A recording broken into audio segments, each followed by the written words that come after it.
I think, last night, last stream, we got Cassia, right? Which means it's time to go to prison.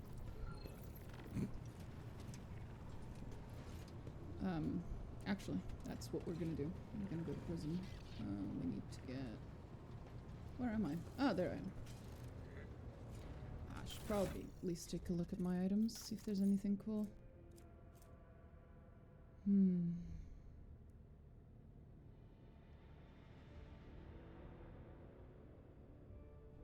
That looks like somewhat of a long-ranged weapon. I approve. I'll take that. Thank you very much. Yeah, there you go. Nice. Shotgun, not interested. Autogun, not interested. 5% to hit chance, 3% critical hit chance.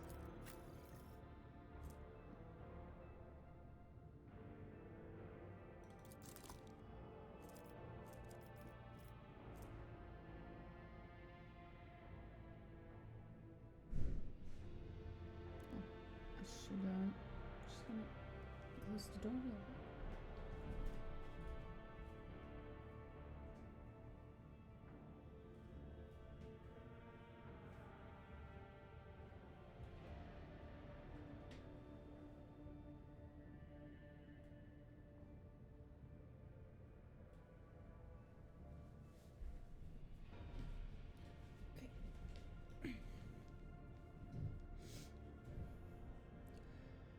The rare deals damage, the target's weapons count, ballistic skills reduced.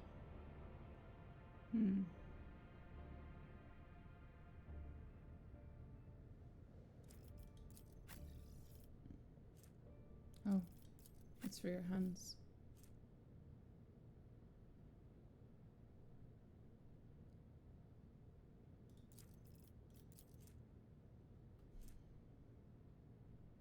So it lowers the enemy's accuracy.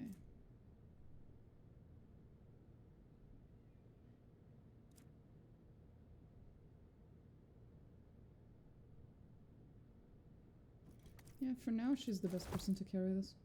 For now.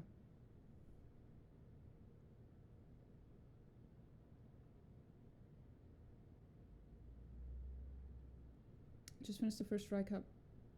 I assume you meant planets?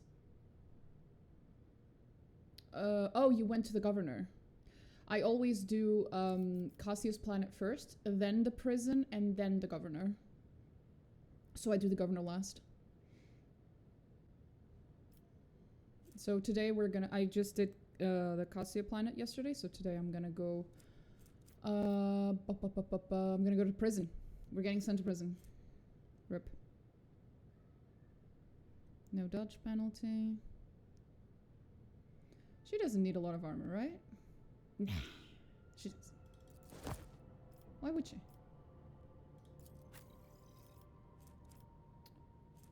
She already has it. She already has it. He actually does require armor. And I'm good. I didn't know you could do the prison before the governor. That's so cool.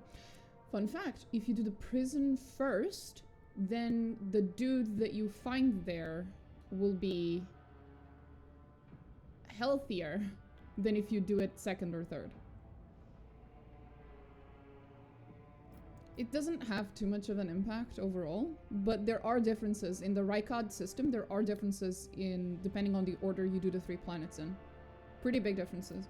Overall, like in the end, it doesn't make much of a difference, but at the time there are differences. But I prefer getting Cassia first.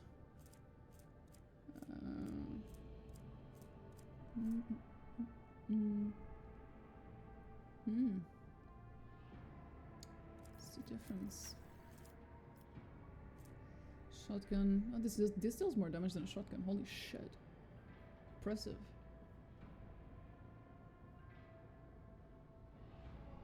I'm probably going to restart though. I made a mini Strum priest officer and I'm kind of bored with me and Cassia just giving our turns to other characters. Well, that's what I do with my character. Because I always play as an officer, but I play as an officer who's also a sniper. Not that that's necessarily a very good combination, I just like to do it, so fuck it. I just run with it. But I'm playing in a low enough, like I'm playing on normal difficulty, so even if I do things that aren't like super min-maxed, it's fine. I don't get punished for it, whereas if I was playing on a higher difficulty, I probably wouldn't be able to get away with dumb shit like that. Range 3, maximum 7. Max ammo.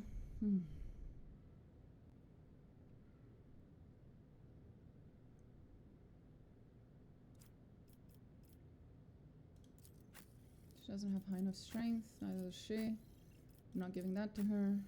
I don't have enough strength. Bruh. It's him. He's the only person who can use this fucking weapon. I guess I could... Yeah, there you go. I had something. Doesn't this affect...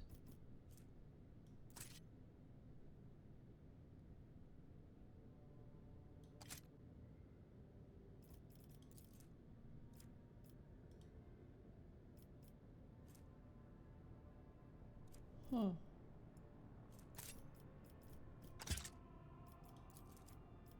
Ah.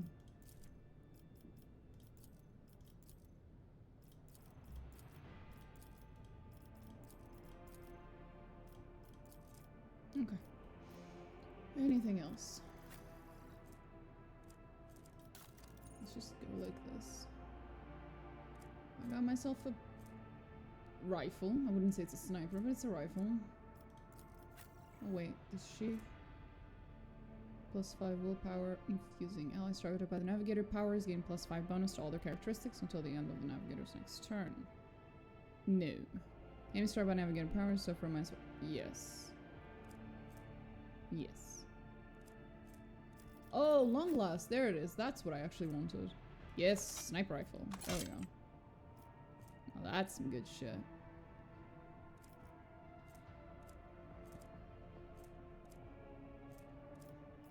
Isn't this a shotgun? Ooh, fancy. Okay, we'll give you this shotgun. Flop. You know it's bad when Abelard pulls out the shotgun. Holy shit, that's terrifying.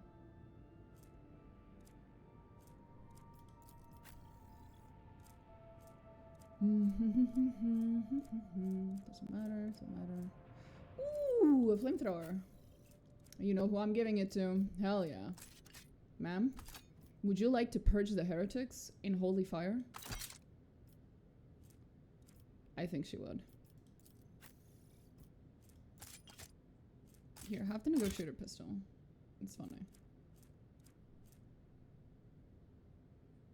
Inflict the melting effect +5 persuasion. Yep. Wait, no. I should have that gun. Thank you. You can have a well-maintained revolver.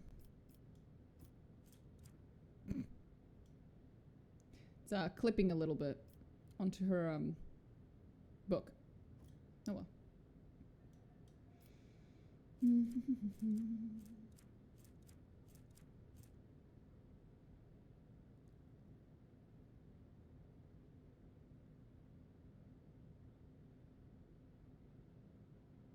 Huh. Auto pistol.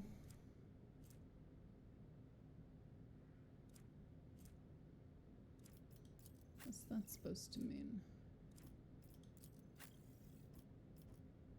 You know what? I'll put it here. There you go. Oh, it gives me its stats even if I'm not, like, equipping them. Okay, that's actually OP as shit. I appreciate that. I appreciate that. Next. Regular body glove. Body glove? Body glove. Don't care. Don't care. Heavy armor. Yo, my boy. Would you like some heavy armor, sir? Reduces the incoming damage of average enemy attacks by 35%. Yeah, you should totally use this.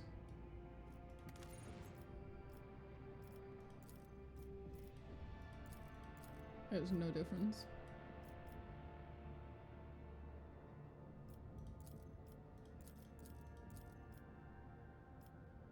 It makes no difference. Ah, bless this game. Seneschal's trusty carapace. Oh, that's the one he was wearing. Does it have any info on it? Any flavor? No. Oh, okay. Sad. I love reading item flavor text. Very few of them have it though. What about this one? Nope. Sad. Nope. What about Theodore's Rosary? Nope. It's just very rare.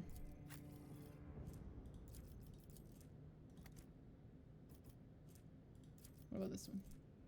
Nope. No flavor text. Sad. Oh well.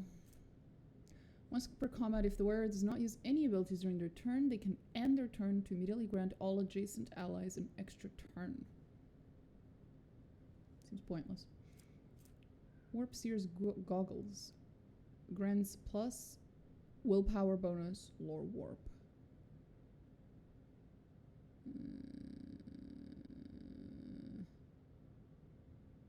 I don't care. The wearer receives less damage from critical hits.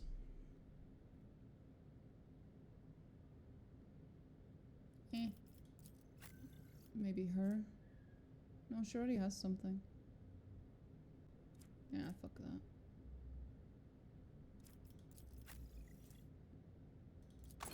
There you go.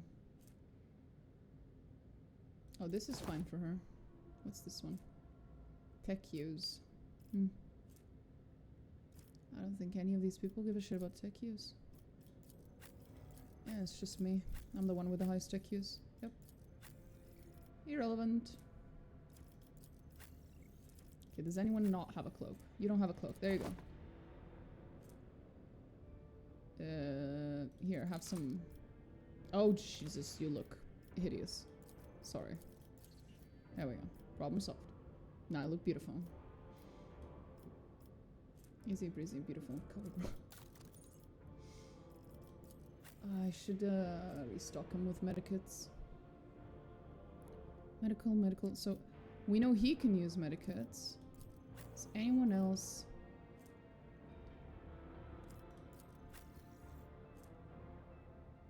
She can, I think. Here, have some medikits.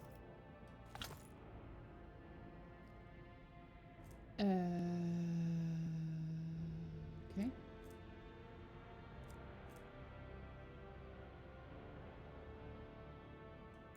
Here, have some fire grenades. Can I have two? No. Sad. And this is quest items and this is random shit. Okay. Think we're good. Hey, Abelard. Have some fire grenades. No reason. In fact, have some regular grenades. You're a Navy officer, you know what to do with those. I'll have some grenades too. Why not? There we go. I think we're all very well kitted out for our respective roles. Let's go to prison. Won't even have to commit a crime. Hell yeah. Hey, you cunt. That reminds me. Yo!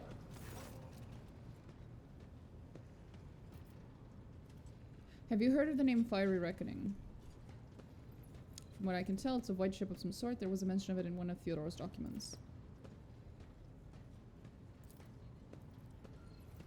Signed a contract with the owners of a vessel with the designation Fiery Reckoning. There are transactions. Records of the ship picking up cargo from Kavagama. This is all the data log ends there. Apparently the ship had some interactions with one of the workshops on your industrial world. I beg your pardon, but that is the extent of the assistance I can provide you. Oh.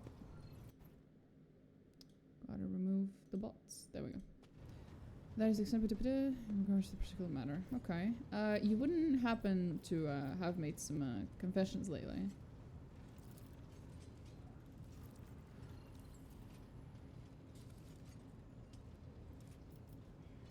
The orphans on the ship have already been provided with the bare essentials, have they not?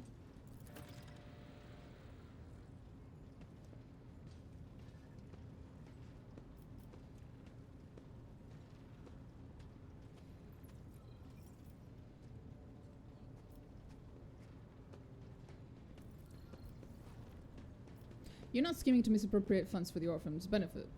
For the orphans' benefit, are you? You have a good heart, it seems. I'm surprised. I'm willing to okay. You have a good heart, it seems, and I'm surprised. Huh, that's almost a backhanded compliment, actually.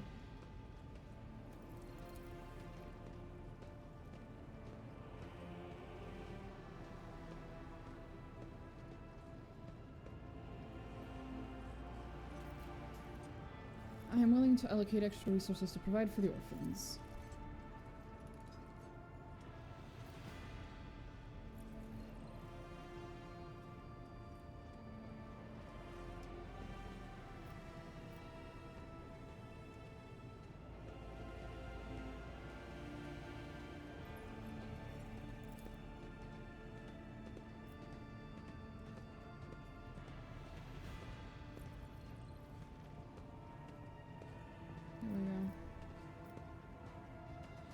To order the shipping and transportation of some goods. Oh, no, that's just...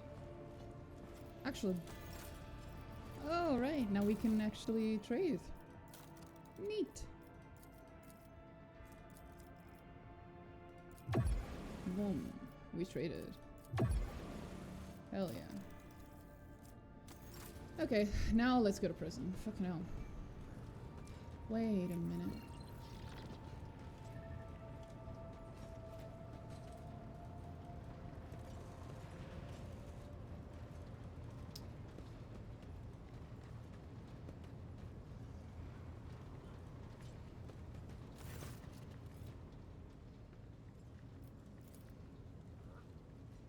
I've heard the name.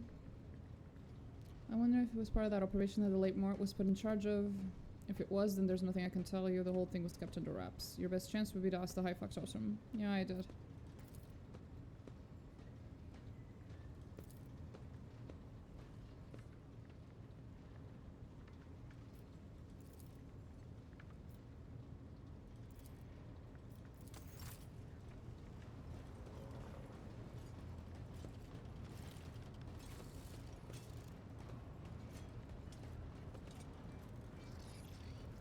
Who was it? I don't remember who was it that made that confession.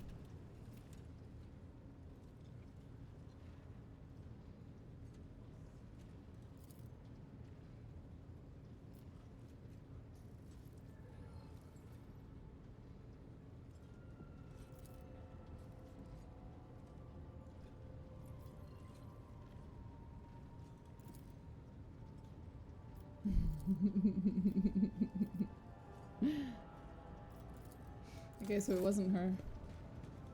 Who the fuck was it? I don't remember. It was too many months ago I did this fucking quest. Guess we're just gonna go around harassing everyone until we figure it out. I'm stressing the shit out of everyone. Hey Dira, was it you? Nope.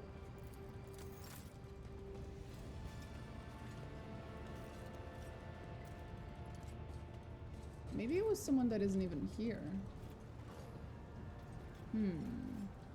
Who else is female though? And a higher officer.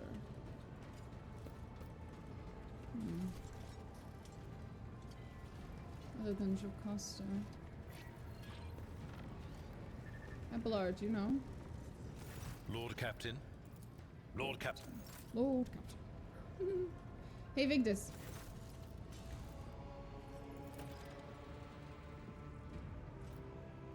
Okay, so it is her. Why?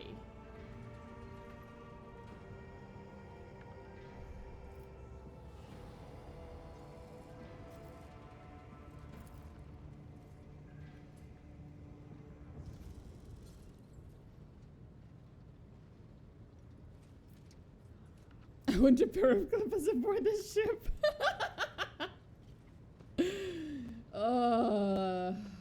I do.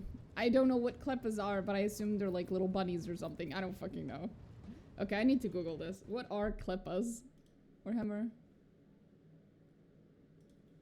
Warhammer 40k. Kleppas. What the fuck are kleppas?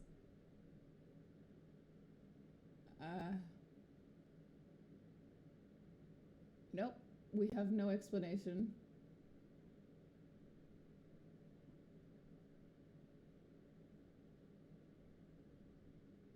We have absolutely no explanation. I guess it just made it up for this one specific quest.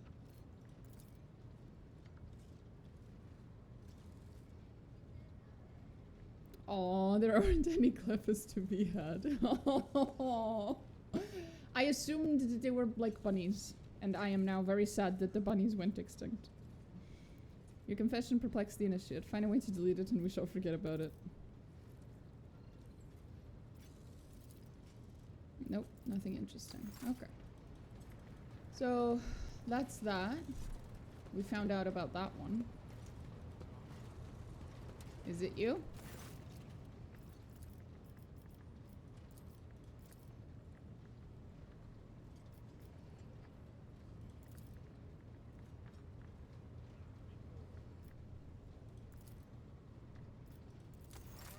So it wasn't him either. Who the fuck was it then? Was it you, Ova? Nope.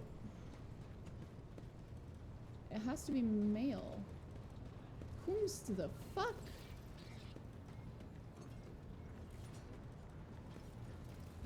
Maybe it's someone from one of the other places in the ship. Maybe it's the dude at the Astropathic Chapel. The leader.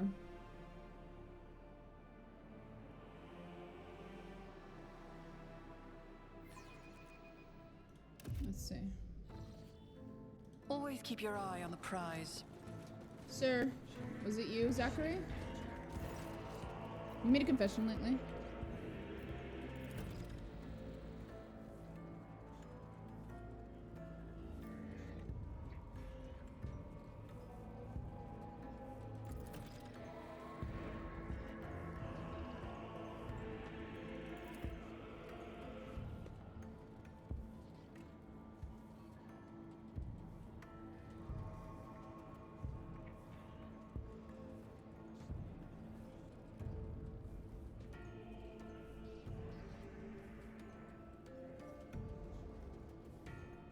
Okay. I figured it might be you. I always have a backup plan. I still remember his story. He's pretty haunted by, well, literally haunted by the shit he's been through. It hasn't been very nice.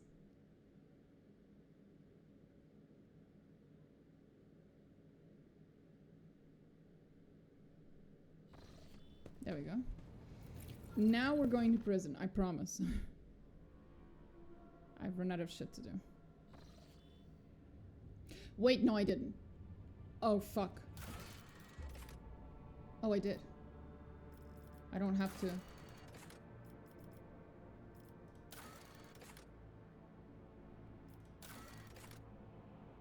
Right. Right. I'm just gonna save here. I just want to see if I can talk to the confessioner boy again and just tell him, hey, by the way, I finished the quest, even though the quest has completed on its own. Sometimes that doesn't matter, and you can still talk to the person who originally gave you the quest. It's not always the case, but we're ready for orders, Lord Captain. Lord Captain? Lord Captain. Lord Captain.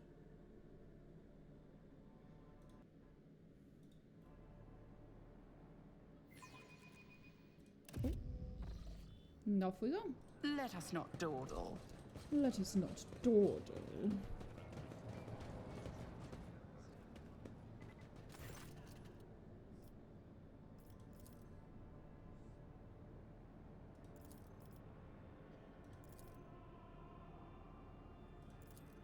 There we go. Like, exactly what I thought it would be. Okay, so 1, 2, 3, 4, 5. There's 5 of us. There should be enough for us to do Let's this. not waste time with pleasantries.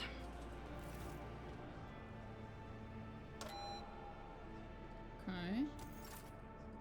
F. Your seneschal is always there for you. Aw, thanks. Is it that one? It is! My whispers crave entertainment.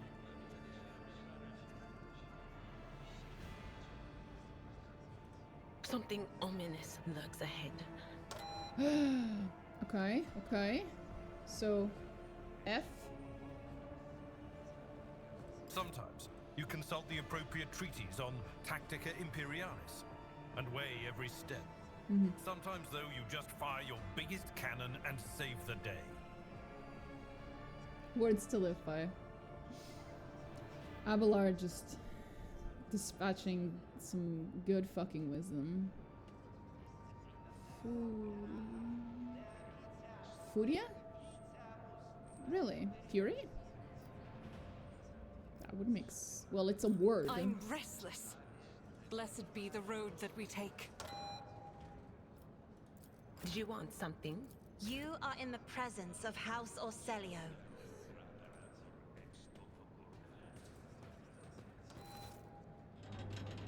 Yep. It's This could be an opportunity. Portuguese word for fury. Also Latin, I I always guess. keep my options open. And by extension, High Gothic. Oh, Fury. Yeah, there you go. Unquenchable Fury. Maximum push distance to the smallest 5 cells and any collision damage is increased by 50%. Woo! There we go.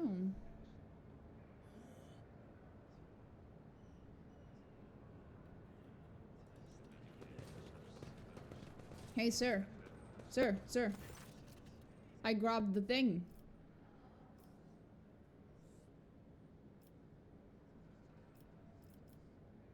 Oh, you don't care anymore? Well, Rise to the top. well, we got it. or get left in the dust. I guess I could give it to my boy. And with my boy, I mean Abelard, of course. Dad.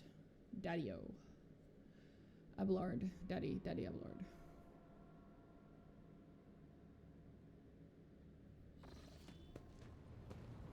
The quintessential father figure.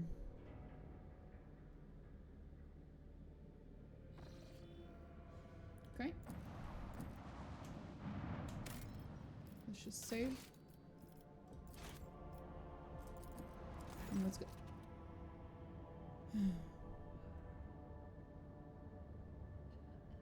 Oh boy. Abelard, this is a bad time for you to have your personal quest start.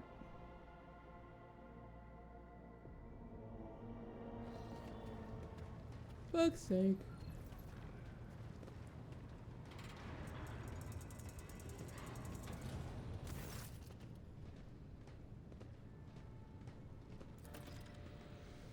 I must speak to the Lord Captain. Very well, you may trust Lord Captain. Not least because I see you have already seen fit to disturb her. Your unauthorized appearance on the bridge and display of belligerence towards a higher ranking officer will be logged on your personal file without delay.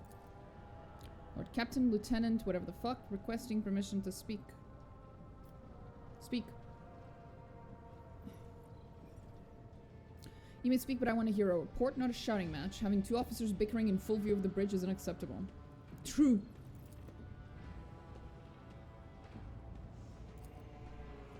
An assault unit will be dispatched to the lower decks in order to crush the workers' strike by any means necessary, but I'm convinced that this step is unwarranted, that the crisis itself was provoked by the actions of one of the senior officers.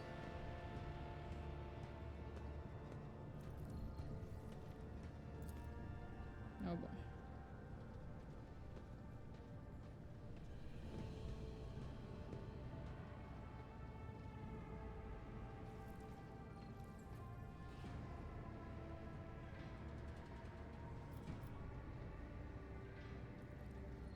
How did all this start? It all began when the officers found a cultist amulet on the body of someone who'd been killed in a drunken brawl. We reported it up the chain immediately, arranged for a cleansing ritual rite to be performed, and opened an investigation. No heretics have been found alive, but the search has brought tensions between officers and workers. No one told me about this because... Ah.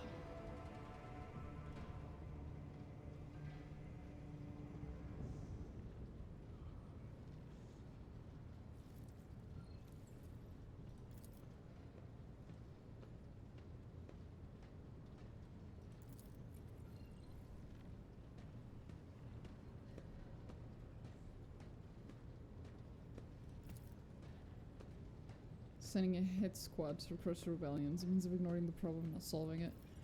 Ah, god damn it. Where does Warsarian come into all this?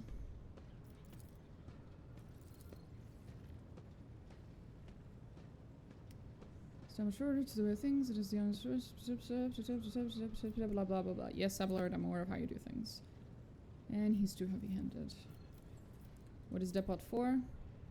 One of the poorest sectors of the lower decks. It is home to clans of general laborers.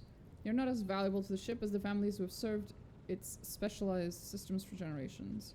They're an easily replaceable resource, and one which is now more, besides giving succor to cultists and minions of the arch enemy.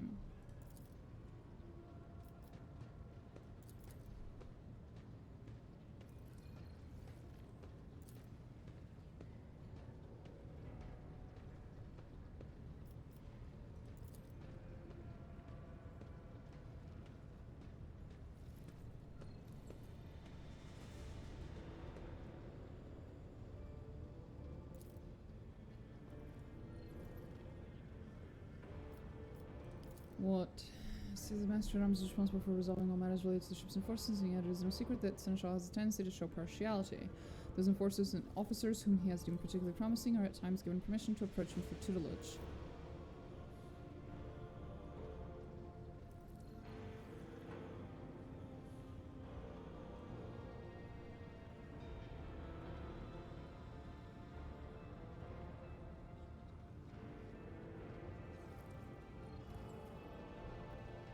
Abelard?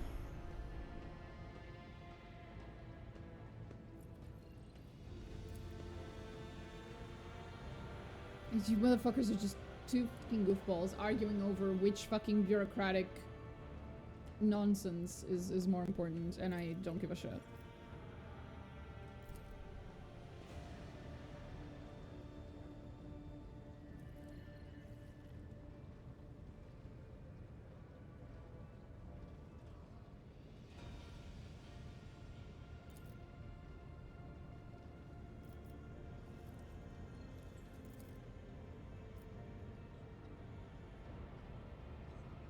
I'll go and deal with this.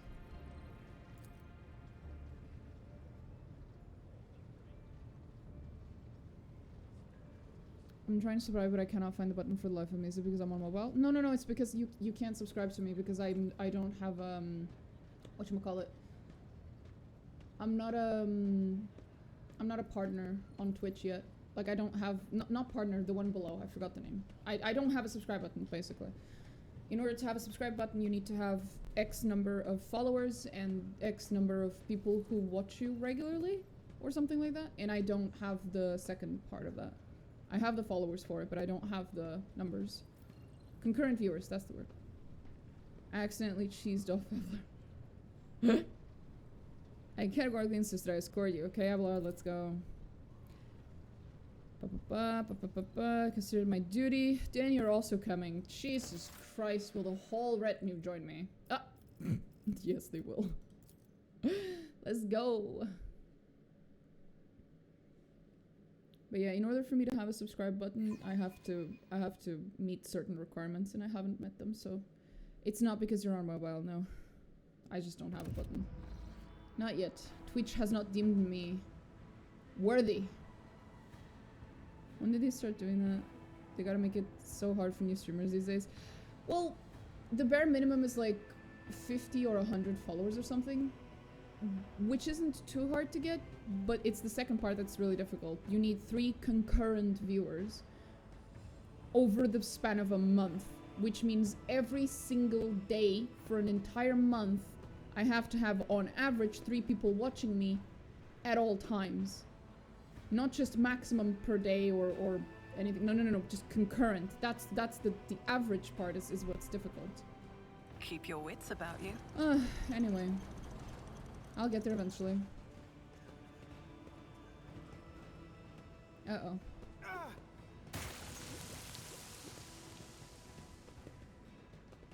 Oh boy. He looks so done. Abelard reflexively wipes the sweat from his brow in a startlingly human gesture, and a telling one, a rare moment where he allows his age and wariness to show through his armor-like veneer of self-assurance. The lower decks are a source of endless problems. Sometimes I dearly regret that we cannot replace all the locals with servitors. Oh my god, Abelard!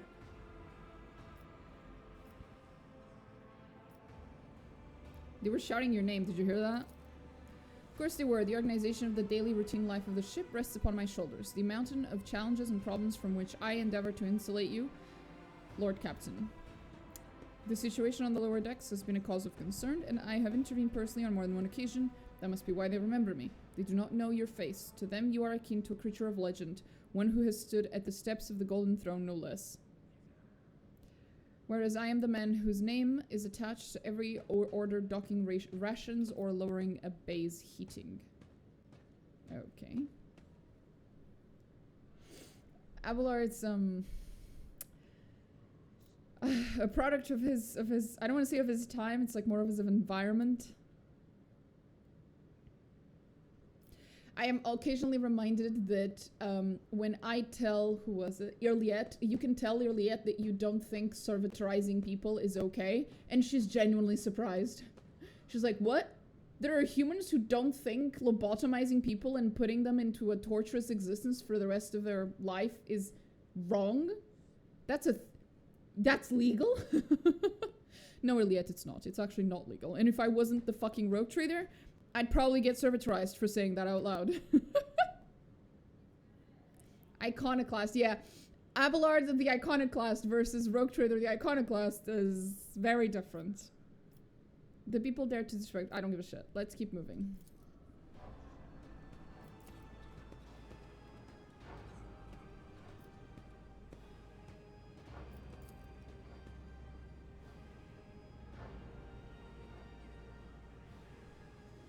Okay. Fucking rabble. I Right, always can't have do a that backup plan. I still do not see our purpose in coming here. Relax, old man. Going for a stroll on the lower decks every once in a while is good for you. Lets you see how the simple folk live.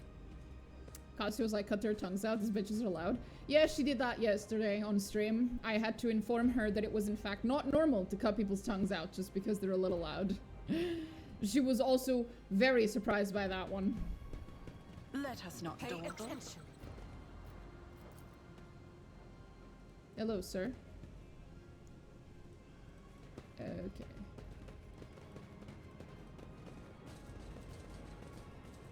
Greetings, honey boo. And there's your costume. Here we go.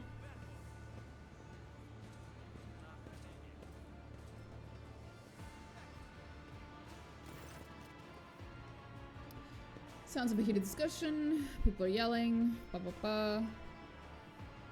This has been going on for some time. Okay. Lieutenant Vent, my patience is wearing thin. I have given you an order. Now get out of my way. I cannot comply with that order, ma'am. This is my deck and my sector. So long as this area remains under the Lock Captain's special oversight, no action can be taken without my express permission. There are only 3 people who are authorized to make me stand down. The first officer, the rogue trader, and the Emperor himself. Holy shit, you are brave. So not all my lessons fall on deaf ears. Oh, bless him. Abelard, with a hint of pride. Your ladyship. So people threw shit at us. What do you have to say in your defense? People are getting desperate. I mean, I apologize. It is outrageous. I'm sure that people simply didn't recognize you. Yep.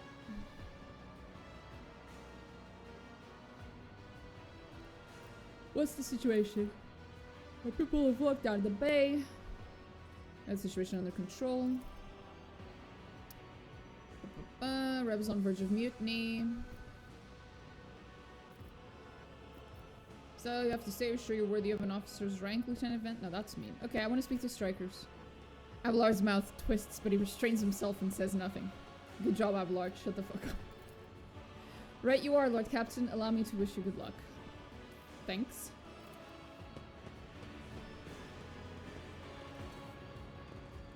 Did you guys really have to run?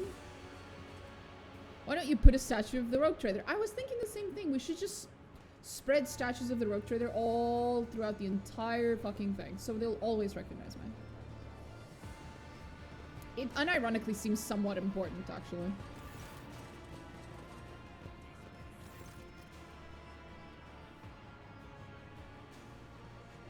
Ah, there they are.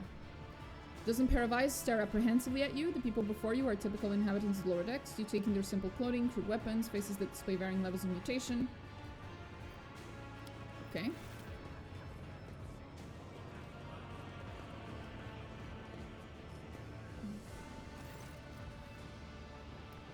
A whisper passes through the crowd and you detect a mixture of fear, astonishment, and joy in their reactions. Finally, 3 people break away from the crowd, an elderly woman and 2 men. These must be the leaders. They bow clumsily before you. Look, Lord Captain, you have come down to us. Yes, I am a merciful god.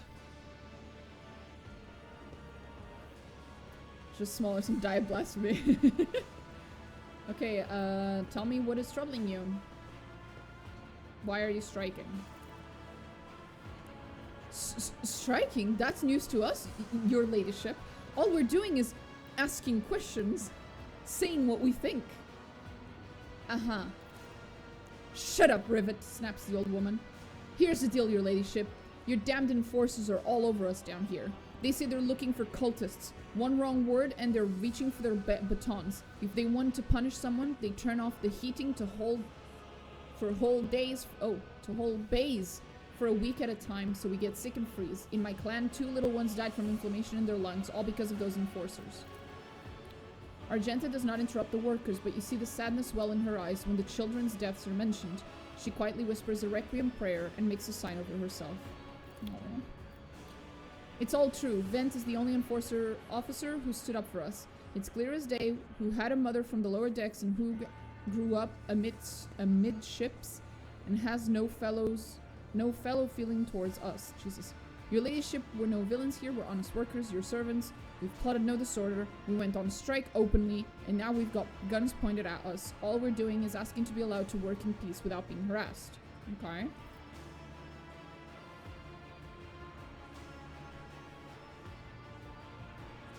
I was told there were some heretics.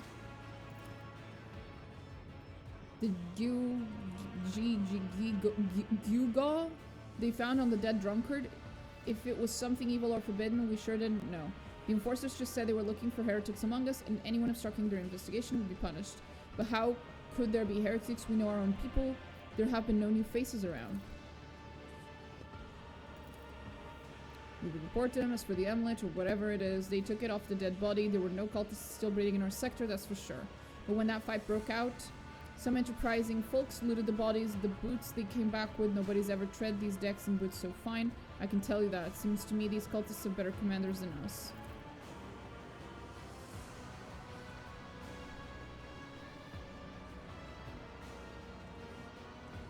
Wait. Off a dead body.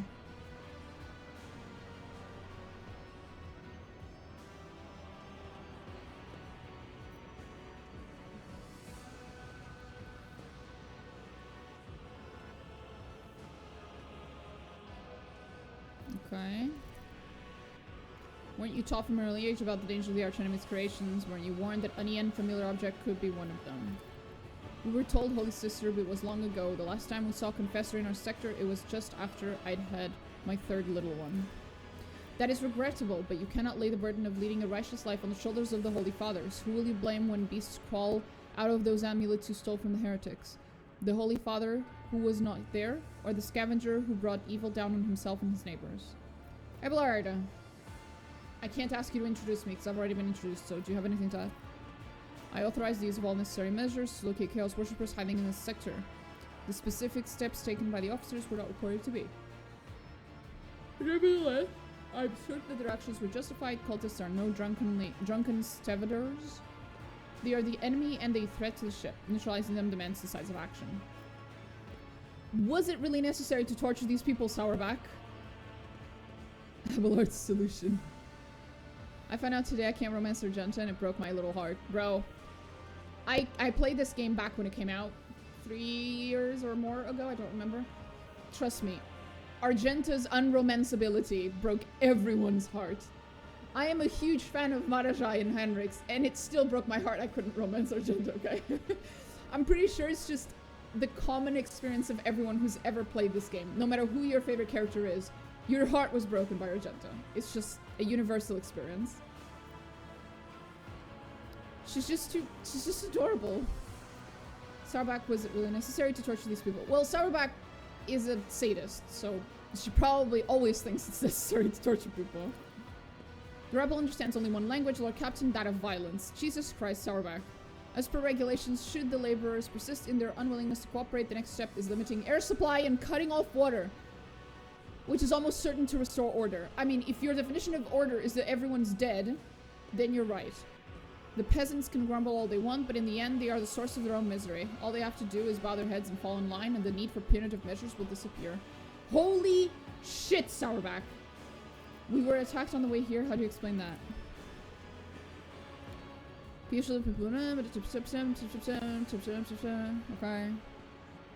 Yep. Our clients are all inside the bay and it's been sealed off, but the lower decks are big. I'm sure there are some people who've had just about enough.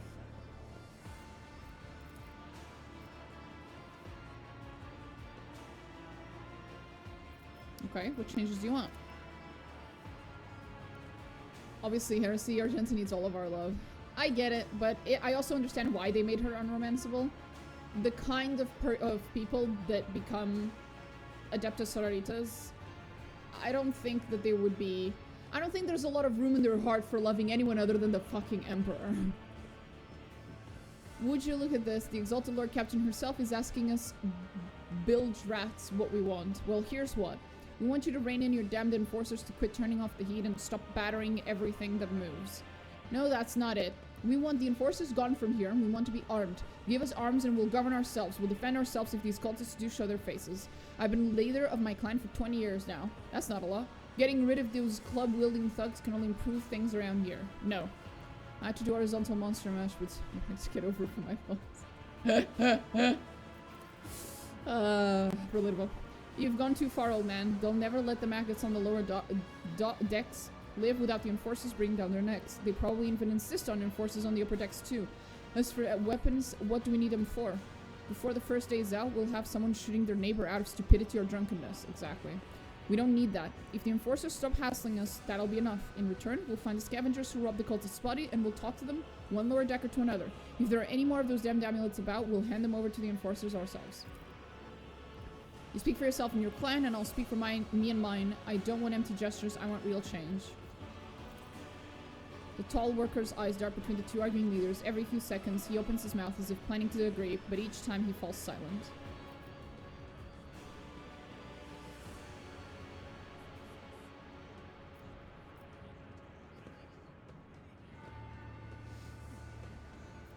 Thoughts, Abelard? The story about going scavenging for boots and accidentally picking up a heretical amulet does not convince me. These people were moments away from rebelling and possibly becoming minions to the archenemy. We must not give them what they want, even if they did acquire something innocently, purely out of their own stupidity. That does not mean they are not tainted with corruption. Abelard's actually technically correct here. By the rules of this universe, he is correct. Even though he's been quite mean about it. What begins as petty thievery can turn into a far graver problem. I have seen it before. In my second war, there was a sergeant in the Imperial Guard regiment that was stationed nearby. The sergeant took an ordinary pocket knife from the body of a heretic, and his whole unit lost their lives for it. Yep, this is a real thing. This is a real thing in the Warhammer 40k universe. When they finally managed to break into the barracks, they found not a single survivor, only the pocket knife, which had grown through all the rows of beds like a metal-choking vine. So when it comes to scavengers, malcontents, strikers, or whatever they'll turn into next, my verdict is simple: give them no quarter. His worry is fair, his solution is not. So, Sauerback, what sort of twisted, fucking sadistic solution do you have for us? Give the rabble a grox and they will take an agri world. Lord Captain, they only understand brute force. Yeah, whatever. Spreading anarchy on the ship is the first step towards embracing chaos. Putting weapons into untrained hands would be even worse. What's more, the enforcers are needed to maintain oversight and order. Withdraw those demands and we will consider the rest. The tall worker they call Rivet shrugs and casts a sidelong glance at the old woman. Old man, listen, listen. The Lord Captain herself has come down to us and is offering concessions. And I don't know a single person in the whole of Depot 4 who's ever stood next to the rogue trader, let alone talk to them. Back down. Now's not the time for you to be stubborn, old crone. I say here's guns, good luck for the Emperor. And that's the story of how we had to detach Depot 4 from our ship and send them off into space. Because they all turned to chaos. Listen to us, old man. The 3 clans of Depot 4 ought to act as one. We've made our minds up. It's your turn to decide. Don't ask them to disband the enforcers or give us weapons. We don't need any of that. You two are ganging up on me, is that it? So brave you are against an old woman, but I'll shut up. I will, indeed. I won't go against 2 clan leaders on my own. If you want to make peace with the enforcers, make your peace. Okay. Prosecution will stop. I will expect you to assist in locating any remaining amulets or weapons left by the cultists. Your ladyship, thank you. You have not abandoned us lower deckers. You came yourself and settled everything. I'll tell my grandchildren about this. Of course, your ladyship will root out any dastardly business faster than the enforcers and will leave no stone unturned. There we go. Are you satisfied, Lord Captain? Then may I suggest we leave the circus? Abelard. Relax, Abelard. Chillax. Is there money to be made? Just vibes, Abelard. No more yelling. Just vibes. It'll cost you 2 monies? Oh yeah, a whole 2 monies. Not the 2 monies.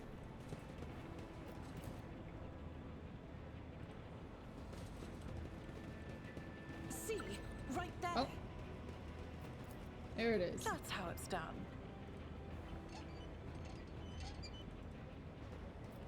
Okay. Is it this one? Nope. Rise to the top, or get left in the dust. Is that a lot? Nah, not really. It doesn't really matter. You have plenty of profit points throughout the game. It's kind of irrelevant whether you lose a few or not. They're not really gonna get in your way.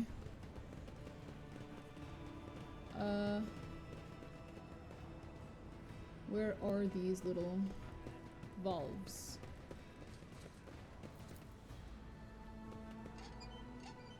There we go. I always keep my options open. I always. Nothing's happening. Different valve. Is this one?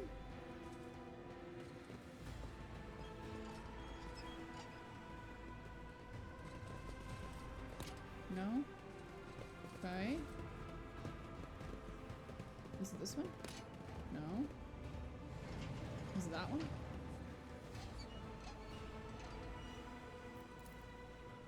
No.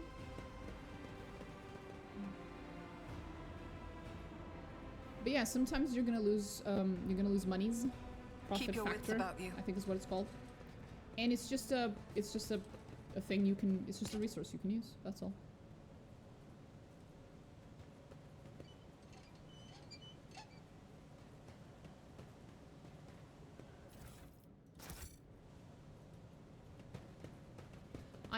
I feel kind of bad looting this area because these people are already like in the poorest region of my ship and I'm stealing what little they have.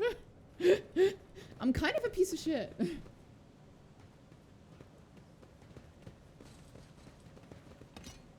I always have a backup plan. Are we the baddies? There we go. Just as I planned. There we go. Are you supposed to trade supply packages over 100% normally? I was trying to trade and couldn't figure out how to remove one thing to lower the 5%, making it an even 100. No, you can only sell every 100. So every time you get to 100 or more, that's when you can sell. If it's less than 100, you can't sell it. The little cargo thingies. It needs to get to 100 in order to be able to be sold. Is there money to be made?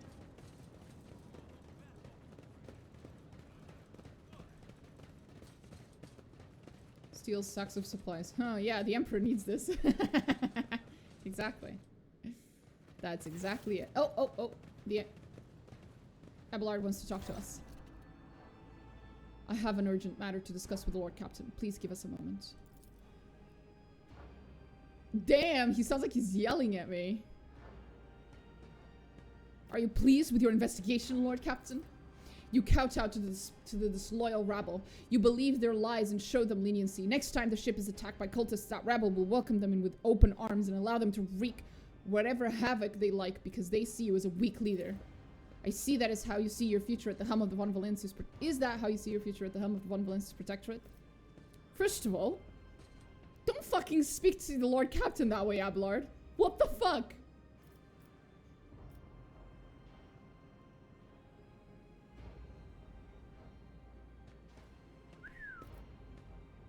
Yeah, no, first of all, you're gonna correct your fucking tone. Not only am I the Lord Captain, I'm of noble birth. So it's, even if I wasn't the Lord Captain, you'd be fucking beheaded for what you just said. Just saying.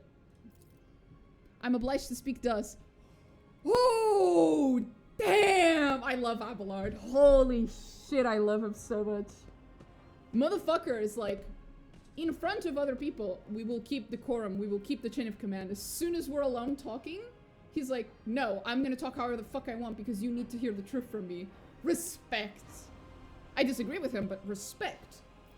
I love Abelard. He's such a good fucking character. I have so much respect for this man. Holy fuck.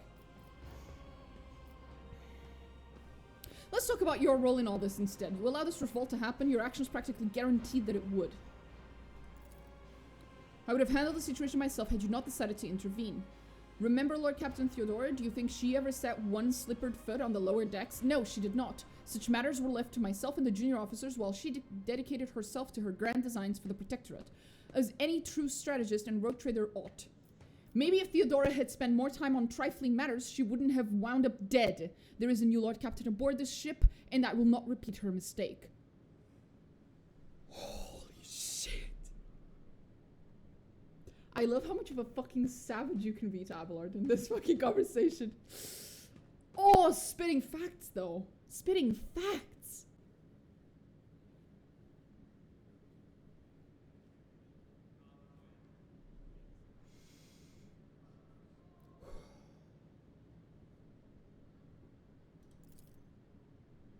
Yeah, Abelard's just stunned.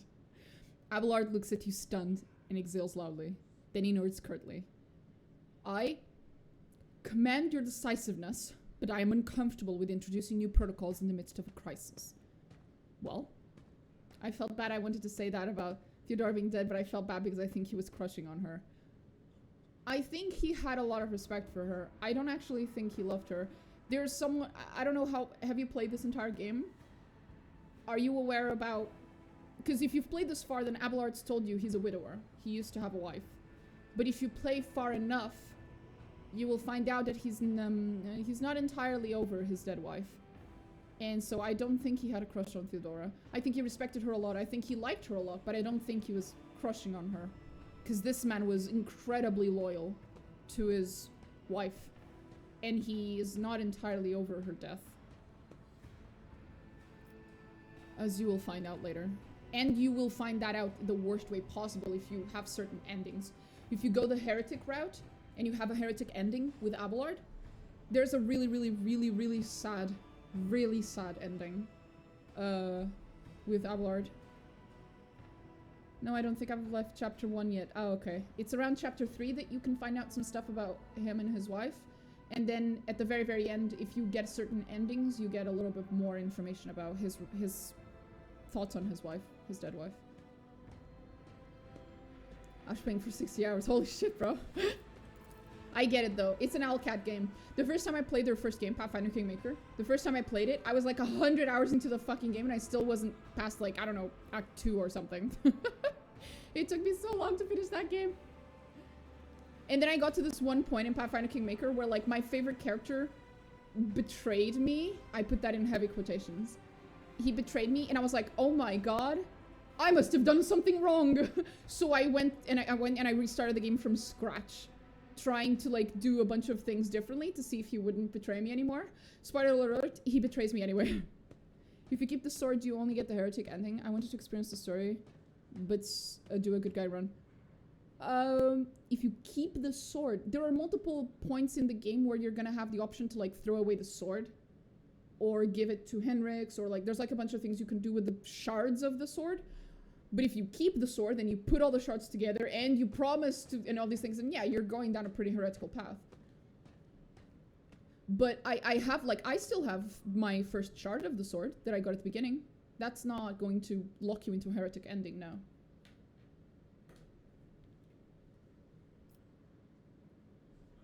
It's pretty obvious which ending you're going down the path of throughout the game. It's not based on, like, one thing here or there. It's based on your actions overall, which eventually leads to other actions being unlocked if you do a specific path for long enough.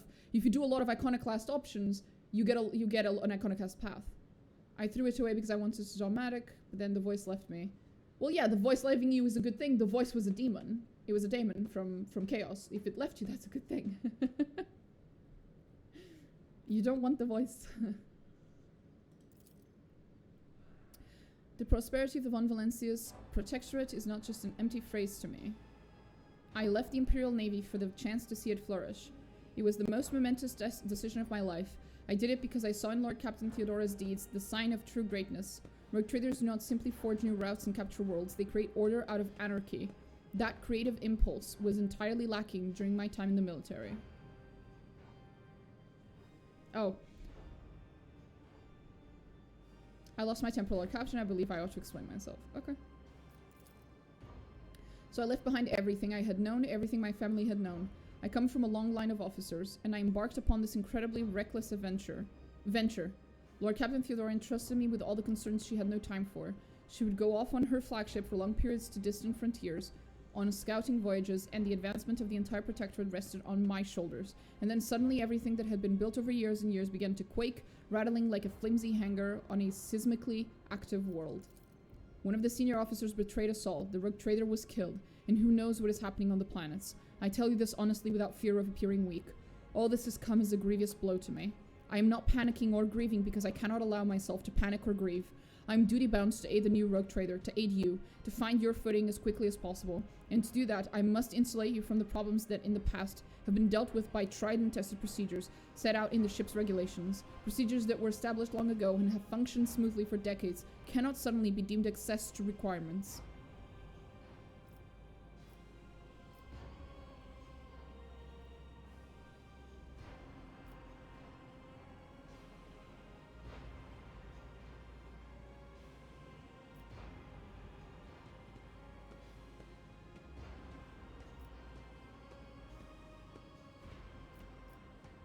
Someone else made it sound like if you kept the first shard, you were forced to do heretic. No, not at all.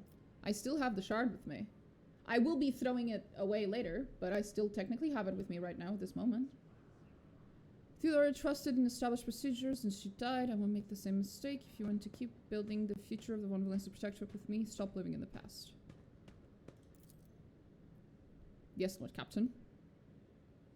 Your resolve is admirable and demonstrates strong leadership. I shall remember this moment should my old habits ever begin to creep back in.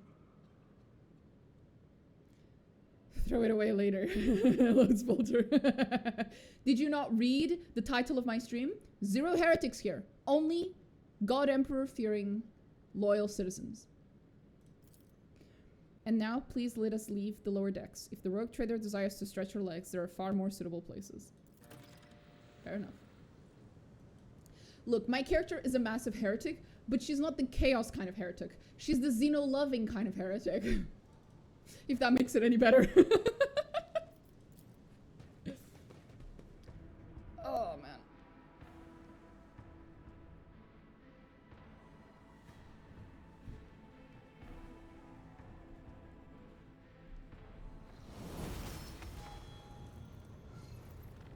Okay, so, are we finally going to prison now? Oh no, first I have to level up. TLDR got me down bad too. Oh yeah. Oh yeah. They're awesome, bro. They're fucking awesome. Although it is very, very fun to turn to fucking Marajai and go, if you call me monkey one more time, I'm throwing you out of the fucking airlock. And he just goes, okay. And he never calls you monkey again. It's like, look, I love the Aldari, but I'm not above giving them shit for their fucking pride and arrogance. Anyway. Hmm.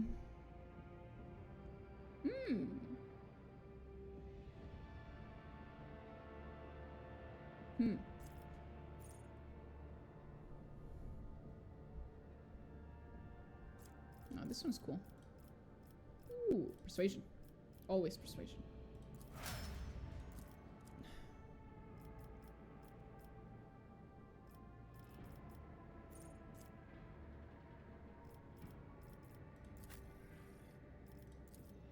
Oh, there we go.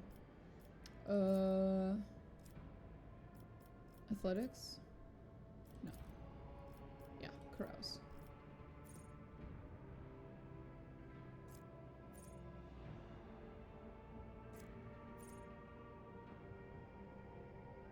Thick skin? Hell yeah. Let's fucking go.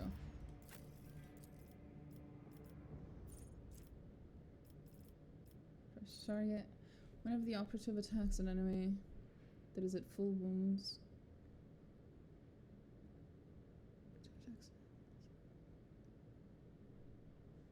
Operative attacks.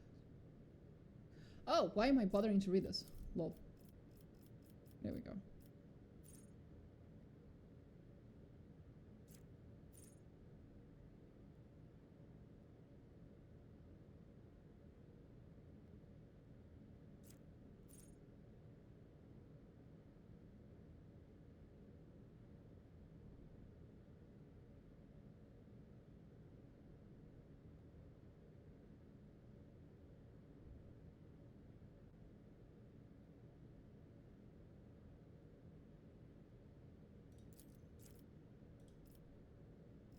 That's the one I wanted.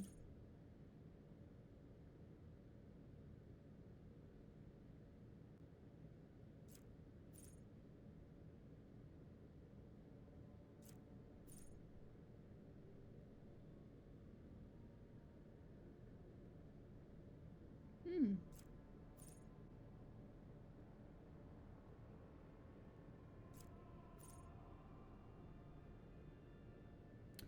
15% critical hit chance.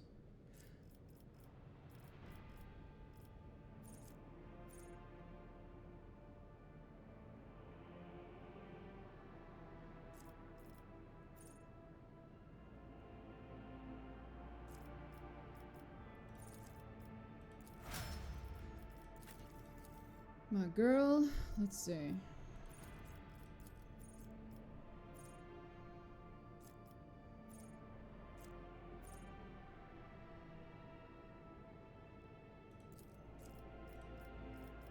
Awareness.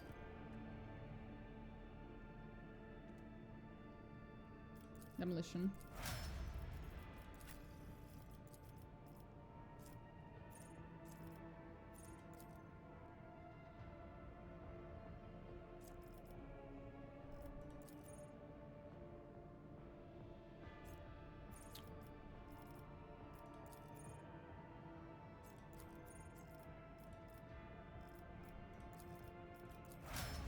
There we go. Done.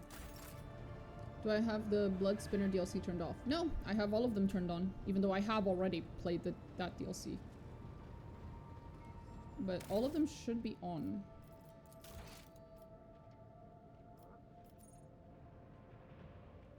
Yeah, everything's on. Because I have everything, so... should be on.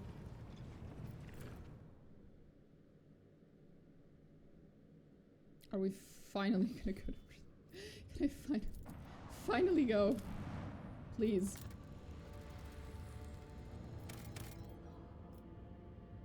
Okay. Did you not... A Kibelah? Not yet. She'll come eventually. I don't think she's... I'm not sure. I don't think I can grab her just yet. She'll show up when she shows up.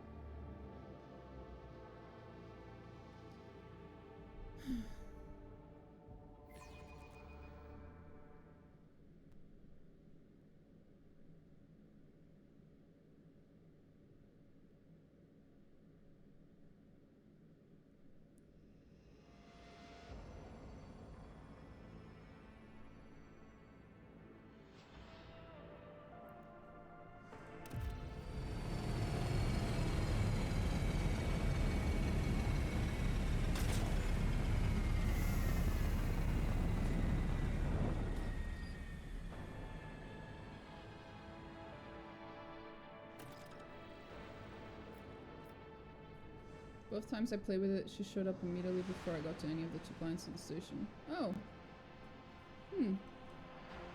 Might be like different patches are triggering it differently. Could also be just the order in which you and I are doing things being slightly different. Hi, Raquel. What a peculiar thing. Hey, Raquel. Raquel. Raquel.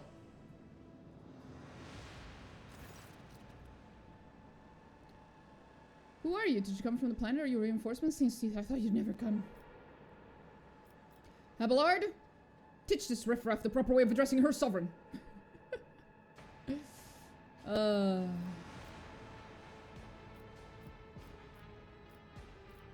am Rogue Trader Domino Diantus von Valencius. Now introduce yourself. Makes sure to look forward to another restart. Yeah, this game is pretty good for multiple runs.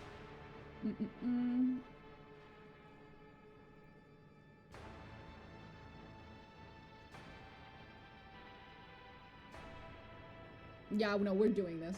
Abelard, introduce me.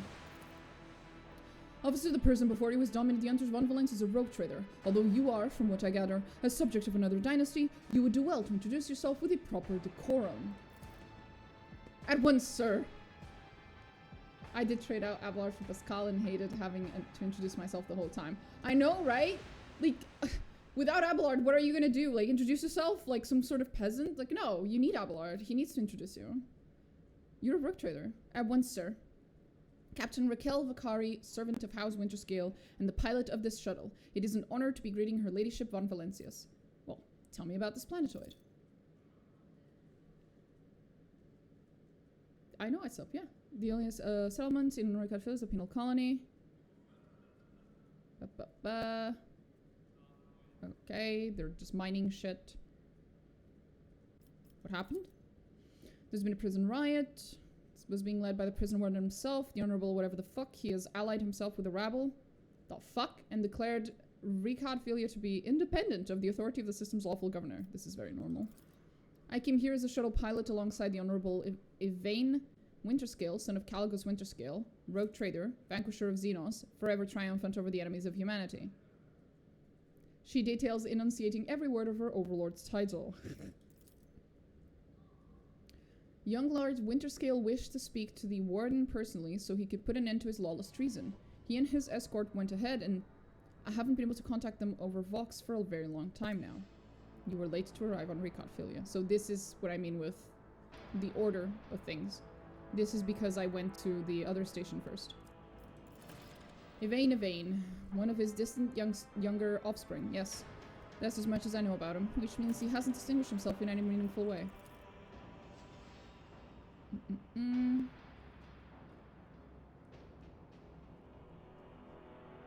So Cassie knew him. They were buddies. The warden himself is spearheading the riot? No one expected this. Master whatever the fuck is a nobleman from a respected governor house and a vassal to House Winterscale. All of a sudden, he proclaimed that Ricardville was now his personal domain, and the prisoners were his subjects, and that he would never bow to anyone again. It's pure heresy. And I take it they're looking forward to a diet of sand and gravel. What kind of madman would start a revolt on a barren rock? Yep. Idira's right. So why would young Winterscale have felt the need to parley with the dissidents?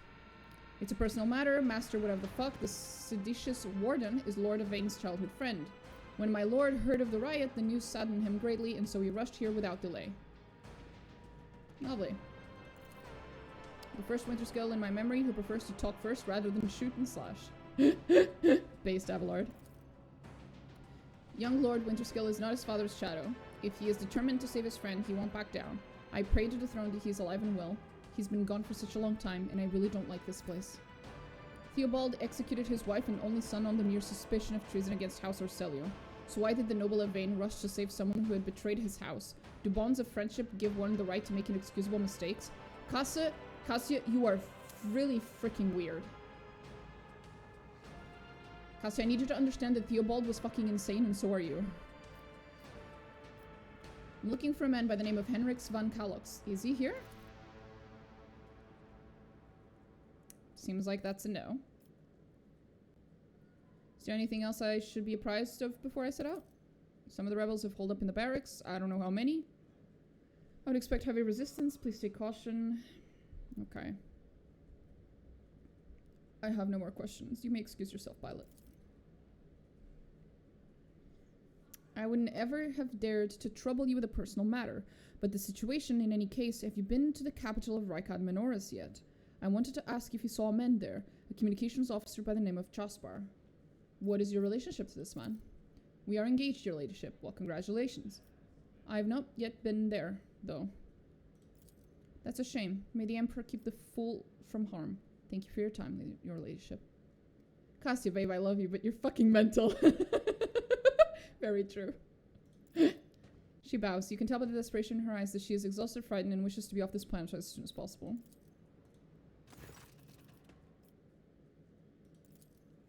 Okay. So fun fact, another thing that gets affected by you doing things in a different order is that if you do go to Rykad Majoris first and then you come here, you can answer yes to that question of hers. Like, have you met Jasper? It's like, yeah, I have. And you can tell her that he's okay. And you can go back to Jasper and tell him that you've met Raquel. So, yeah, like, just doing this first act in different order has a lot of, like, little cute repercussions. Argenta, I'm gonna be having you... through my service. I'm gonna be having you, untrap a lot of traps. For a while.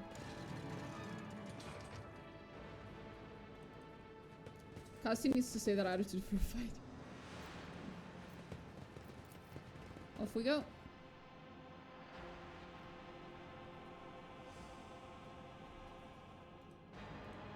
This is intriguing. Rise to the top. If I could see the golden light of the Astronomicon as you see it, Cassia, I would probably go still forever, unable to take my eyes off the radiance of the Emperor for an instant. I think you would manage. You have different hues of light within you. Gold, silver, and crimson. One of them would call you back to this world. Aww. Oh my god, Cassia's face from this angle looks terrifying. Cassia, are you okay, honey? He looked at me funny, so I showed him my third eye and made his brain explode. What, you don't do that? Yeah, exactly. Let us not dawdle. She's a little detached from reality. This could be an opportunity. Really? The Emperor favors me today. Of course he does. Never doubt me. Argenta, he favors you every day. You're literally... you. Oh, I love this shit. Prison Diary of Atishan, Part 1.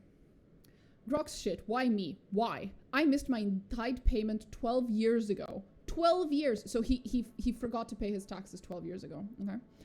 The inspector's writ got lost somewhere in the bowels of the planetary administratum and was lying there this whole time, but they made sure to remember to tack on the fines every month. By the time they found the blast of paper and finally informed me, the total sum was so obscene it would take 3 generations of my descendants, if I had any, to pay it off. My fate was sealed. Trial, sentence, prison. All because of some daft rotter who shoved my papers in the wrong box. To be fair, I think I got off pretty easy. My bed in the barracks is about as hard as the Sabo rockcrete. I've got it home. Working in the quarry isn't much tougher than my old job, and the rules, Voitegmi, that old sod that governs Rykad Minoris, is a bloody sadist by comparison. It's a strange old place. I haven't been beaten once yet.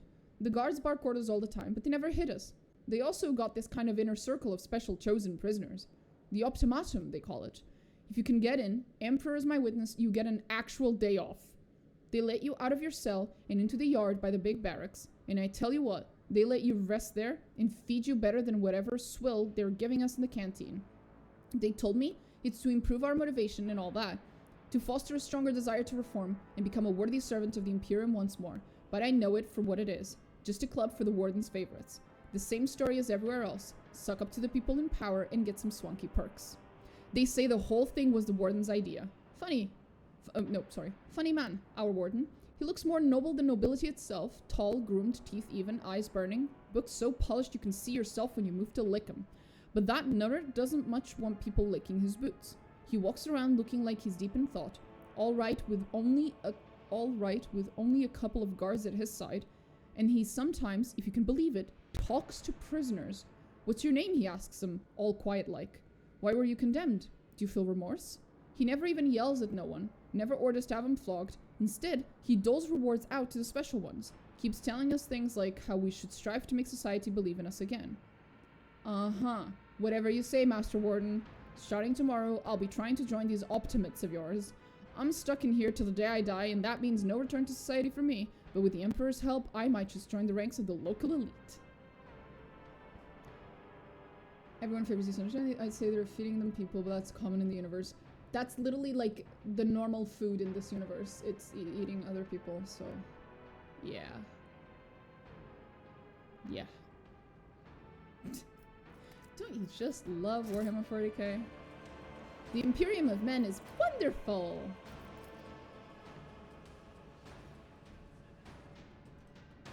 Always keep your eye on the prize.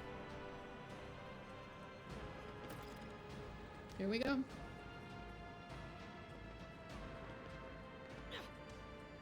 Your arrogance will be your downfall. Come to chaos! Yay, heretics, my favorite.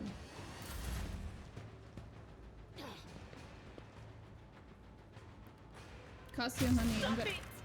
What the fuck? Did you just kick me? Can I fall back now? Oh, you kicked Adira. Well, Death to the weak! that doesn't matter then. Did we stop kicking Adira? Shields me. Death to non-believers!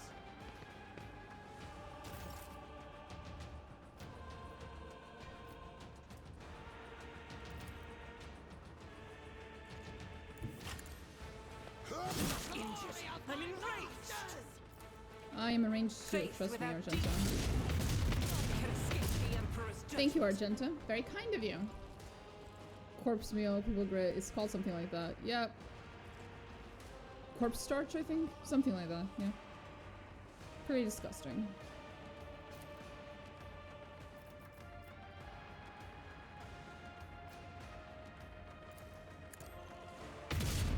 God damn it.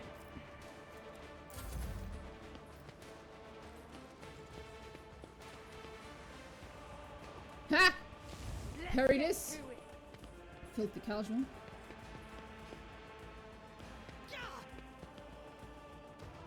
Or get parried in this case. Chaos Wait until it's guides me. Cassia's turn. I serve the ruinous powers! Chaos Just a guides minor me. setback. Rude!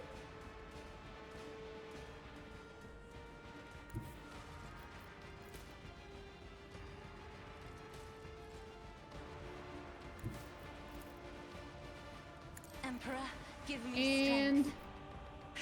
boom. He actually survived. That's impressive. It's probably because he's behind cover.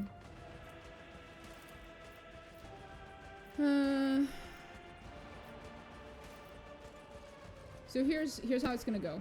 I'm gonna use Cassia to give myself a turn, If so I I can may. use myself to give someone else a turn. Fuck, I can't. I was pretty sure I could. Feels bad. Well, snipe that motherfucker. You never stood a chance. And you? Who if not me? Another enemy down. So I have this ring that has a single shot in it, a single bullet, and that's what you just saw. It melted the motherfucker. It turned him into blue goo. So shame we'll have to wait until the next battle to do it again, because I can't reload it. Oh, anyway. Who's serving me this combat? I think Abelard, you serve me. It's as good as done. And now it's Cassie again, and now it's me again. Hey! Argenta, Honeyboo, I'll see to it personally. it's your turn. Killed him. Holy fuck! That's the definition of 2 birds with 1 stone. Except the second one did actually survive, even though she hit him multiple times. Through the other guy. Holy shit. I am his will made manifest. Of course you are, honey. I'll do it. Now fuck him up. Please stop missing. Doubt is for the weak. I swear to God. As the Emperor commands, I The act. Emperor is clearly not commanding you well enough. Thank you. I'll do it. Argenta, you are a fucking disgrace. Want to see me turn my guy to liquid? Yep. Okay, anyone else I want to snipe? Can I snipe these fuckers? No, just that fucker. Okay, then I'll snipe him from here. Don't let your guard down.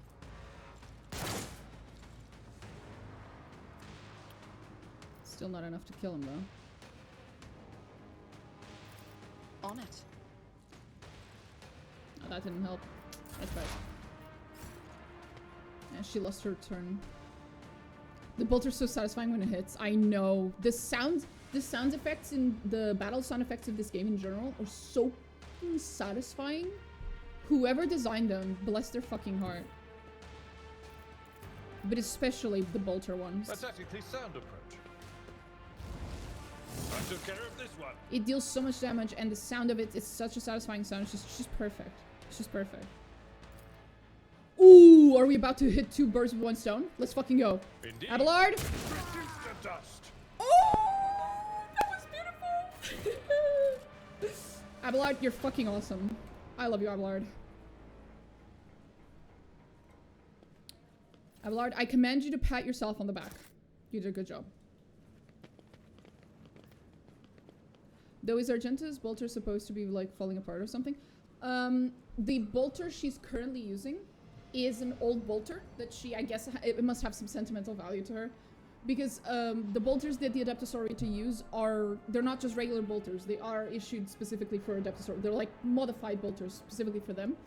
But later in the game, you can find another bolter that is an Adeptus bolter specifically. So the same model, quote unquote, as the one she's currently using, but is better. So you can actually, if you're like me, because I also insist on keeping my characters with weapons and armor that are appropriate for them, lore-wise. So with Argenta, I always keep her with her bolter until I find the other upgraded version of it later in the game. Because it's also an Adeptus bolter.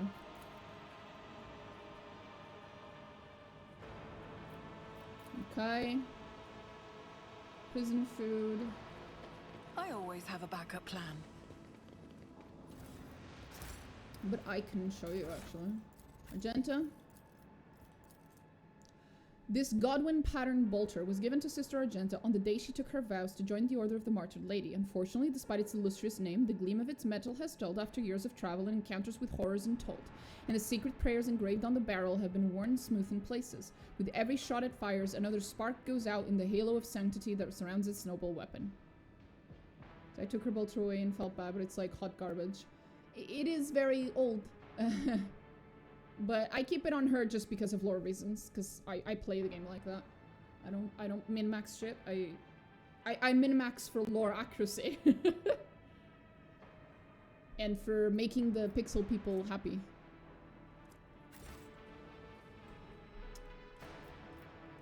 Is there money to be made? Okay, can't go that way, I remember, so we need to go up. What's here? As it should be. The grease-stained edges of the poster? The grease-stained edges of the poster detach ever so slightly. It appears that it was frequently removed and rehung. Oh, there's something behind the poster. Tear off the poster and examine the wall behind it.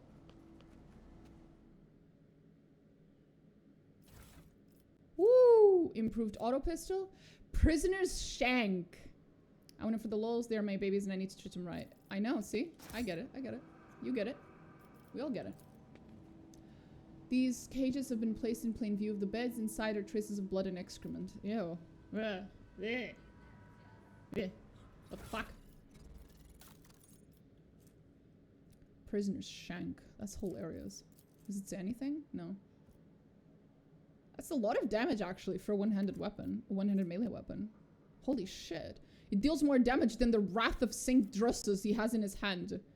How does this thing deal less damage than this Prisoner's shank? What? The fuck? Okay.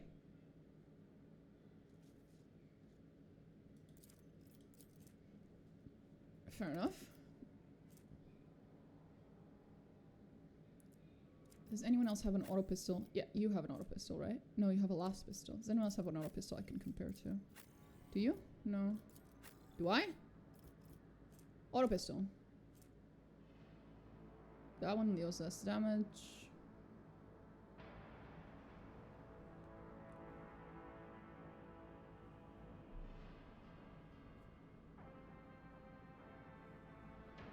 No idea what this one's supposed to do differently.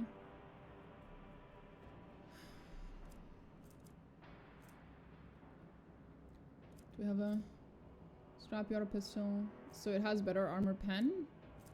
Regular auto pistol, 5%? 5%. Oh, it deals more damage than a regular auto pistol, but less than the heirloom. Gotcha. The shank was harder than a chainsaw sword. Yep. Maybe it is because it was blessed by the fucking chaos gods. That might be right. Serrated monoknife. What's a monoknife? Scary. It does inflict bleeding though, which is useful. Anyway, we don't have anyone who's an assassin on us right now, so it's kind of useless. Oh shit, right. This one. Oh. I could give this to him. Maybe. Maybe not.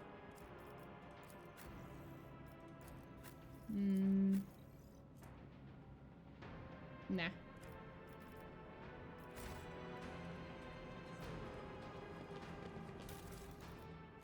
Oh, part 2. There it is.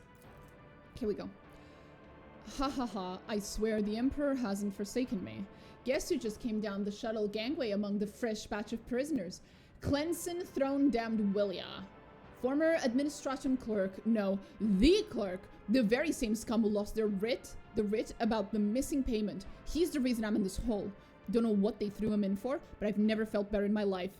He's not just behind the same bars as me, he's fresh meat, and I am a venerable optimate respected by everyone in the colony. The warden just came up with a new improvement. From now on, anyone who underperforms, misbehaves, or causes trouble any other way is to be punished by the community. Specifically, by the local best and brightest. Yours truly, the Optimates. The last 2 sods who failed to meet the quota were stripped naked, whipped, and thrown into cages in the big barracks. That's where they have to eat, sleep, and shit, now with everyone watching. I thought to myself then, that isn't right. They've taken these punishments too far. But now? Just you wait, you piece of grox shit. I'll get you for something. Those cages are calling your name. Oh... What a commentary on the human condition. Bare beds made from metal sheets swing back and forth on rusted chains. Whoever's forced to sleep on them, it would not take much for them to fall. So that explains what these cages are for.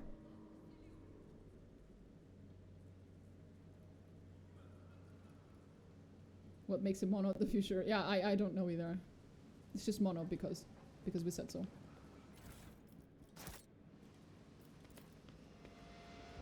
Keep your wits about you.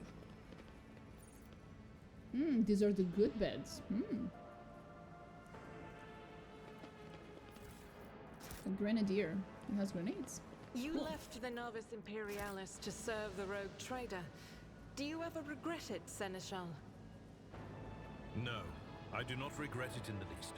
Serving in the Imperial Navy is a fine thing to do. And it was only under Lady Theodora that I truly felt the significance of what I was doing. I'm so proud of him. I always keep my options open. Of course you do. I always get the job done.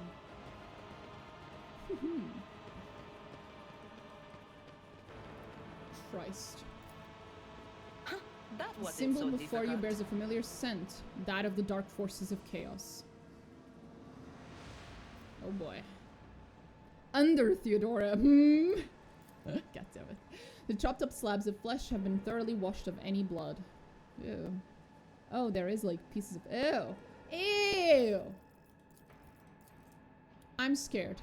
I should have known all that charity from the warden was going to bring nothing but trouble. No noble, no matter how barmy, would pull anything of the sort, but that man. It started with the little things. The warden would come by to talk, as he did. Except he used to ask us questions before, and now he was mostly gushing sermons. Some gibberish about a path to purgation, the sanctity of sacrifice, seeing with blinded eyes. I listened and nodded. Yes, Master Warden. Of course, Master Warden. He could say whatever rubbish he wanted, as long as the tasty Optimate meals kept coming. I thought everyone else was doing the same, nodding just to please the big man. I was wrong. After that, people in the barracks started yapping on about purgation and blindness too. Apparently, us Optimates were no longer just the warden's favorites. We were, Emperor forgive me, prophets of some kind, who were meant to save the rest of this sorry lot, or awaken them, or make them see, some rubbish along those lines. People were now supposed to make sacrifices to Optimates. Yesterday, the sap who slept in the bed under me in my first year here, cut off his own damn ear and crawled on his knees towards me. He handed me the ear and begged me not to forsake him when the fateful hour came. What in the throne am I supposed to do with an ear? Why is everyone, every single one, staring at me all the time? The warden said the time was nigh, that fate had truly great things in store for the Optimates. I went to look how my good friend Cleansen was doing. He hadn't spoken for 3 months, ever since I had all his top teeth ripped out. He spoke today. He looked straight at me and said, "Dead man." I kept hitting him until it hurt me. Now my fist and feet are all bruised. Half the barracks stood there and watched and prayed. I'm scared. Little too late for that, buddy. Abelard would hate me in real life. I'd have too much fun. That got dark. Yeah, that's why I insisted on reading these, because I've read these before. They're really dark. And it's so... And they tell such an interesting story in 3 parts, right? He comes in, he's just complaining about why he's here, it's unfair, and then he decides to get with the big guys at the top because it's convenient for him, and he doesn't call out, the shit that they're doing and all this like evil things that they're doing, because, well, he wants revenge on the guy he hates too. And then by the time that he realizes that these people they're not all like him, they're actually evil, it's way too late. It's way too late. It's such an interesting little story told in 3 parts, bro. I love this game. I love reading the things they leave behind. Severed human body parts. This entire room, the more you look at it, the fucking grosser it gets. Oof.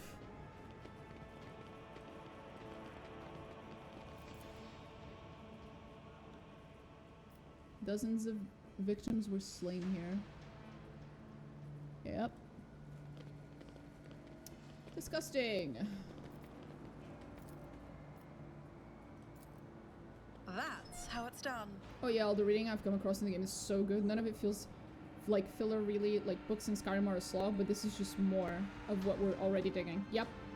It's actually worth reading. 100%. Oh, here we go. Hey guys! My brethren, the dawn is nigh. The Optimates will guide us into new existence. Yes, yes, dear brethren. Have a taste of my steel! Oh, how I've longed for this, my dear brethren. So, we found the pirates. Thank the throne. Normal-looking faces. We thought we were going to die here with these nutters. Please don't shoot us, your nobleness. Let us speak a word. Well, this is a welcome change. Talking before shooting. Still, Lord Captain, the look of this ragtag bunch hardly inspires trust. Well, Abelard, that's because you haven't introduced me yet. Give me a reason not to execute you on the spot. Here's the deal. We're honest, quiet inmates. We didn't want to riot. But, well, sitting it out wasn't really an option either. The warden's lapdogs made short work of those who refused to join in the festivities. So we had to, play along. But that's all it was. Play. We never meant no offense to Governor Medina, nor to the lawful authority of House Winterscale. Give us a chance. We just want to wait until everything blows over and we can go back to our cells and quietly do the rest of our time. A repentant, honest heretic. How novel. He's utterly unimpressed by the man's ingratiating monologue. The lowborn's speech is mottled with colors that conceal his true darker hues. This old man has a long history of lies, and he is using his wiles on us as well. But I see no foul corruption or ill intent in his words. Tell me more about the warden and the riot. Well, I saw your tongue talking about that heretic, but if you insist, here's how it is. The warden in here, the present, the honorable master, was a crackpot from the start. The previous warden ran things the proper way. Prayer, 1 meal a day, work, a punch in the chompers from the guards, work again. But the new one, do you know what his first decree was? He introduced lunches and dinners. By the 9 devils, that's 3 meals a day. The man was obviously stark raving mad. I love this game. Things only went downhill from there. The guards quit it with the teeth punching. The warden forbade them. Instead, the overseers started counting which prisoners were digging up more things in the quarry, or swinging their pickaxes harder, or whatnot. And then, would you believe it, they put together a list of the best workers. Employees of the fucking month. And if someone on that list also showed good behavior, that's when they got promoted to an optimate. That's the upper crust among us jailbirds. Or that's how it was at first. Then the warden decided it's the optimates, not the guards, who should be in charge of the punishments. And that it wasn't the overseer's job to watch the prisoners work. It was the optimates. Well, let me tell you, that's when these goody two-shoes really started to shine. The guards weren't in the same league as our dear fellows, the optimates. In the old days, we had maybe 5 or 10 stiff kicking in a week, and now we were lucky if it was only 50. That wasn't even the end of it. Warden Kibelah moved out of his chambers to live right in the quarry under the dome, and I think something in his new home really scrambled his brain. He began spouting the wildest things like the optimates are saints and who will behold the truth, and he started taking them to the quarry. Not all of them returned. The ones who did, you wouldn't recognize them. More beast than men. They were butchering people left and right, even guards and overseers. The warden himself had armed them, and that's the whole sob story, but I knew it from the moment he let us have dinners. Oh, this won't end well. The old codger's right. Whenever nobles start giving handouts to commoners, something always goes wrong. She notices your look and catches herself. I mean, with all due respect, your ladyship, no offense intended. Oh, man. I love having the noble background. So, if I spare you, what do I gain from it? How can a lowly jailbird hope to thank your noble self? I have an inkling, you see. As here, we're, how should I put this? Different from the rest of the prisoners. They're all petty thieves from Rykad Menores. They're no one serious. Now we, your nobleness, are cut from a different cloth altogether. We're fortune seekers from the void. Why don't we tell you where on Footfall Station, you know, Footfall, the only shipyard and the best market in Koros Expanse? Yes, so, where on Footfall you can find some very serious business-minded people, and how you can get yourself a very special discount from them on some very special goods. What kind of very special people? Oh, sorry, very serious people. The most serious kind, your nobleness. Have you heard about the Fellowship of the Void? It's the largest pirate alliance in the Expanse. There is no leader, of course, but there are some terribly serious captains who decided that cutting each other's throat over loot was, what do you call it, counterproductive. But cutting throats together, now it's anti-counterproductive. And well, their joint efforts leave them with an excess of spoils, so they need to dispose of it somehow. And I, your nobleness, just happen to know someone who handles such kinds of dealings on behalf of those very serious people. So you're pirates. I came across a void ship belonging to your associates. They were planning to break you out. Well, now that's out of the bag. Our fellows were supposed to come get us a long time ago. They got tied up somewhere. Void Kraken's gullet with them. And in all this time, we had to wait. This happened. Pardon me for trying to pull the synth wool over you. It's just that we want nothing to do with this whole warden nonsense. So what now? Will you let us go? Sure, no problem. Today you let us a little lie. You tell us a little lie. Tomorrow you stick a torpedo in our side from that ship of yours. If it doesn't fall apart the moment our helmsman sneezes in its general direction. Thank you, Idira. I'll spare you. There's a true aristocrat, not that warden creep. Now then, your nobleness, where was I? If you're ever on Footfall Station, there's this district, the Shadow Quarters. It's called that because it's located behind the statue of our holiest emperor. I've known folk who called it something else. Also on account of it being behind the statue. Is it the ass quarter? The hind quarters? I have no folk. Don't repeat their mistake. I tell you, Reverend Hieronymus wasted no time finding and burning them all. Holy shit. Forgive an old man for getting distracted. So, Footfall, the Shadow Quarters. There's a bar there, built into the remains of an old ship. And in that bar, in the back room, a certain Riza does her business. Tell her Grandpa Bakval says hello. You'll be her favorite client in the blink of an eye. There we are. Well, your nobleness, we'll be going now if you don't mind. I shall not leave you here to die at the hands of the warden's henchmen. Go tell my pirate that it is the Lord Captain's order that you may be sent to my ship. You will join my ship's crew. You have my personal pardon as a rogue trader. Thanks. We are most grateful, your nobleness. The old man glances at you somewhat skeptically, but then smiles and leaves. Another noble being nice to him. He's like, I don't know. The last time I accepted this, it didn't go well. Storage has not been used in some time. Okay.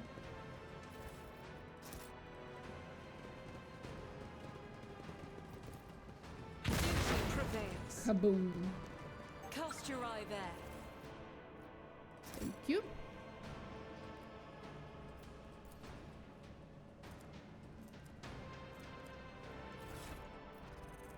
Diviner's staff. Isn't that for her?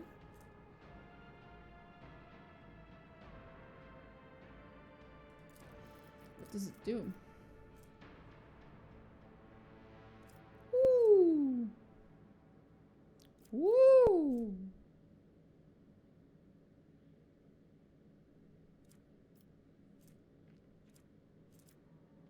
That's pretty fucking cool, actually. You know what? You can have it. It's more thematically accurate for her, anyway.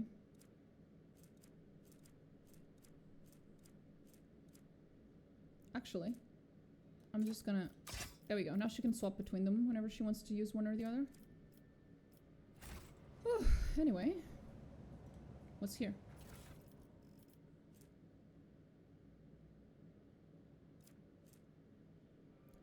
Faux hammer. Shotgun. It's a shotgun?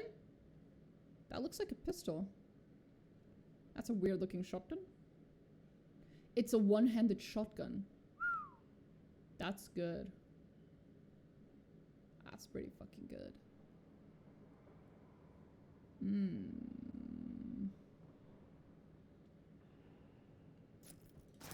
I might look into that later.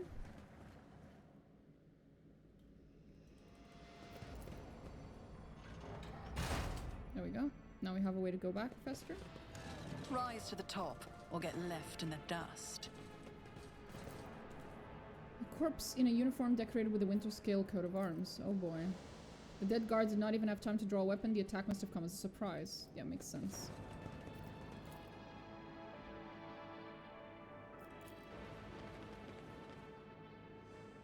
Are psychers really bad at fighting demons, or do I just not know how to use them? The few times demons appeared, Idira just made things way worse whenever she attacked.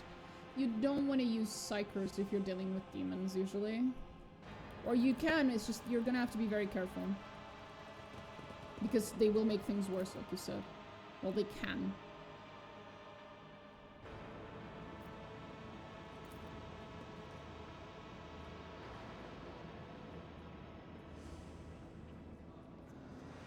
And there's Vane Winter Scale. So this is the consequence of me coming too late, is that a Vane is being tied up and he's been tortured. He's not dead, but he's been tortured. Things would have been a little different if I'd come earlier, because a Vane wouldn't be being tortured yet.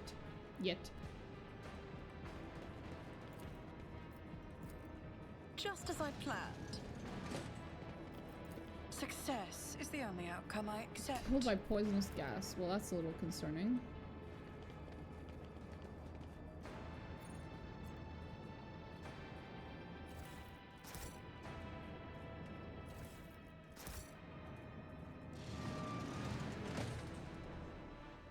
What happens if you get to Cassia late? If you get to Cassia late, then I think her servants and her like mentor and stuff, everyone's already dead.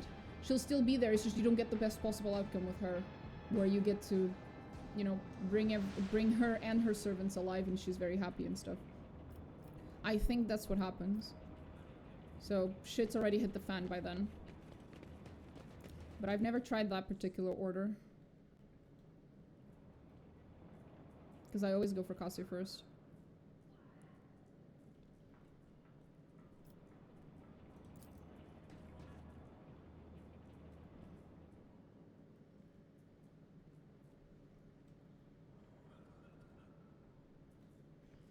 Okay, let's just Always keep your eye on the prize. take this path because it's slightly better.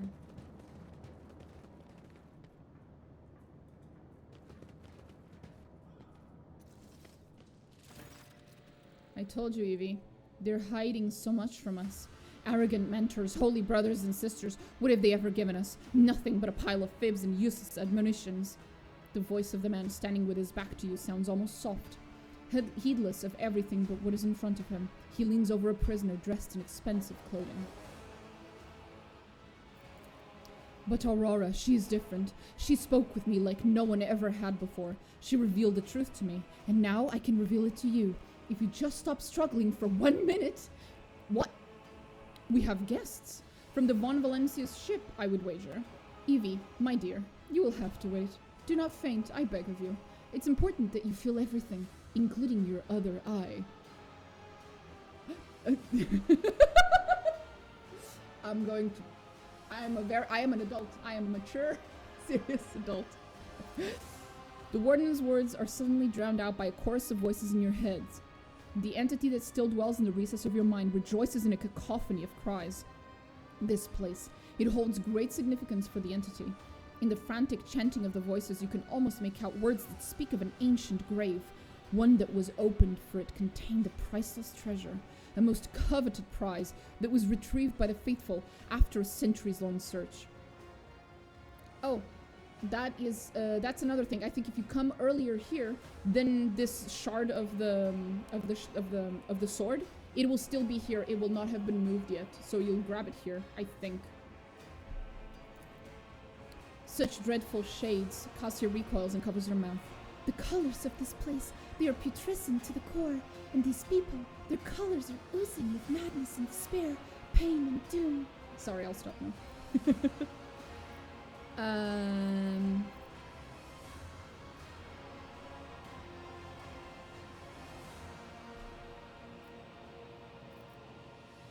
Who is that on the table? My sincerest apologies. Where are my manners? Please allow me to introduce Yvain Winterscale, the younger son of Caligos Winterscale, in the flesh.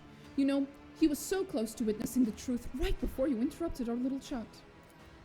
A fleeting glance at Winterscale's outstretched body is enough to turn your stomach. Torture. The very word makes you cringe in shameful horror. Your mind reels with the memories you have tried unsuccessfully to push to the back of your mind all these years.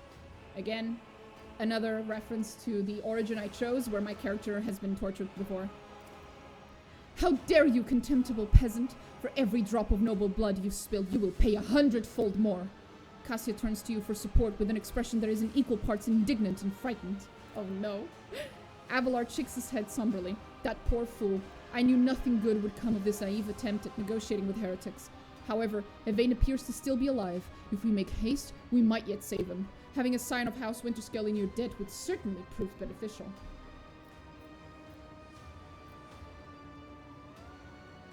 How do you know who I am?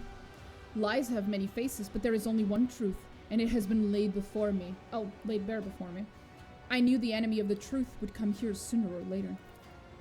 You knew? We had this guy once. You know, we had this guy once. He was a quiet one. One day, he walked into a middle deck bar, threw one back, and then pulled out a gun and started shooting people left and right without saying a word. Then he shoved the barrel in his mouth and blew his brains out. Our warden here has exactly the same look in his eyes right now. Thank you, Adira, for your very valuable contributions. Step away from the hostage at once. Hostage? How rude! Young Winterscale is my guest and dearest friend. He came here himself to visit his old acquaintance and have a heartfelt talk, and I am merely showing him some appropriate hospitality to commemorate our reunion. Idira's a lot of fun. Yes, she is.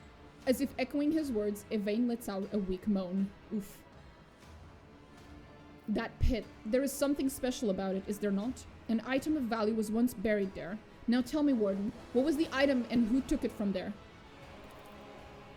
You are too late, enemy of the truth. This bastion has already fulfilled its great purpose. You will never find the trail of the reclaimed relic that now rests in the hands of the devout. Yes, I will. I just have to go to the other planet.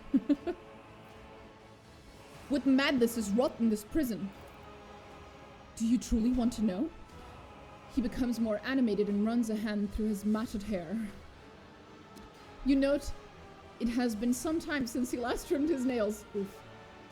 This was my garden, where I tried to grow the seedlings of a beautiful future. That was before I realized that there is no future. Not in the sense ordinary people understand.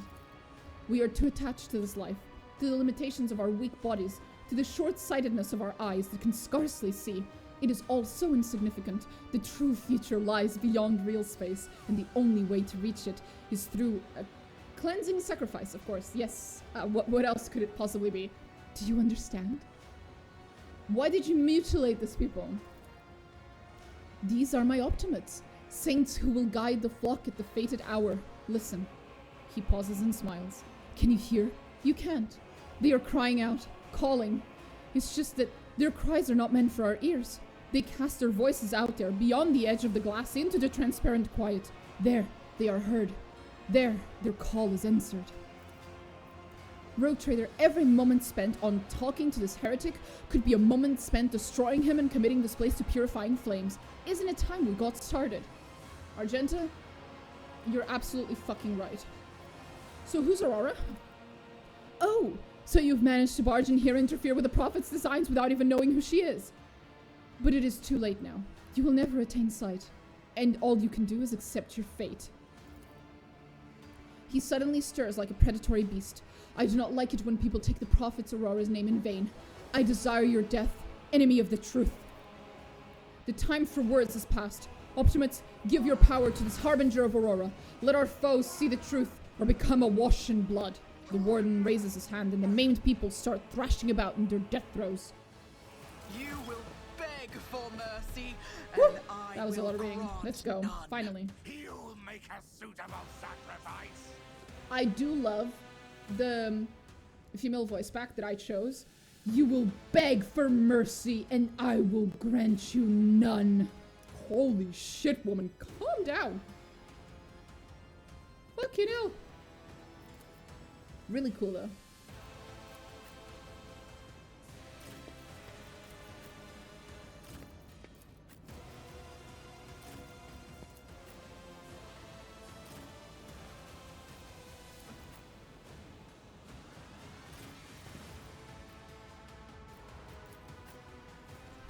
They voice acting. Oh yeah. Oh, that. Nah, I get bored if I keep reading, because there's a lot of reading in CRPGs, right? And if I just keep reading in my normal voice with nothing else on top, it gets really, really boring really fast. And then I start, like, you know, reading badly and stuff. So if I just put a little bit more of effort, I'm less likely to make mistakes. Because I get less bored. So y'all are just gonna have to put up with my shitty voice acting. Let's fucking go. This. Death to the weak. Well, my amateur voice acting. There you go. Hold on. This is a really annoying fight. Because this fucker, the warden, every time you kill the motherfucker, it just revives again and again and again and again. It's just annoying. I think you're supposed to kill these lenses. But they're so hard to kill. It takes so long.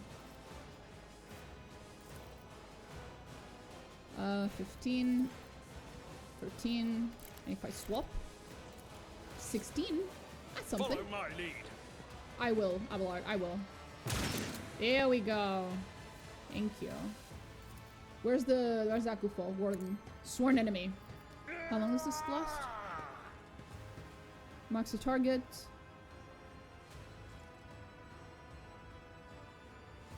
Okay, so it's forever. We're sworn enemies until the end of combat. Gotcha. Awesome. That sounds awesome. The Emperor has blessed you with a heretic who you can kill over and over. Argenta approves. Okay. It will be done. That's not the Seneschal's job. I'm sorry. Death to adorable. non-believers. Death to non-believers. Out of my way. They're adorable. They're all gonna die though. They're really weak compared to their master. And here we go. Cassia, do everyone a favor and open your eyes, honey. Open their eyes too. I'm not accustomed to being ordered around. The navigator's Woo! That was, that hurt. Is Yvain okay? Okay, Yvain's still alive. I'm always afraid I'm gonna accidentally kill Yvain or something. Get cleansed again. Yes! Now, Argenta, sweetheart. Oh wait, no, she can't shoot because she's next to them. Oh no, wait, she can. Wait, she can. Just have to move her. Ah, shit. It's gonna be hard to move. Rejoice in battle! We'll move her later. Wait, I do have this. No, it's also... Okay. Next. Chaos guides me. Oh, this is the guy with the sniper. Yeah, we're gonna have to... Well, with a rifle. We're gonna have to kill that guy. Quick. Because he can deal quite a bit of damage if we don't deal with him. Fortunately, we have a sniper too. Tee-hee. Although I need to move first. I'm technically in his range. Yep. Exactly. Where is he? There he is. Shoot him! If not, Woo! Fucking melted him. Look at that. There's nothing of this man left. There's like 2 pieces of meat and a splash of blood. Damn. Not much left for the Emperor. Well, for the Chaos Gods, I guess. Not much left for the Chaos Gods to use. You melt them. And now, let's use my favorite ring. Ah, he's too far away. Okay, I guess I'll just use it on the Warden. Shoot the Warden. Ah, didn't melt him. Sad.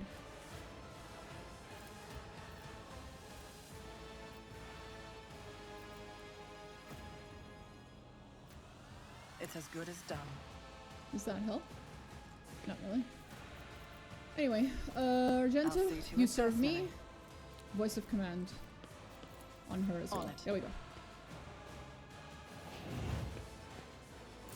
Next. Missed, bitch. Now if you'll excuse me. Guided by faith! Dodged. Good girl, Argenta. And now, parry this, you filthy casual. Eradicated. Strike is a prayer. Mwah. Beautiful. Fucking beautiful. Thank you, Argenta. As the Emperor commands, I act. High momentum. Now shoot I'll do that it. one, Argenta. Thank you. Now shoot it again. Faith without deeds is worthless. For the Emperor, Argenta. As For the the Emperor. Emperor commands. The Emperor does in fact command. You're absolutely right. There's one more motherfucker. Can you shoot him? You missed. It's okay. I forgive you. Just this once.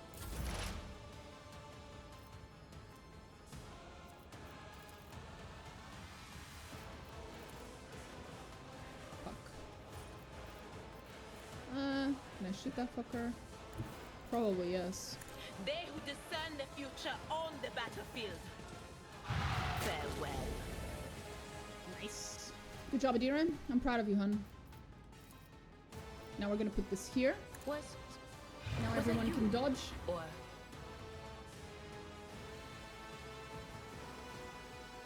Now it's just gonna be the asshole.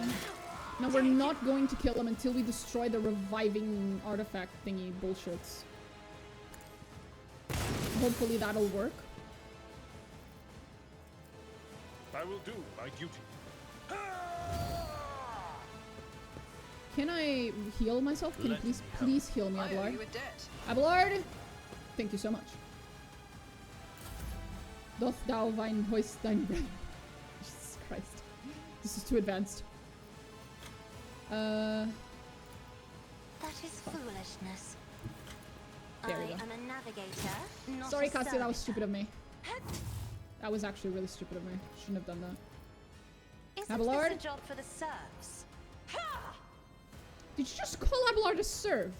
Cassia, what the Victory is fuck? imminent. Rude. Very rude. But anyway. It will be done.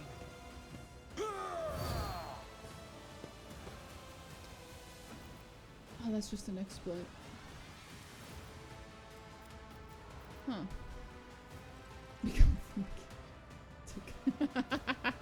I don't think you can say it like that, but I got the point.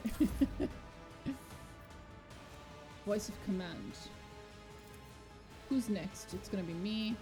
You're not allowed to command me, Cassie. I'm sorry. That's just rude. Me? You can command Adira, though. If you insist, Lord Captain.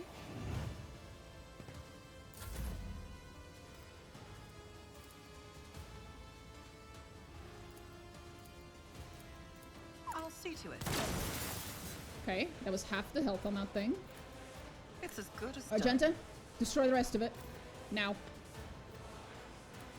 I command you to destroy that fucking thing. Argenta, you're a fucking disappointment. Fortunately, the Emperor forgives. All things are possible in the light of the God Emperor. That is true. That is technically true. He does protect and provide. Provide miracles of the linguistic type. I will bathe this battlefield in righteous fury. Argenta, for fuck's sake, I woman. will not. You are disappointing both me and the Emperor right now. High momentum.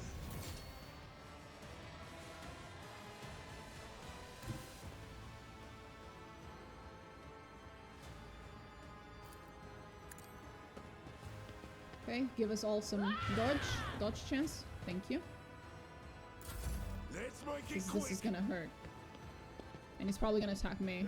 Oh, he attacked Cassia. Shit. Our way to victory. Fuck. Okay. Well.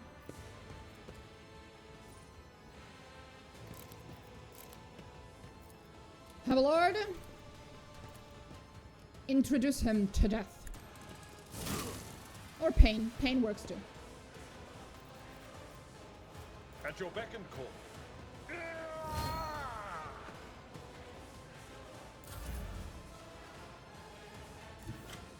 Taking calculated I'm risk gonna have is to my take the second opportunity nature. attack. Dodge! Thank you, Adira. Thank you so much, Adira. Who? Give if Abelard not another me? chance.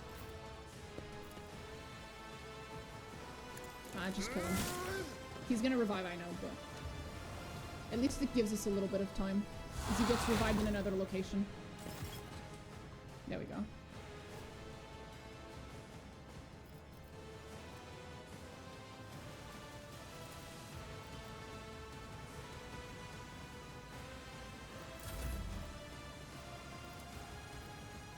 On it. Okay, now we can try that one. Bam!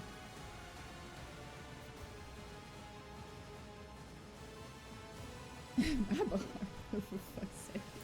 The puns. I know there's one more. There it is. We need to destroy that shit.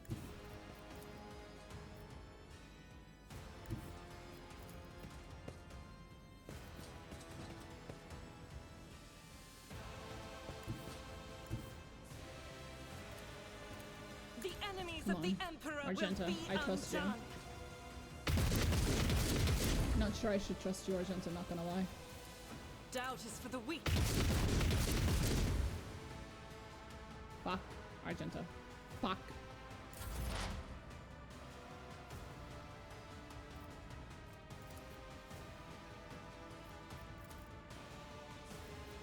Anything else? No, Cassius.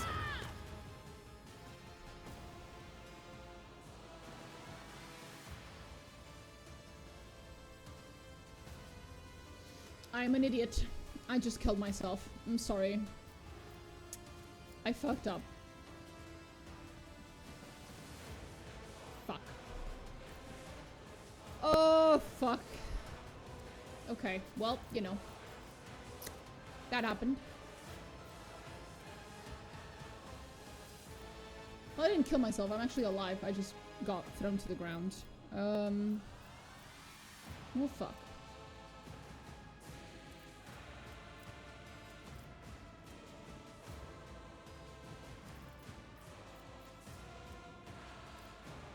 Fuck. Okay. Let's just move on with the Dira. You missed, bitch.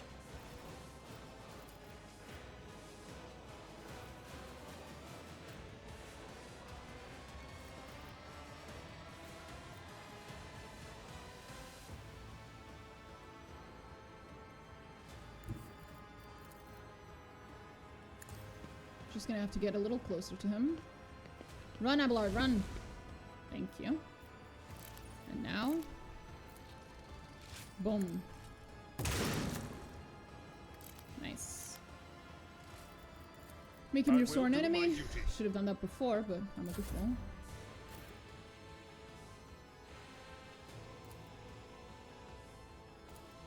As the Emperor commands, I act. High momentum.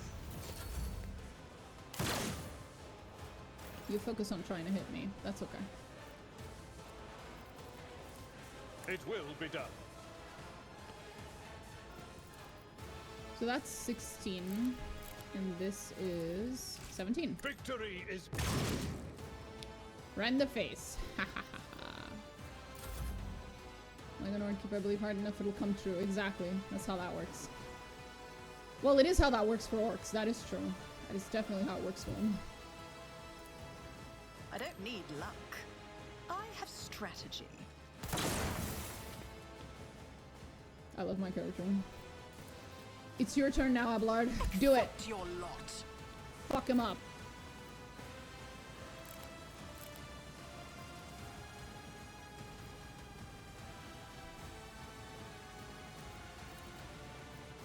Okay, if I go here, can I... No. If I go there, is it possible? No. So he's genuinely, like, behind that. Okay, so we're stuck using ranged attacks. That's okay. What can you do with that?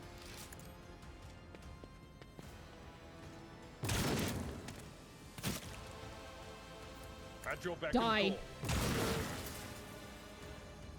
No resurrecting this time. Shithead.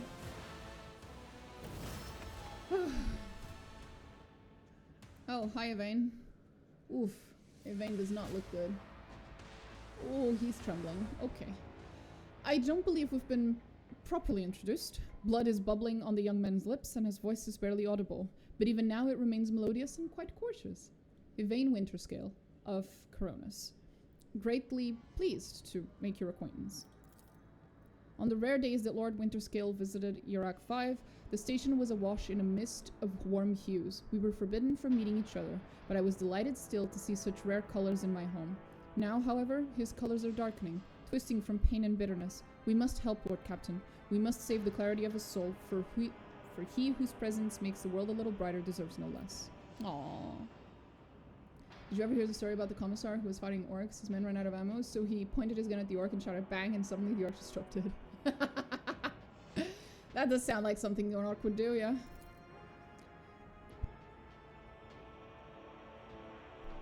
Lady Cassia, I presume, the secret child of House Orcelio. How disgraceful it is that on the day we finally meet, Yvain looks away in shame. I find myself not at my best. There is no disgrace in your predicament, Lord Winterscale. The Lord Captain and I met under similarly dreadful and tragic circumstances. Okay.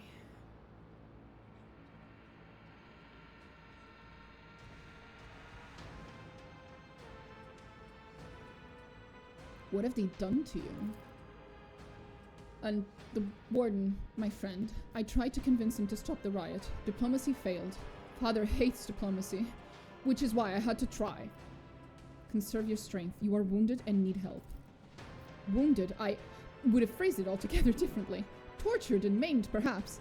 Have you ever had your eyes burned out? This was my first time. I cannot say I recommend the procedure. He's either trying to make light of the situation or growing delirious from the pain. A little bit of both.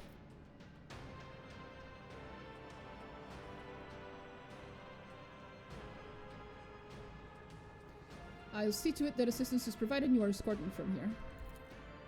He nods, giving in to oblivion. Oh, plop. He didn't give in to oblivion that much if he's not plopping to the ground. Until our next meeting, I require some time alone with my thoughts. Okay. Anything of note. Okay. Oh, look, the warden. Give me loot. Yes! He has the noble sword. I've been looking for this. Hell yeah. On a hit, the sword's attack inflicts the disturbed effect on the target for 2 rounds. If If the target of the attack is already suffering from the disturb effect, the attack deals an additional plus 10 damage to this target. Most warriors prefer swords, blah, blah, blah, blah, blah, blah. Hells yeah.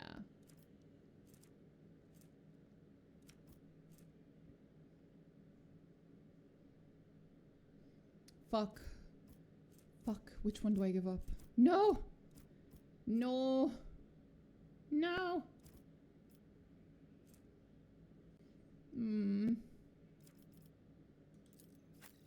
I guess I could give it to him. But he likes his serrated ones. He likes the serrated, like the, you know, those ones. These ones.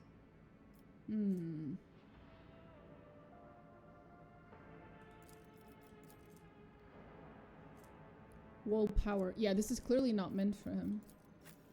This is clearly meant for an officer. It's just that if I drop the negotiator pistol, then I lose my +5 persuasion. And if I drop the heirloom auto pistol, I lose my +5 perception and ballistic skill. And I kind of want both of those. Fuck! Fuck!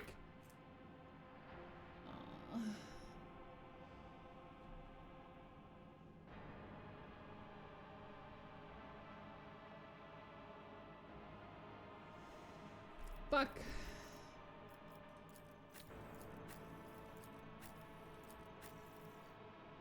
It would work for her, but she's not a... it's worthless on her.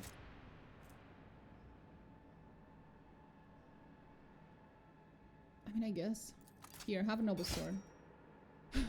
That does not look good on... that does not make a lot of sense on her, I'm not gonna lie.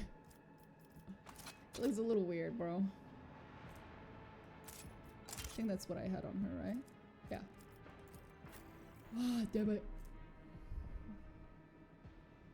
Bang, bang, bang, it's about a race, and a group of orcs changed their position, but no matter how hard the soldiers yelled, the orcs did not die. Then as they crashed into the defenses, defenders heard the orcs whispering, I'm a tank, I'm a tank, I'm a tank. And that's when you go, yeah, you might be a tank, but this in my hand right here, this is a 50 cal anti-material Barrett sniper rifle, and it shoots through tanks. And then the orcs go, and then you shoot them. I mean, you say bang. And then they die.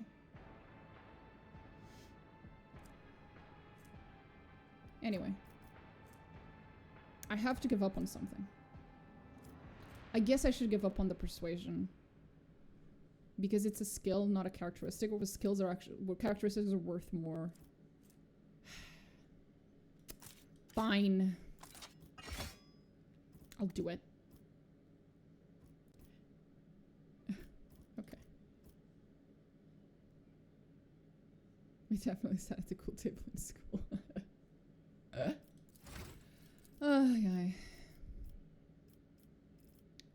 Oh, right. The targets gain additional bonuses. During their extra turn, the target deals 2 bonus damage until the end of combat. Target against. Oh, the target's all negative effects are immediately removed from the target until the end of the officer's next turn. The target cannot die. Whoa! So become immortal. The target gains temporary wounds. Now this is obviously a better one. And then the second best one is the one that comes after. Okay.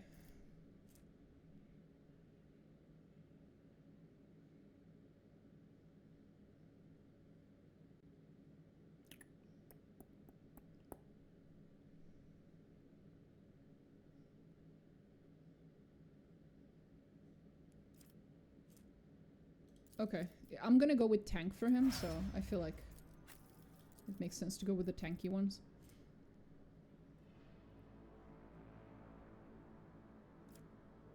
Dismantling attack also cripples the enemy, reducing their weapon skill and ballistic skill.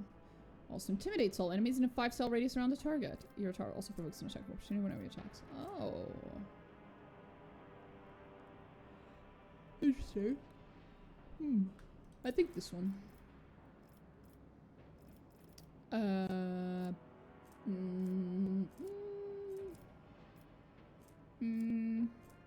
Lore War.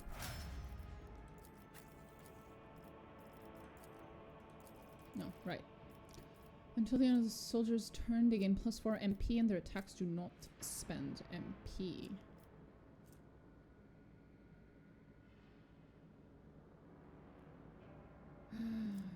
my god. Yes.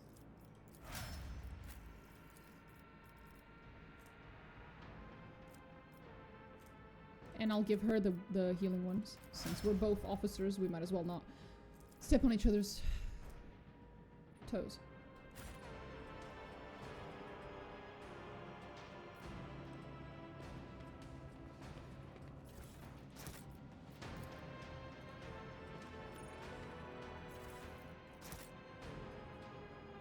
Aww. The mutilated man does not stir, bound in his shackles. The plaque near his head reads, Most Holy Prophet and Optimate Atishan. I think that's the guy. That's the guy whose diary we've been reading. Aww. We were too late to save him. Backup plan. Your eye is drawn to the shards of the enormous lens scattered around the broken device. At first you are uncertain as to what troubles you, but suddenly the realization hits you. The glass shimmers you in a unique way, just the same way as the shards of the unknown broken object you found near Theodora von Valencius's desk. What's the matter, Lord Captain? Why are you so interested in... Abelard trails off when he notices what you're looking at. He instantly makes the connection. By the Imperium Saints! It cannot be! I see it too. Whatever that thing in her study was, it was made from the same material as this junk. What? What? Abelard is at a loss for words. He takes a moment to collect himself, and all at once they start pouring out in a hasty sputter. It's a mistake! Slander meant to blemish the good name of a person who is now dead and cannot even defend herself! First, those minions of the archenemy murdered Lord Captain Theodora, and now, this cannot be tolerated. It will not be tolerated! Come on now, Abelard. Remember what she was like? Idira's smile betrays her grief, but at the same time, is strangely knowing. Brazen, assertive, it was like her entire life was a race against fate, until fate caught up with her, in the end. She would have gone headfirst into a black hole if she had thought it would put her even one step ahead of everyone else in the expanse. If we could just find out what she was keeping in her desk, and why she went to get it during the attack. Sister Argenta's beautiful face is full of grief. How bitter it is to know that you were born from bad blood. But do not let this knowledge drag you into darkness. The sister's words ring with a genuine, sincere hope that you be blessed with a worthier fate. She does not appear to be shocked by the news of Theodora's possible heresy. That's right, Argenta. Why aren't you shocked, Argenta? Why isn't this news to you, Argenta? Abelard, chill, it's just junk. Yeah, very heretical junk. What's wrong, Abelard? Life must be so easy for you sanctimonious preachers. A dubious trinket, and you no longer see a person. You see bad blood, an annoying hindrance. There is enough venom in Idira's voice to poison an entire regiment. Holy shit! Argenta recoils, but the next moment her dark eyes ignite with fury. How dare you admonish me? We are speaking of abetting the arch enemy. A person who has tainted himself thus can never justify their actions. Sure, why go through all the trouble of trying to make sense of anything when you can just label them a heretic and call it a day? Except, dear friend, I seem to remember when you didn't mind Theodora so much while you were aboard the ship. You didn't leave her side for even a moment. She rescued you, aided you, and your adoration wilted the moment you heard an accusation sullying her memory. You weren't surprised or upset. You just gave up on her and moved on. Well, Argenta has reason for that, actually. Can we just get along and cuddle? No, not these two.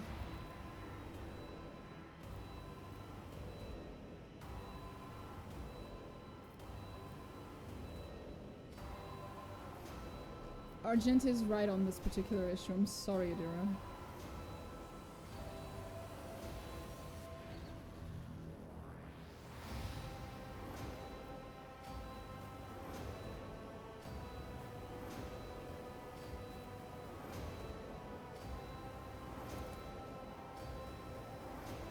I don't want to believe Theodora would be involved in it. That's all.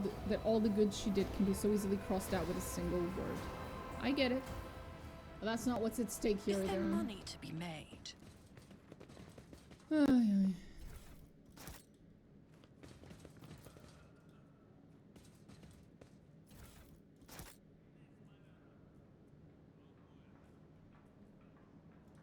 Goods. Stub revolver. Okay.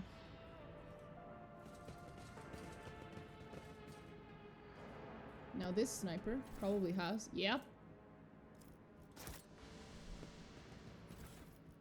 Oh, it wasn't a real sniper though. It was just a regular rifle. Sad, sad, sad, sad. I always keep my options open. Sad. Okay, I think we've grabbed everything we could grab. Oh my god, there are people on spikes. Very normal. Very normal.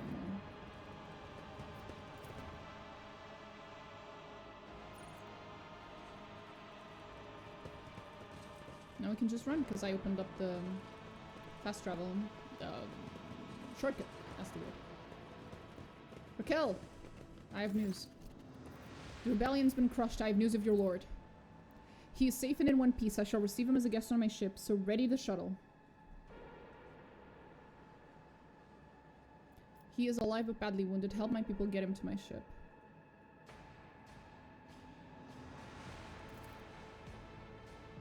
Will be done immediately. Thank you for letting me know your latest ship. There we go. Keep your wits about you. Off we go. Look, our shuttle is so pretty and colorful. I'm watching while I'm at work and people come wanting to buy stuff and interrupt me while I'm trying to watch the game. So rude. Permission to report, Lord Captain. Over the past few days, I received several messages from different decks, complaining about anomalous behavior in the ship's cogitators and servitors. The machine spirits are restless and rebellious, and no tech litany or ritual of pacification can rid them of this obstinacy. Tech priests can deal with the vessel's systems, but the servitors, they make errors in their tasks, disobey orders, change the assigned rituals, or sometimes downright freeze as if in a trance. Lord Captain, occurrences such as these are caused by errors in cogitator calculations, or have some other sensible explanation. I beseech you not to take after those who whisper about the ship being cursed or possessed. Oh, don't start, old man. All these peculiar happenings have long since turned into local legends. A door slams shut, a lumen starts flickering. Folk have grown used to all that, so our resident ghost has decided to up the ante. I'm telling you, things are only going to get worse from here. The technomats inspected the servitors and concluded they pose no danger. According to the servants of the Omnissiah, such behavior is caused either by the echoes of minds not completely eliminated or by manifestations of the machine's spirit's will. Nevertheless, the faulty servitors make the crew's tasks considerably more difficult, and High Factotum Janris Danrock would like to discuss how he should deal with the defective property. He is awaiting your audience on the bridge.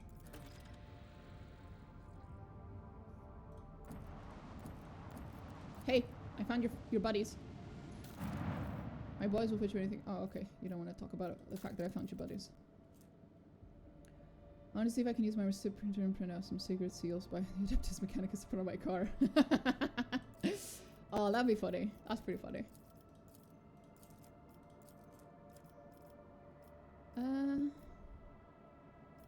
Fuel. Heretic trophies, Xeno trophies, jewelry, and ship components. Plop. Hey. Plop.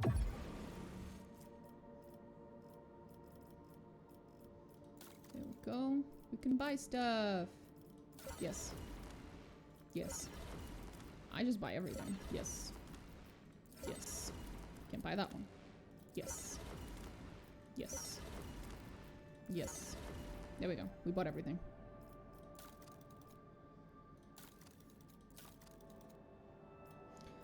There we go.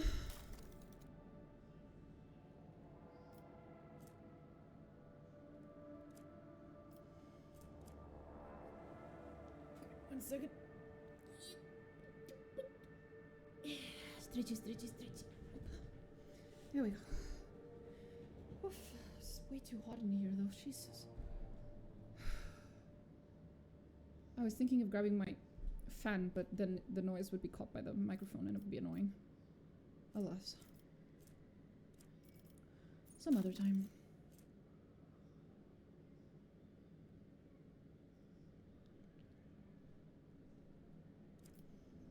Okay, right, they want me back on the bridge to talk about the servitors, or whatever. Let's go deal with the servitor issue.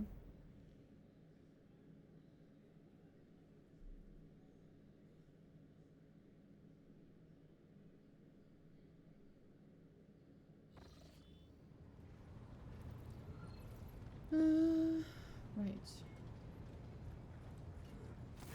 Anything new? Nope.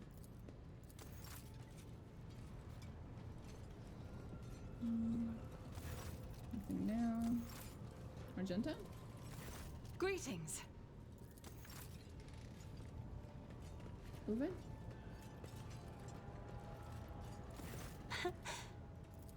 You are engulfed in clouds the color of dark umber. They carry an old pain and doubt. I beg forgiveness for my inappropriate behavior. When I see such oppressive colors, I immediately want to paint them a different hue, to disperse them. I already mentioned I cannot control it, except this time, I thought I would be able to, for whatever reason. There's nothing shameful about wanting to help, but you should probably ask my permission next time. Absolutely. That is what I will do next time. Mm-hmm. I have enjoyed your company. Hey, Heinrich.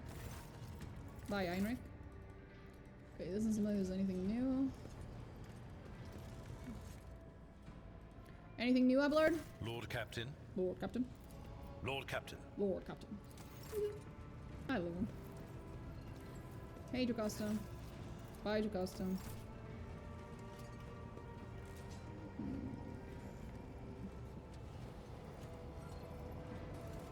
Okay. Anything new, dear?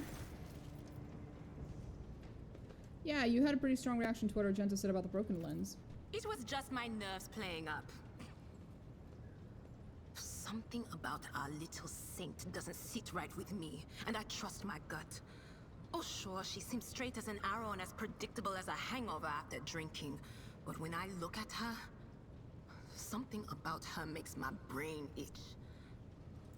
After that conversation, I tried to listen to what was being said about her. Beyond the door, what I heard was strange. Blood in her past, twilight in her present, and something like a star leading her. But where is it leading her? I saw several roads, and all of them frightened me. Maybe we should warn Argenta? Oh yeah, you go ahead and tell her the wicked Psyker has divined something about her. She'll be so Fair. pleased and grateful, and of course she'll listen to what you have to say. No, that would be pointless. And anyway, I'm not even sure what it all means. Maybe the danger is to her? Or maybe the danger's coming from her.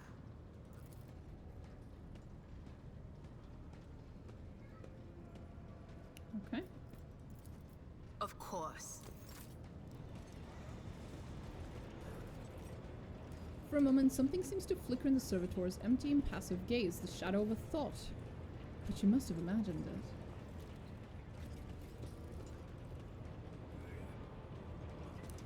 God damn it, Nomos. Stop playing with the servitors, Nomos. A visible shiver runs through the servitor's augmented body.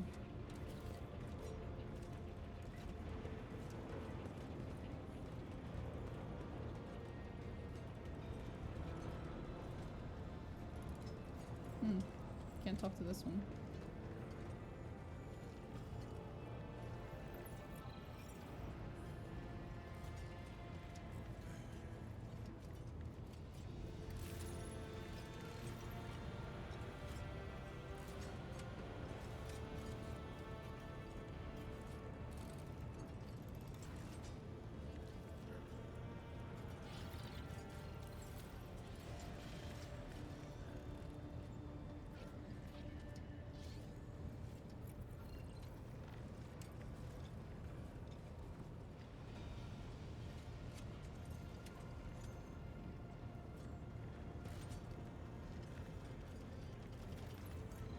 Okay, yeah, the servitors are acting up.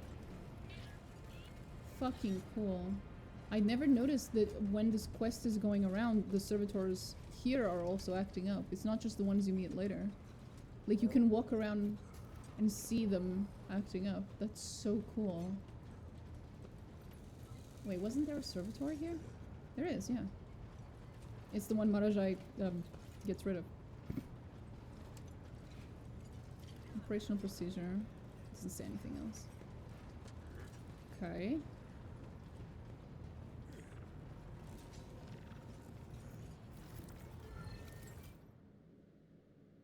Ah!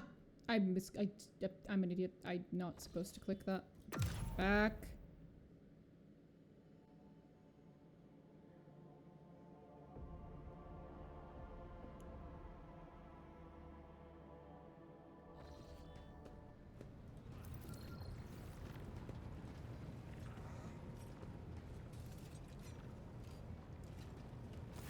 Hey. I've heard about the servitor bullshit. What happened? You see, your ladyship, the ship's servitors have been malfunctioning, I noticed. They violate protocols, interrupt their tasks, overwork crew members for long periods of time, and move erratically with no meaning or purpose. Had it been a routine technical fault, I would have decided the fate of these servitors myself. But I deemed it necessary to notify you. I do not wish to hide such irregularities from the Lord Captain. If you wish to observe the servitors' unusual behavior before you decide their fate, this can be arranged. The majority of the defective units have been delivered to one of the storage compartments pending your decision. I'll go take a look. And here we go.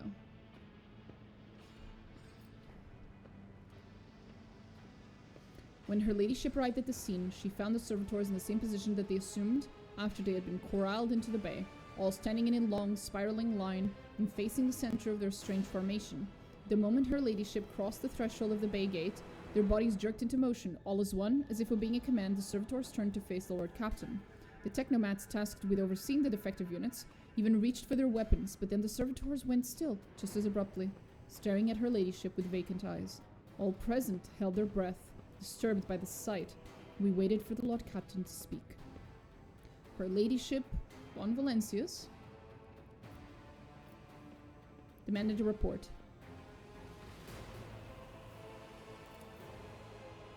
Long-wide entity report could have been summarized in a single key input. Despite the servitors' abnormal behavior, they were still quite capable of carrying out tests, and therefore the circumstances did not call for their termination. All present held their breath. Disturbed by the sight, we waited for the Lord Captain to speak. Her ladyship took several steps towards the servitors. Immediately the servitors, each and every one of them, stepped towards the Lord Captain in perfect unison. They mimicked her movements with frightening precision. The rogue trader halted in place and after a moment's thought waved her hand, and the servitors, just as synchronously, repeated that gesture as well. When the Lord Captain turned quizzically to the technomats, so did the servitors, as if mocking her. Whatever the Lord Captain did, be it an incline of the head, or a wave of a hand, or a step to the side, the defective units repeated it without a moment's delay or hesitation, like grotesque marionettes controlled by an unseen puppeteer. Nomos has a fucking sense of humor, that's what. We observed this mime unfold in distressed bafflement for nearly a minute until the servitors finally came to a stop. Not sensing any threat from them, the rogue trader approached with confidence. Examined the servitors. As high factotum, it was I who had prompted that entire inspection, and thus it was my duty to follow the Lord Captain. As we stepped closer, we noticed a fascinating irregularity. The servitors' pupils, normally still, were shaking wildly. Their bulging veins were pulsating under their copper collars inscribed with their past offenses. It was as if those mindless half-machines were locked in a perpetual state of extreme tension. A visibly shaken technomat behind us proposed that the human souls had awakened within these servitors' bodies after a long slumber deep within their lobotomized brains. Formerly bereft of intelligence, they had attained awareness, feeling, and understanding. After a pause, the technomat added that the servitors used to function properly and that no one had been able to explain the change in their behavior. Her gaze still trained on the motionless but animate half-machines and half-people. The Lord Captain stepped away.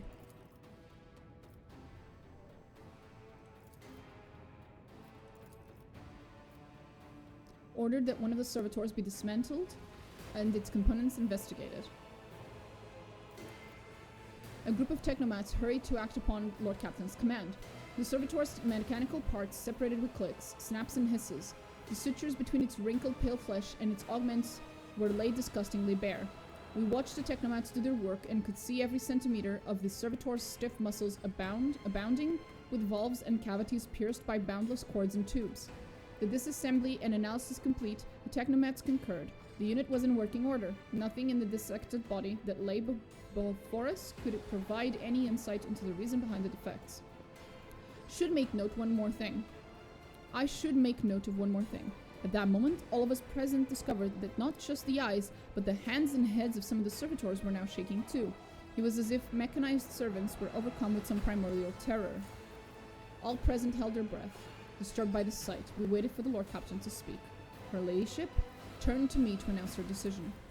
Her Ladyship looked at me with unwavering resolve, and it was that confidence that wrenched me out of the nightmarish stupor that had me tensely observing the scene unfolding before me.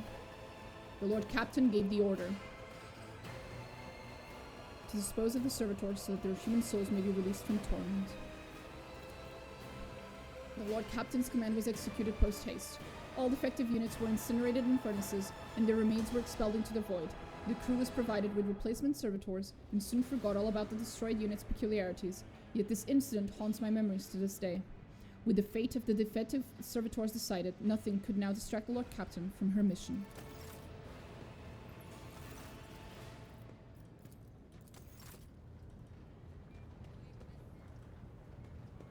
Aw, now they're gone.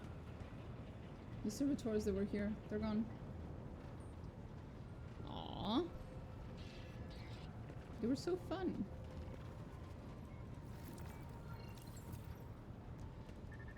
Anyway, I don't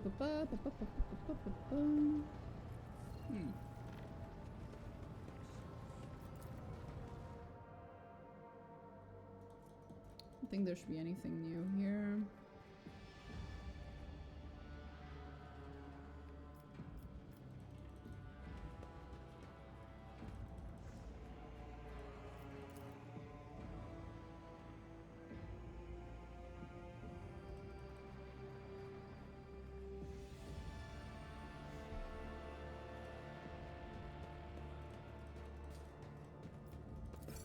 Oh, right, I forgot about that. Alright. Forgot that was a button. Wait, I can play it?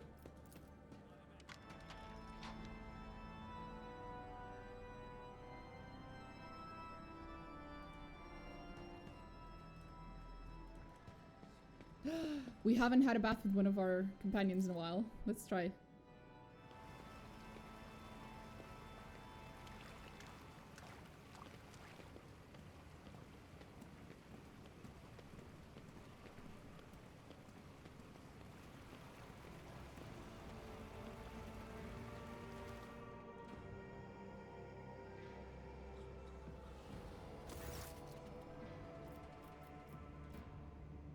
I wish to see someone from my retinue.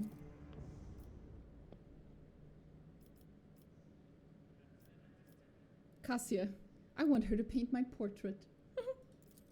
At once. Lord Captain, it is most improper for us to be conversing in your bath chamber, and I cannot believe you wish to paint a picture of you. Disrobed! I cannot. It is scandalous. This goes beyond every standard of decency. Oh, so funny.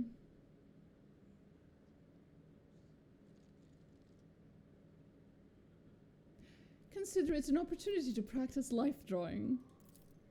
Well, you are certainly an interesting model. I have never painted people before, but I am willing to try if you insist. Cassia picks up her brush. The two of you spend the next half an hour engaging in small talk, and her awkwardness soon gives way to an intense focus as she becomes immersed in her art. This painting, it may not be what you had in mind. Still, this is how I see you and your colors. The canvas is a whirlwind of brightly colored paints. The outline of a human figure is suggested through broad, colorful strokes and fluid shapes. You could be hard-pressed to call it a portrait, but the series of abstract images and impressions do vaguely resemble your form. Your style is so unique. I like it. Cassia's cheek turns pink, and you feel a flush of embarrassment. You are most gracious. It would be a pleasure to paint like this again sometime. Though perhaps in a more traditional environment. Oh, I need to stop being so mean.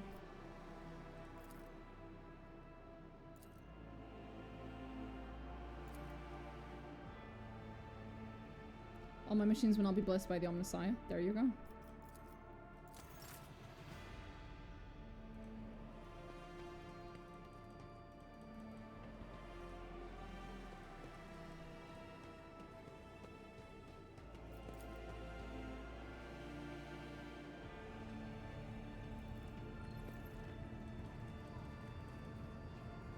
I feel like that'd be a really good fucking idea for like a person who owns like a car stand, you know, that's trying to sell their cars. It's like, yeah, sure, my cars have the standard warranty and they have all their papers in order, but they're also blessed by the Omnissiah. I bet you've never found a car before that's also blessed by the Omnissiah. I feel like that's a selling point, you know? Really distinguishes you from the other car sellers.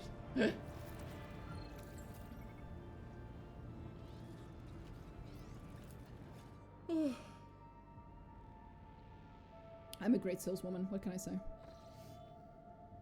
Okay, next is Recod Minoris. But the blessing loses half its value as soon as it leaves the shop. Exactly. Oh, permission to report. Lord Captain, members of a secret cult operating aboard this ship have requested an audience. They wish to present gifts and introduce themselves to their new captain. What secret cult? They call themselves the Bloodspun Web. The cult defends the flagship from both internal and external threats. Lady Theodora held them in high regard and looked favorably upon their activities. I am ready to receive them. I will commence preparations at once, Lord Captain.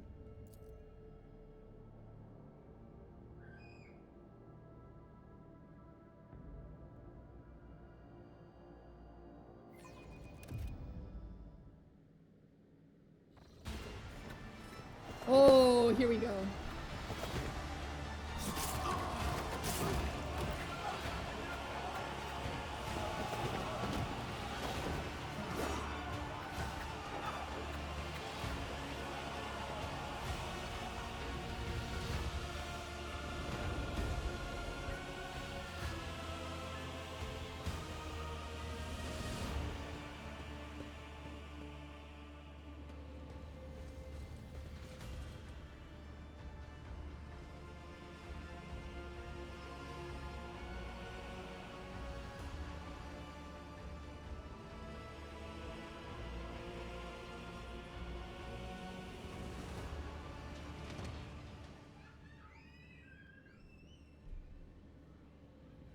Those on the deck watch in awe as the final figure moves gracefully into a ceremonial pose.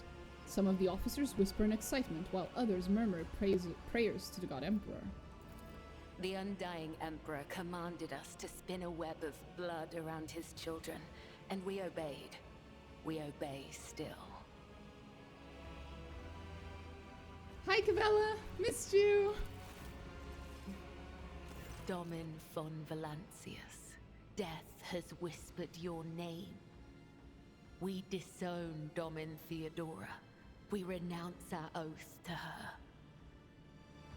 It is a little ironic that now my name is Domin. Oh well. And now we give the gift of our blood to you. It is the gift of death. Death has whispered your name. The followers of the tenets of the web swear fealty to their new overlord and offer proof of their devotion. Of course. We give you a blade, the silent verdict.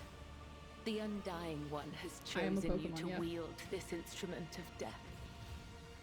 We give you one of our own, Kibelah. She will be your shield and shadow. And we give you the blood of these traitors. The tenets of the web will purify their souls. You've heard many stories about death cults, such as this one. These devoted, holy assassins of the Imperium have turned death into a form of worship of the Emperor. They are exemplary slayers, invisible executioners, and the scourge of traitors, heretics, and fallen souls. Many righteous people honor them as votaries of the faith, while others see their fearsome rituals as friends in spectacles touched by madness.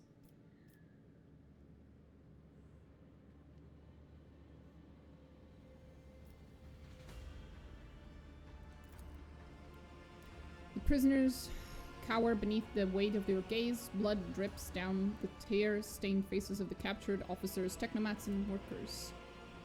Traitor, heretic, apostate, renegade. The cuts have been diligent and regularly opened to prevent healing. Oh god. These renegades committed treachery against their domin. Their lips once praised the name of Kunrad Voigtveer, but it is your name they will whisper as they cross over to the other side. Thank you, Kibelah. You're not creepy at all. The cultists are all Voidborn. Their lithe, sinewy bodies are clad in light armor, which allows them to move with an acrobat's nimble grace and strike with an assassin's swift surety. Their red and black vestments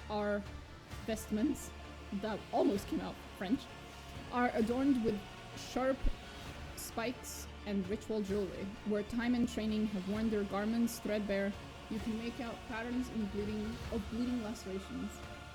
Interesting, so a death cult watches over my crew. They who honor the Emperor through killing, who devote their every deed to serving him. Sacred executioners.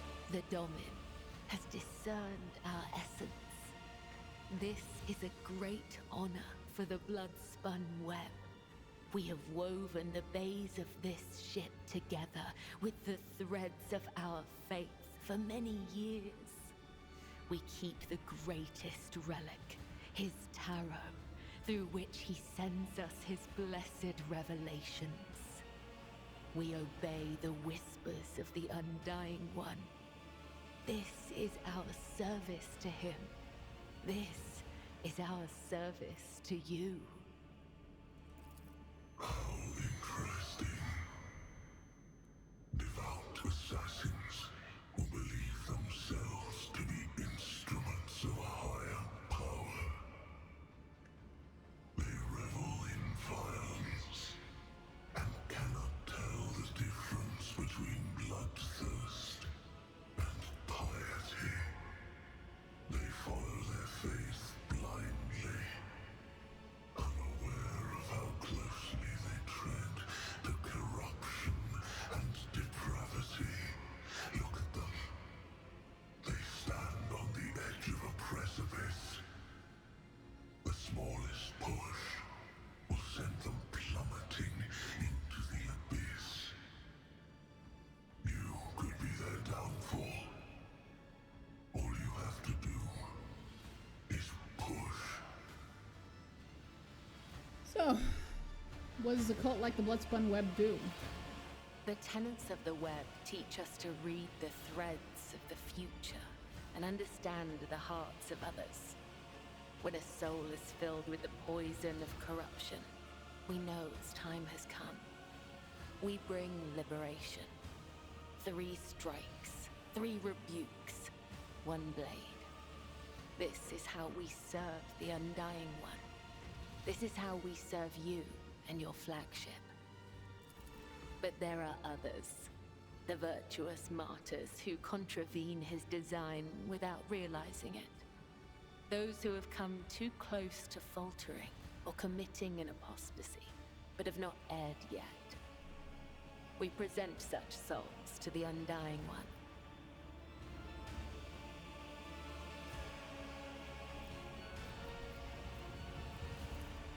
We do not desire their death. We do not seek them out in the darkness. They come to us, and we usher them from this life if his sacred tarot reveals that the Emperor wishes to accept these martyrs. Okay. Our laws and teachings, our philosophy and way of life, our art of combat and spiritual dogma. The tenets are the blood-spun web itself.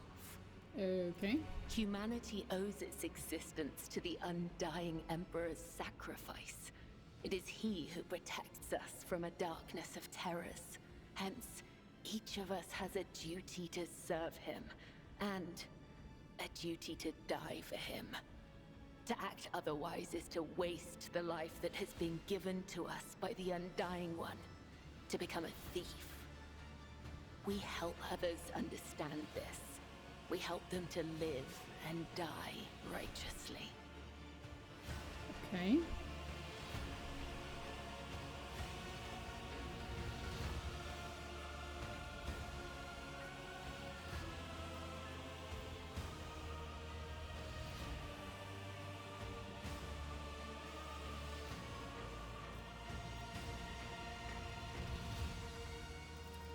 We follow his design. We claim those marked by his omens. We submit to his will. How could it be otherwise?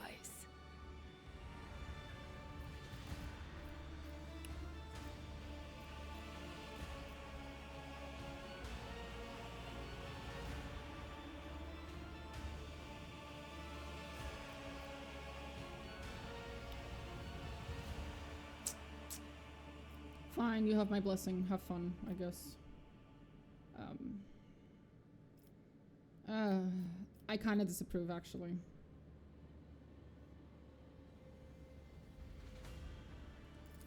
We lament having incurred your anger, Domin. We hope that you may yet understand there is no fault in our service, before him or before the crew of this vessel. Tell me about yourself, Kibelah. Are you the leader?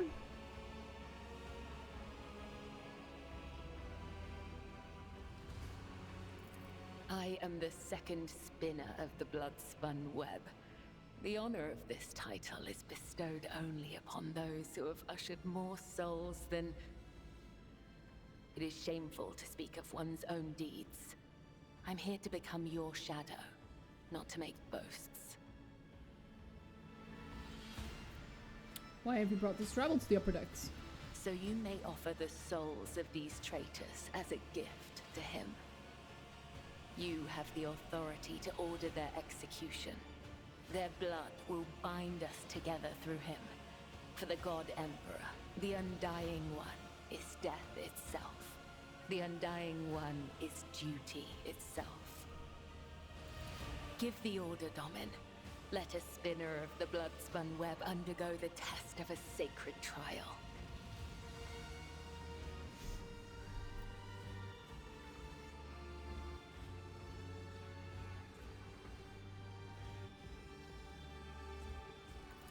Then, I will tell you of the treacherous blood that runs through their veins.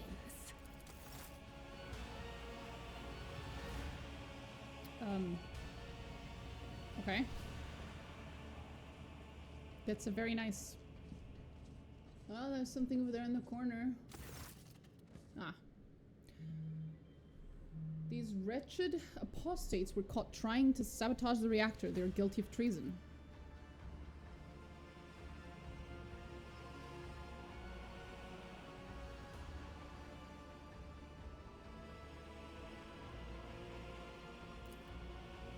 Theft of weapons, sabotage, and deaths of the crew in Bay ALA2. Do you have proof of these charges, or are such claims the result of cultic revelation? With all due respect, it is difficult to discern the truth of these accusations without evidence. Divine visions and dark potents may be reason enough for you to shed blood, but not everyone here shares your perspectives.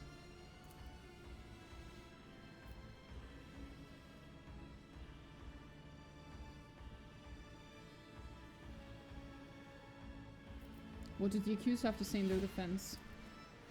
Have mercy, we're just technical tunnel workers. We were told to block the ventilation shaft leading into the reactor room. Fume leakage, supposedly. We didn't know we were doing anything wrong. We were just following orders, and for why we were holding weapons, that was, well, you know. They smeared blood on themselves and crawled out of the tunnel wailing, "Oh no, the ship's been attacked. There are enemies everywhere. Defend the bay." We rushed off to investigate, and they used their cutters to break into the weapons storage at our guard station. They stole guns and headed straight for the reactor room.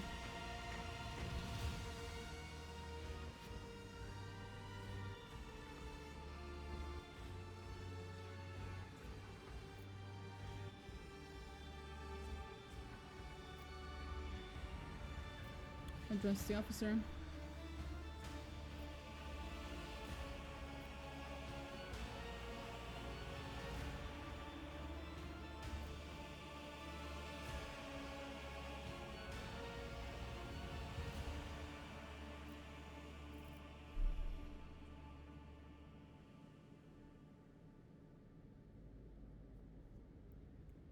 Demoted. Probably, yeah.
Your lead ship the spinners of the Bloodspun Web, watching, tracking, and killing Von Valencia's enemies long before long before the warrant of trade passed to Lady Theodora. However, their blades have also been known to cut short the lives of highly upstanding persons.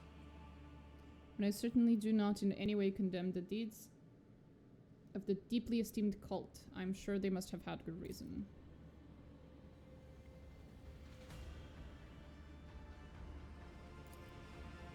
Right.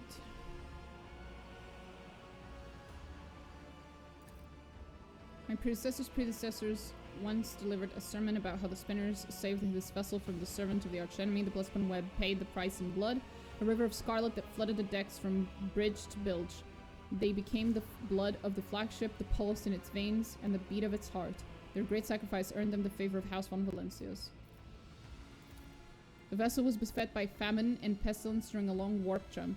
The flagship wandered uncharted paths in the immaterium for 20 cycles straight. Servants of the archenemy used the despairing hearts of the crew to infiltrate the ship, and death followed. The hungry became the hunted, the famished became a feast.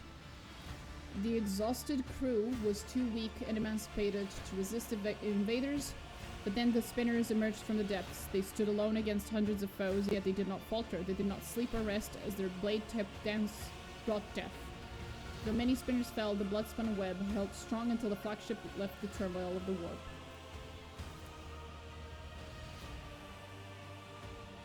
Yeah.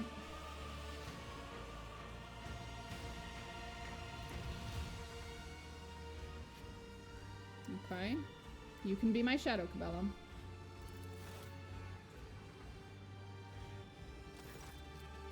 Henceforth I am your shadow, Damin von Valencius, an instrument of death placed in your hand by the Undying One, for so it was ordained, and so his tarot first spoke.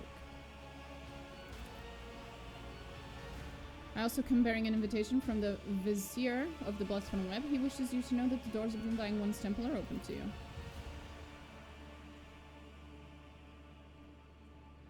Right. What do you mean, what tarot? The greatest, most sacred relic of the Bloodspun Web. The Emperor's tarot, only his chosen servants may earn the permission to rain blood upon the cards and perform a reading to see portents of the future, shadows of the past, or tangles of the present. However, the secrets of his tarot are not for the ears of lay people to hear. I cannot tell you more. Not here. Not now. Who's the Vizier? It's their leader. Why is the Vizier not here to deliver the message himself? He's very old, and he needs to be in the temple. Where is your temple located? Not permitted to say. If you wish to find a temple, you must walk the path of Saint Ariane, the matriarch spider. Hers was the thread that would become the Bloodspun Web. A path began deep within the flagship. This journey will bring you close to the thread of the web, blah, blah, blah, blah, blah. I do not see the point of these riddles. Your temple is a part of my ship. What is to stop me from simply walking inside? You must become the blood of the flagship before you can enter the sacred temple of the Undying One. I cannot guide your way, but I can walk by your side. I will walk, then.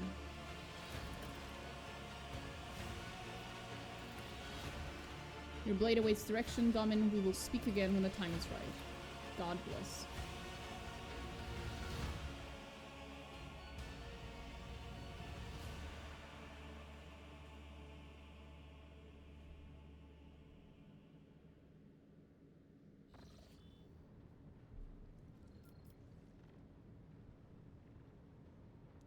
How's the war going?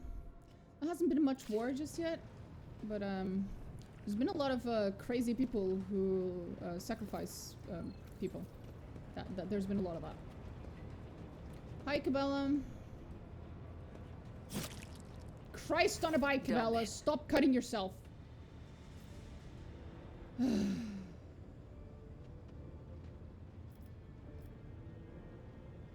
I would like to know more about the secret mysteries of the death cult. The Vizier taught us that there are many like us throughout the Imperium who spill blood in his name. Death cultists, as they call us. He said that no two death cults are the same, just as there are no two identical stars in the void. I will tell you about the Bloodspun Web, but I cannot speak on behalf of all death cults. Fair enough. So, why do you do what you do? The Bloodspun Web holds the bays of the flagship together with the threads of its faith. Such is our service to the Domini of the von Valancius line. The Undying One commanded the Domini to embark on a ship and sail the Void's expanse. Daddy did? And thus, it became our duty to protect your dynasty and the Ark that became its home. This great relic of blood and adamantine. Okay. Some loathe and fear us.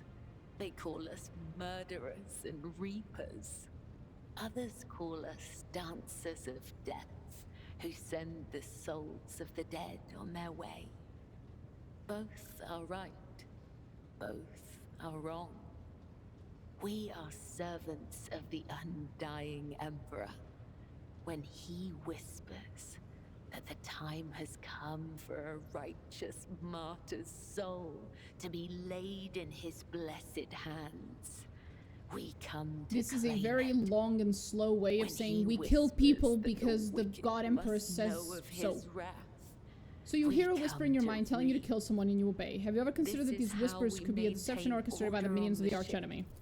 Death's whisper is unmistakable. It is not like the murmur of stars or the hiss of corruption. It is truthful, pure, unyielding. Only the most eminent of us, the high spinners, can hear the whisper of the Undying One and give voice to his will. Psychers. They must hone their senses and temper their body and soul for years before his call can reach them. If it puts you more at ease, you can think of these whispers as his providence. You're literally diviners. How'd you know you've never made a mistake? How can you be so sure that you've never wrongly robbed one of your victims of their life? We are carried along by a current of blood in the great river of fate. Life is not given or taken away by chance. If I see an enemy of humanity, my blade will sever the so thread of fucking their slowly. existence. I will not wait for a sign of his divine bidding. I am his will, and I do what must be done. There is no thirst, only duty. Killing brings us no pleasure. We are instruments Maharaja is of very his disappointed will, by that statement. and this is how we serve.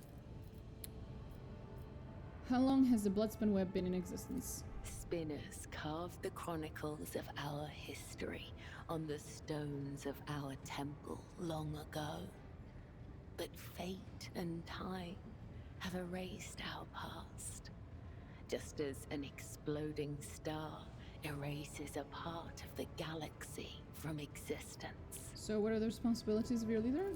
It is the Visier's duty to watch over the flock, to lead those who want to learn more of the Undying One, but are fearful of death, and guide those who seek answers in death, but do not know how to live.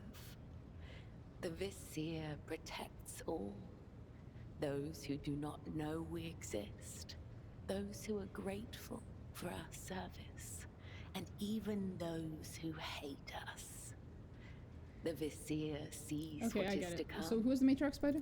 It is said that she was one of many, born in the void, the Domin's subject. She honored death instead of life, and for this, she was persecuted. It is said that when the arch-enemy's forces invaded the flagship during a warp jump, she gathered the Undying One's servants around her and saved the ship from ruin. Together, they spun the first threads of the web to ensure that such devastation would never happen again. It is said that she was strong and indomitable, but as the years passed, her heart became as stone, and thus, the Undying One whispered her name to the one who would become the first Visier of the blood-spun web. So why'd you call yourself spinners? Through blood, sweat, tears, and the strength of their convictions, the servants of the Undying One spin the souls of your subjects into threads of balance. This is why we refer to ourselves as spinners. Oh god. Those who are newly committed to the blood-spun web are called lesser spinners. If they are faithful in their service to him, they may eventually become spinners. The Undying One is death itself. We serve him, and thus we serve death. This is not a comparison, attribution, or preference. It is the truth. And Anyway, nothing can you teach me to change follow the tenets of the Bloodspun Web? The tenets are knowledge, an art that is passed down from one generation of the blood-spun web to the next. Okay, so that's a no. Even so, there are... Tell me about yourself. I am the second spinner of the blood-spun web. A spear in the hand of the Undying Emperor. I am your shield and shadow. Your blade. How succinct. Do you dislike talking about yourself? A look of curiosity flashes across Kibelah's face before it is masked by her usual stoic indifference. The tenets compel us to let our deeds speak on our behalf. There is no one in the cult who does not know me. So I have grown accustomed to taciturnity in matters regarding myself. Ask, and I will try to give you an answer that will satisfy your thirst for knowledge. Tell me about your past. I remember nothing of my childhood. The Vizier says this is because of my training and the injuries I received in battle. He told me it is the fate of all high spinners. The only memories I have are of the blood-spun web. That's very and sus. The brothers and So what's it like growing up in a cult? When we were young, we would sew our eyes shut and wander through the bays for months at a time. Starving, surviving, dying. This trial of darkness honed the senses of those who passed it. We were elated, for we knew we were blessed by him. When we grew older, we learned to wield our weapons, and our mentors tested us with pain, poison, and the weight of deceitful words. In time, our bodies no longer felt pain. Our blood became resistant to toxins, and our focus could not be shaken. We were at peace, for we had shed everything that could encumber our faith. When we came of age, we faced a great trial. A year-long vigil spent in unceasing prayer to the Undying One.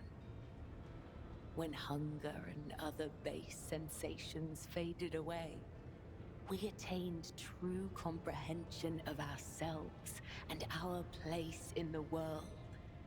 Our place between life and death. We were proud. It must have been difficult to go through all that as a child. It is impossible to understand the value of your body and spirit if you've never experienced physical or emotional pain. Pain is temporary, but experience endures. Experience can be sharpened like a blade and turned into muscle. When we join the cult, we relinquish our past. The blood-spun web becomes our new family. I have seen the pain, terror, and doubt in the eyes of those who hear the Undying One whisper the names of their kin. For some, the blessing of oblivion is a gift not unlike death. So you don't want to know what happened to your family? No. Okay. The answer escapes a little bit before she can give it any thought. Upon realizing this, she produces a small blade, seemingly out of nowhere, and begins to sharpen it with pointed nonchalance. So you're lying. You may not remember your real family, but are you truly so unconcerned by the death of your fellow cultists? It brings me comfort when my brothers and sisters cross to the other side. The Undying One has called them to his side, so they can serve him in ways we cannot. Sure. So, you are maidenless. I mean, you have no friends. Attachment makes us weak. The weak meet their demise prematurely. But such death does not please the Undying One. For a soul must not be claimed before their time has come. It is true that spinners occasionally cross paths with those outside the cult. But such paths always diverge in the end. We may walk the same road together, but we are nothing more than temper. But not you and I, Domin. Our threads cannot be unwoven, and only the Undying One will end my service to you. Fair enough. Know your enemy and prevail in battle. Know your ally and prevail in war. I have a feeling she's, quoting Sun Tzu there or something like that. Do you truly feel no pain at all? You can see for yourself. Oh god. She's just, Kibelah removes a small leather pouch from her belt and opens it to reveal several instruments of torture. Oh my god! What are those? Tools for tempering the flesh. Uh-huh. If a spinner neglects this practice for too long, their body will weaken and their sensitivity to pain might return. If it does, they will feel the overwhelming agony of every wound Tormenting yourself almost seems to give you pleasure. Is it possible to experience pleasure if one feels nothing? Very well. Let's see just how impervious to pain you really are. An assortment of small but sophisticated torture tools are laid out before you. Drive a long needle into her eye socket. That's not a long needle. That's a whole ass knife, man. The purpose of this practice is to fortify the flesh, not to mutilate it.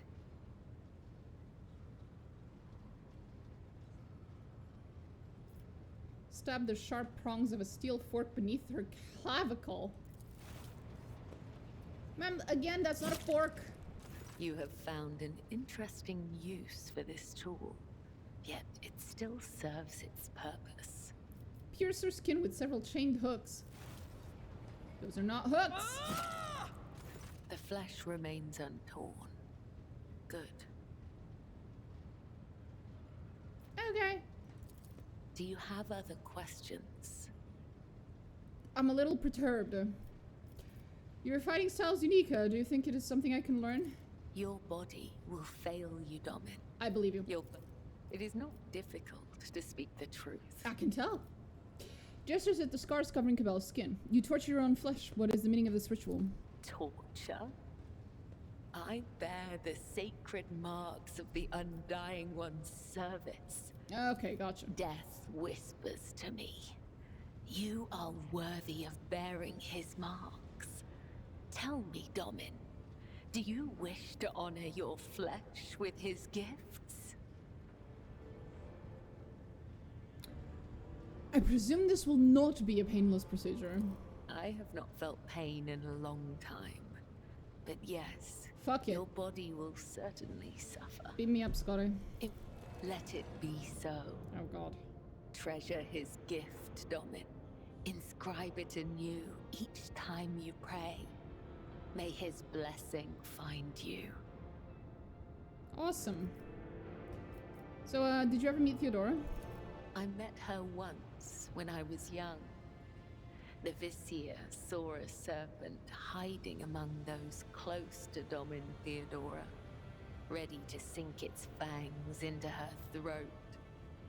I was ordered to find the serpent and sever the soul from its body. I watched and waited for weeks. I hid among the shadows, the air ducts and the faceless masses.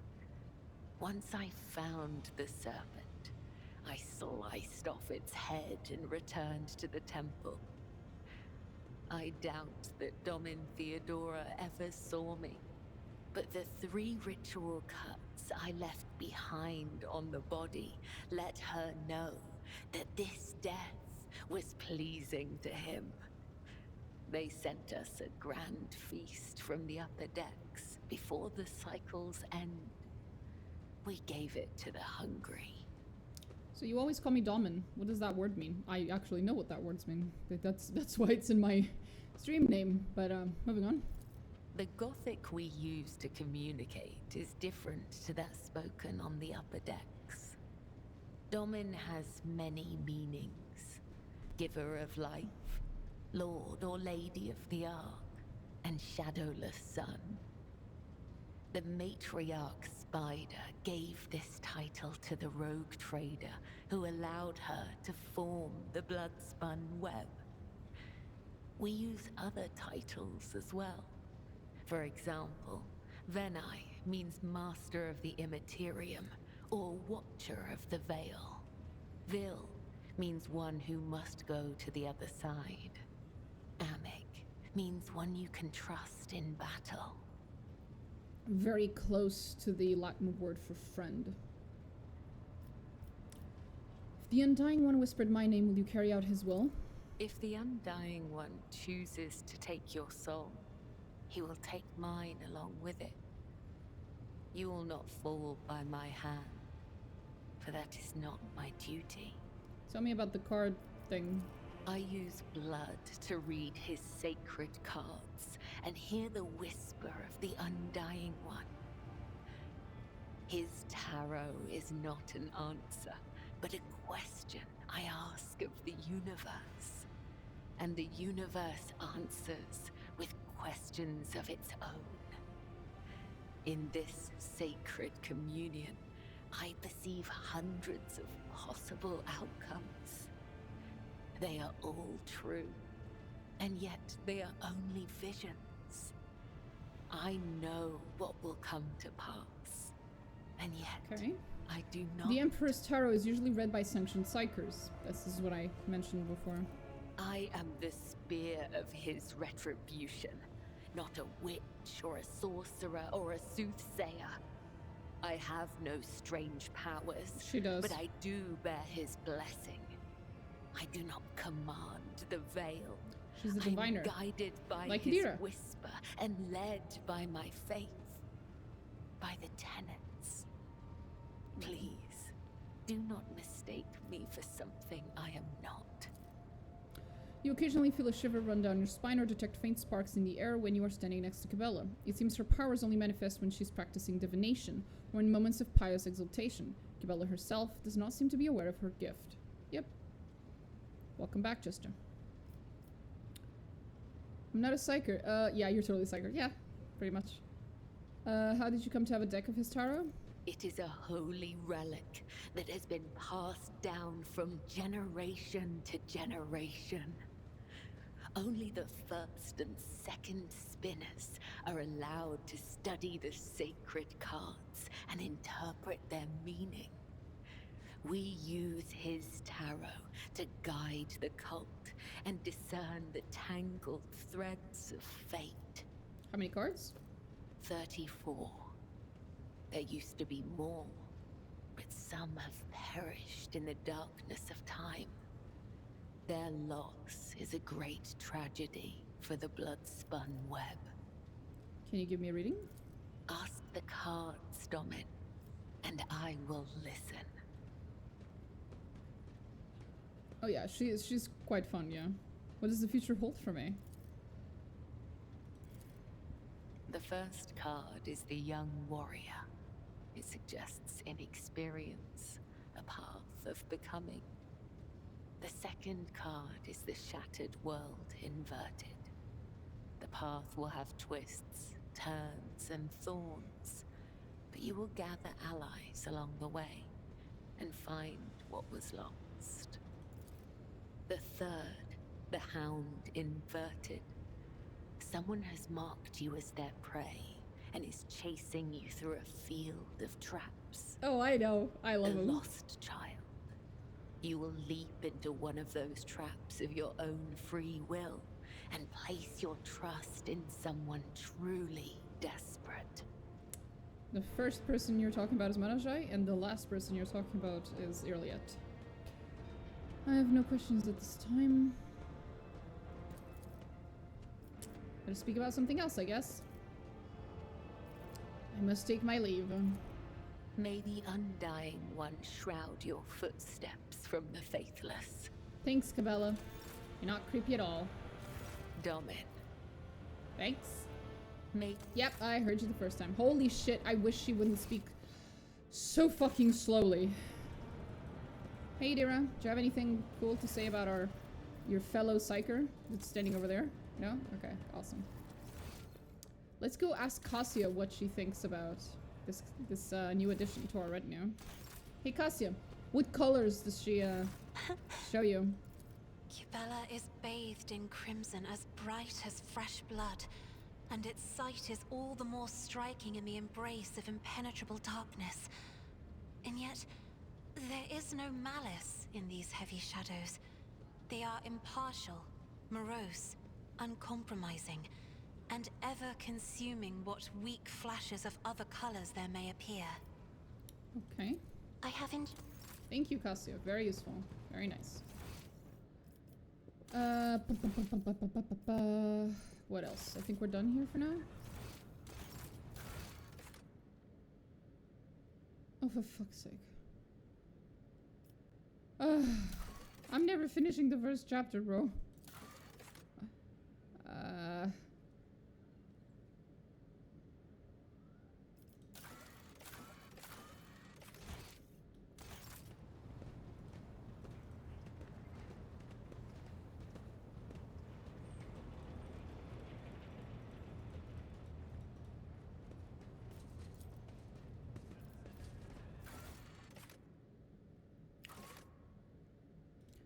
Here we go.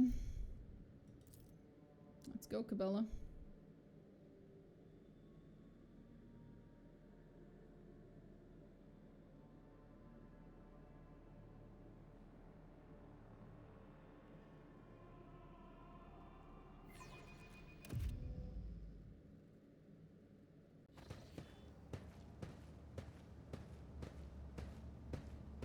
Oh, here we are. Welcome to Fright Hub LD987A14, Lord Captain. I am Edok Frenzo, Captain of the Enforcers in Lower Deck. I'm not reading all that. The Master at Arms has assigned me to be your liaison for the duration of your stay here. Dark circles under his eyes, sleepless nights, okay. Lord Captain, would you like to inspect the control room or to begin your research of the Temple of the Bloodspun Web? Just thinking about the prospect of walking around the lower decks wounds your refined senses. Noble blood runs in your veins. Your mind conjures vivid images of filth and poverty. Not poverty! Hanging in the air, seeping out of every crack, gnawing their way through your skin. It seems you were prepared for my visit. How did you and Sourback know I was coming now? The Master at Arms ordered us to be on standby after the Bloodspun Web openly invited you to visit their temple. We've been waiting your arrival every day since then. Do you know how to reach the temple? Nope. No one knows. Why are you worried? Is there a problem with this compartment? The lower deck are not suitable for someone of your status. Trust me, I know. And it's not just the grime or the crowds. I suspect that the entrance of the Temple of Death is hidden in some dark corner where you might encounter criminals or contagious outcasts. With the kind of riffraff that dwells there, you might even be attacked. Such ghastly places you describe. We're not headed there, are we, Lord Captain? Oh, we are, Cassia. I'm so sorry. To put it bluntly, although the Bay performs its functions well, even its more civilized sections are sorely lacking in discipline.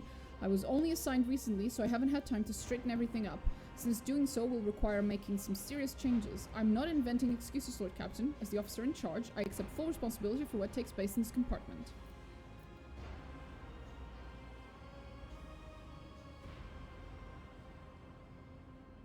Did you Did you fuck up and this is punishment? No, Lord Captain, quite the opposite. I was commanded for my service. This compartment has always been a troublesome one, and the Master-at-Arms assigned me here because she thought highly of my merits. I am honored to have earned Mr. Sauerback's trust. So, what do the officers think of Jocasta? Mr. Sauerback possesses all the personal and professional qualities required to lead the enforcers efficiently. He enunciates each word with pride, but you note drops of sweat on his brow.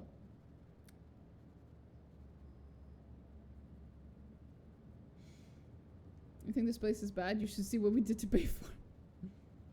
I hereby offer you my assistance, Captain. I shall conduct an inspection and then share my thoughts on how to change this place for the better.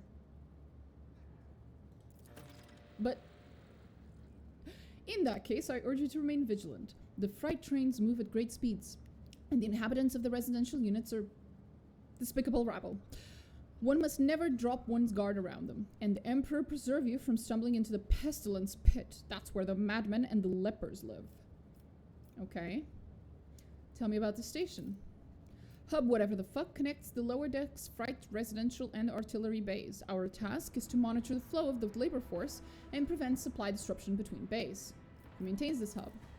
Traffic controllers. They're technomats trained by priests of the machine cult to keep the sacred cogitators in working order and prevent train collisions. The consequences of an accident like that would be easy to imagine, especially if one of the trains were carrying macro cannon ordnance. Also employed here are an enforcer squad, a team of inferni, the clerks who keep cargo records, and a medici officer, a fine chap whose medicine of choice is a bullet. May the God Emperor forgive him. Not every void ship can boast of its own railway. That is true. Usually higher class ships are the ones that get trains, but it's far from the greatest thing a rogue trader's warden can see done. The credit here goes to Lady Theodorus' predecessor, on whose orders the Adeptus Mechanicus assisted in birthing this miracle of sacred engineering from the womb of the dynasty's flagship. What is the situation on the lower decks? Most of the locals unload trains and sort provisions. We give maintenance jobs to the more capable ones. The rest are reserved workforce. Whenever crew are lost on a deck, we find replacements from among those rats, and if extra hands are needed anywhere else, there are always more than enough volunteers eager to work for rations. They even queue for jobs. The rabble cause you problems? No problems, I hope?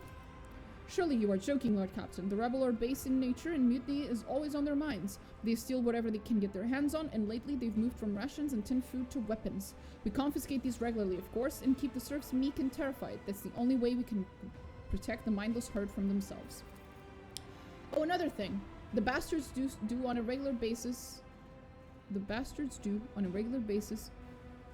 Another thing the bastards do on a regular basis is build their shacks in front of service tunnel entrances. That has delayed the arrival of Infernus brigades during several emergencies and caused air and power supply problems in adjacent bays. We burned those saboteurs along with their shacks, but they just keep pressing on regardless. Mutinous rabble? How paranoid of you. To the best of my knowledge, being paranoid is practically a requirement in our line of work. He's not wrong. In any case, the rabble are always plotting. Take my word for it. I've learned enough. The cult of the Bloodspun Web has a presence in this compartment, does it not? That is correct. The enforcers do not bar them from carrying out their sacred duties. As irregular as it is to have armed crew members set up a secret hideout forbidden to the officers, and that they can go around dispensing bloody justice. What do you know about the deaf cultists? Not much, but I'm always trying to learn more given that they like to pay visits to my compartment. The Spinner honor the Emperor through death. They kill notorious reprobates and heretics. Sometimes they kill righteous folk, and other times even seemingly at random. Their rituals are morbid and their prayers are strange. Anyone not interested in their rites would struggle to make any sense of them. Do you, take issue? I do, but the cult is authorized to exist on the ship, which means their activities down here are not to be interfered with. Be steadfast in your duty. The Emperor protects. Okay. Oh, for fuck's sake, I have to level up. Ah! Fine.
There we go. She's leveled the fuck up. Rise to the top, or get left in the dust. I would say leveling up is a little bit like a slog. Keep having to read the same 30 skills over and over and over to decide which one I want. Yeah, it's one of the problems with this particular game. A lot of people, ever since the game came out, people have had that particular problem with it. And we've told Owlcat about it. It's just an issue with the game that they never fixed. To be fair, it would require a lot of work to quote-unquote fix that, because it's an entire system that would have to be completely redone from scratch.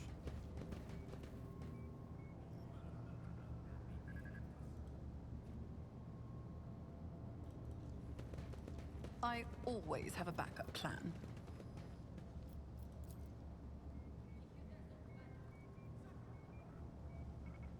Look no further. Criticism, that's the word I was thinking of. It's a criticism that people have had of this game for a very long time.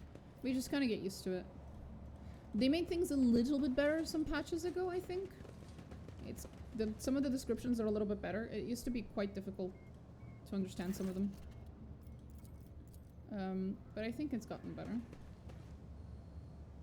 Oh boy.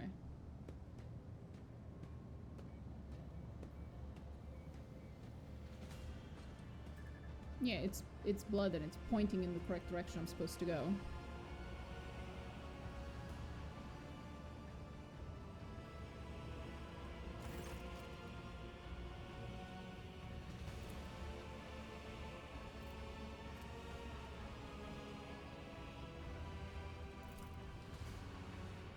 Death cultists carve bleeding marks like this into their own skin.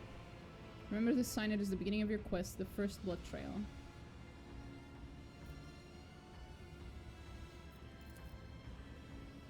One of the cultists, yep.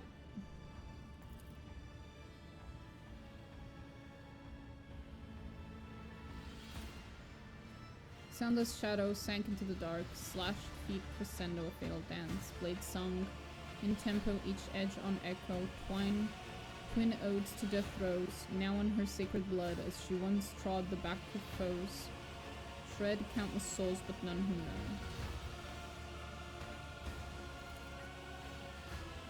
You memorized the verse? Why?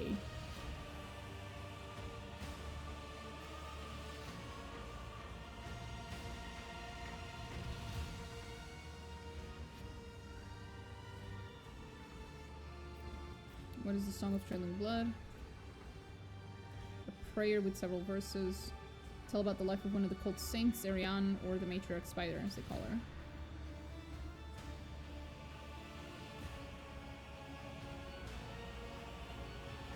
It's an invitation.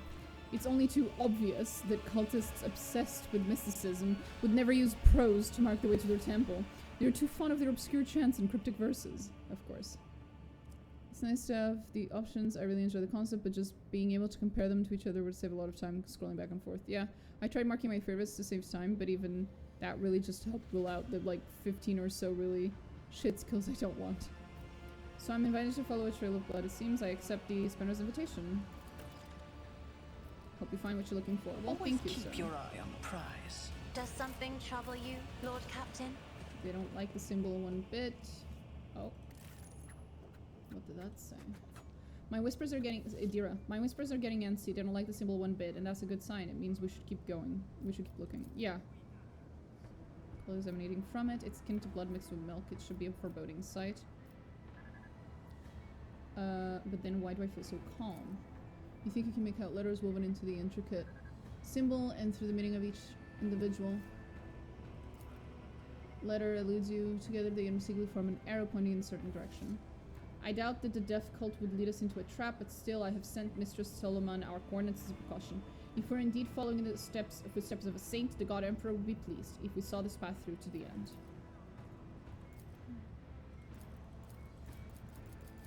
Okay.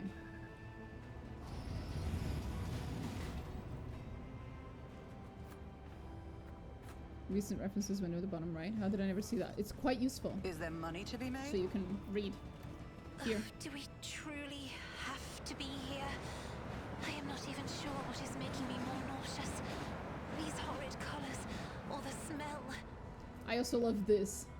My character currently has a permanent debuff that's gonna last for as long as we're down here. That says, disgusting. The character suffers -10 penalty to all skills because I'm a noble person and I'm in some fucking rabbles, peasant area of my ship. I have a debuff, a substantial debuff, because my noble sensitivities are just so fucking offended. I love it. I'm too good for this, exactly. Oh, I love it. A foray into the world of the lower decks is a great trial for any highborn figure. I love being a noble in games where it matters. The only other game I've ever seen where picking the noble background is genuinely fucking hilarious is Avowed. Avowed has a lot of like in-game reactions, dialogues, buffs, like, you know, just shit, just random stuff in reaction to the origin that you pick. And if you pick to be a nobleman, you have some hilarious dialogue in Avowed. It is so fucking funny. Let us not dawdle.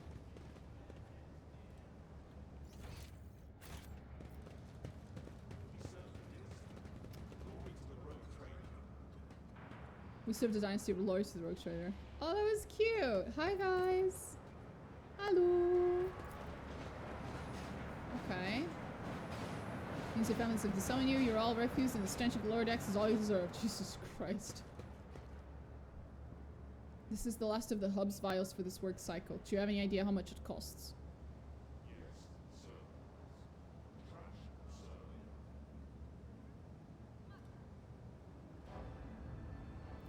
57 ration cards, that's all I've got, I swear.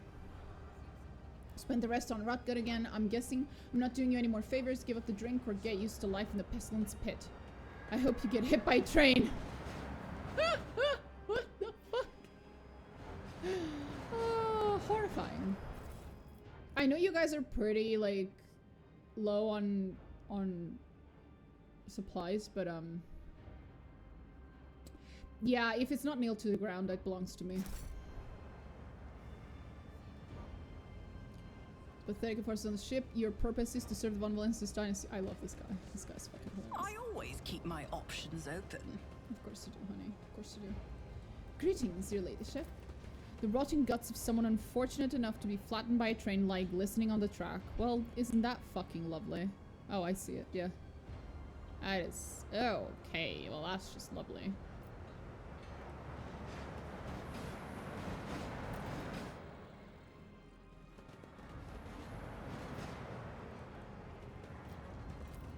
Oh, Enric is over there. Let's go talk to Enric.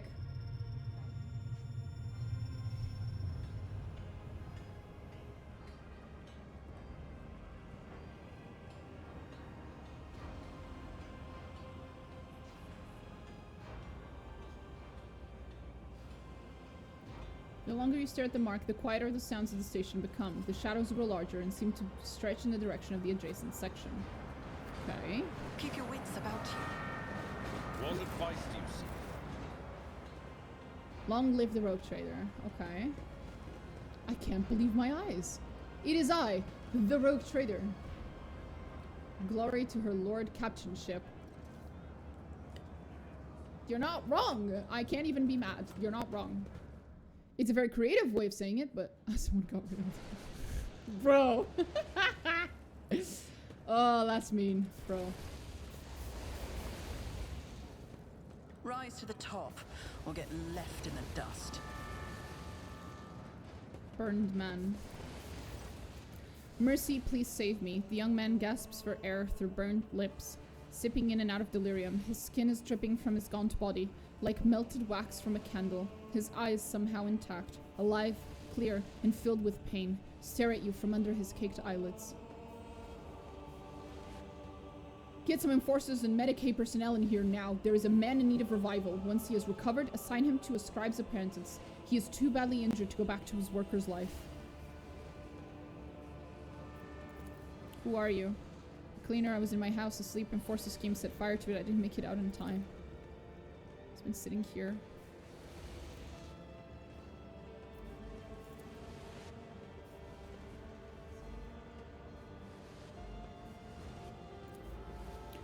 To suit smirched soul, her mercy she did grant. Last breath expressed, knife met heart, removed from chest, passed on to death. Her duty blessed, a balm for those who suffer anguish and distress. A longing brought to rest of mortal bounds the soul divest. More verses. The crux of this test is clear. In order to follow in the saint's footsteps, you are supposed to kill the young man and thus release him from his suffering.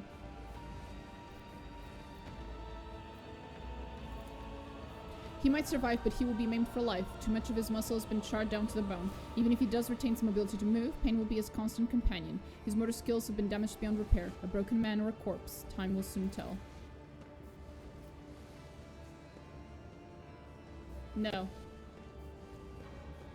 Heal him. A blissful smile twists the man's lips, and a tear forms at the corner of his ruined eye socket. The God Emperor has sent you to save me. You are his light. You are his grace. Thank you. Thank you for not leaving me here.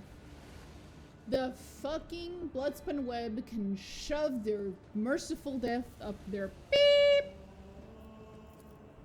Never forget the mercy that the Lord Captain has granted you. When the Undying One is ready to accept the soul, it must be sent forth, and so it will be freed from the torment of the flesh. Yet you have chosen to prolong this one's suffering. Your intentions perplex me.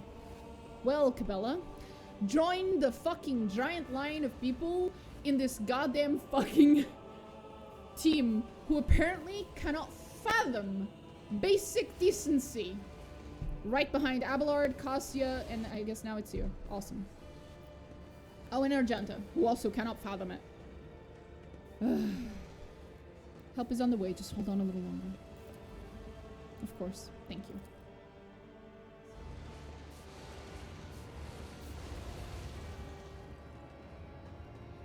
Cassia, what do you mean you don't cut off the tongues off your subjects because they are loud and annoying? Abelard, why can't we just servitorize everyone in the lower decks? And now Kibelah, why didn't you just put the man out of his misery even though he could clearly be saved? Jesus Christ. Ah! Everyone in my retinue is fucking insane and I'm the only sane person here. What are you doing? Burning the poor shacks, the rabble build them around. Right.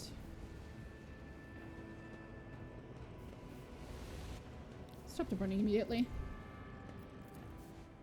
Please.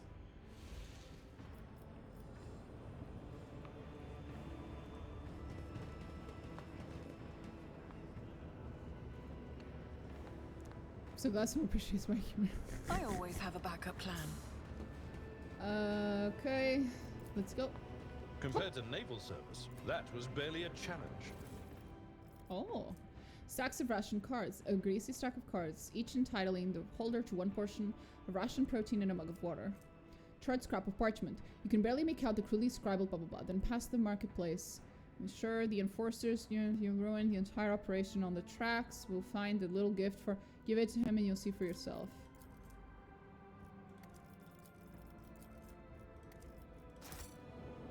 Always keep your eye on the prize. Experience. Nothing matters more. Indeed. My dude. Indeed. Okay, so we came from there, so we can go down, I guess? Hello, Mr. Beggar. Oh my goodness. There is a kitty. Hi. You come to say hi? Or is it because you want dinner? I think I need to go give her dinner. One sec. Come on. Say hi to chat. Eris, say hi to chat. There you go. That's her saying hi. Opa. There we go. I'll be right back. 5 minutes. Eris. Jester Eric says hi. He says hi.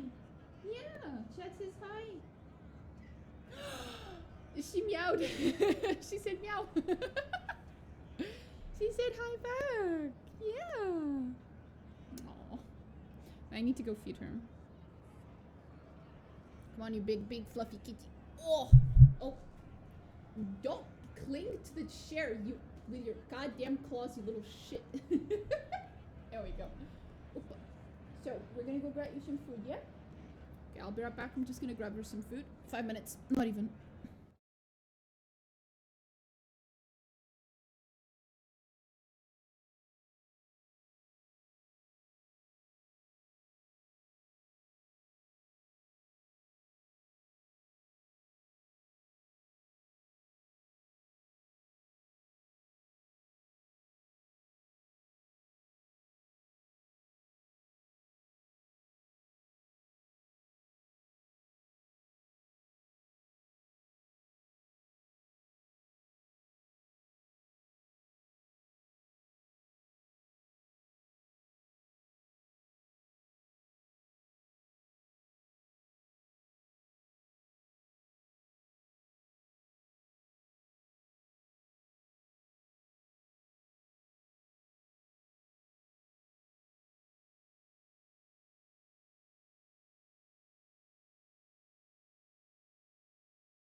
And I'm back.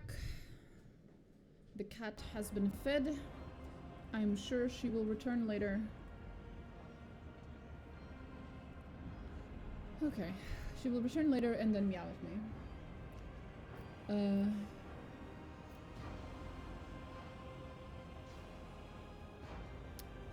Here's some ration cards. I also took the opportunity to grab some Lind chocolates.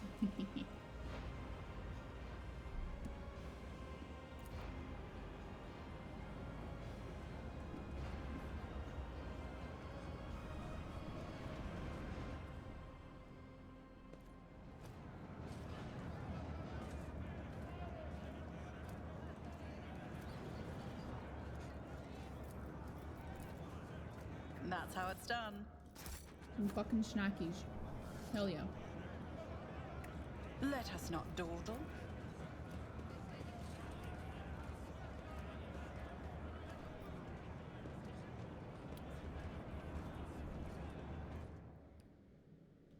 So, the enforcers are insanely fucking corrupt. Gotcha. Great.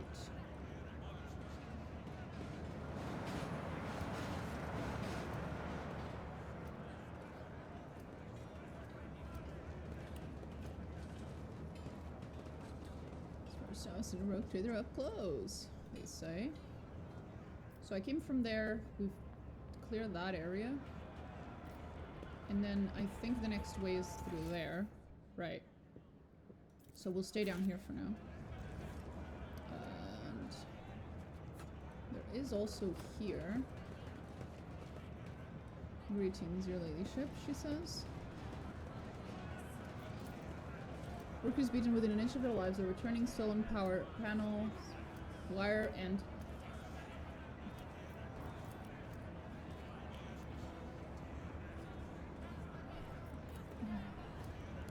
microlumens to containers marked disposal.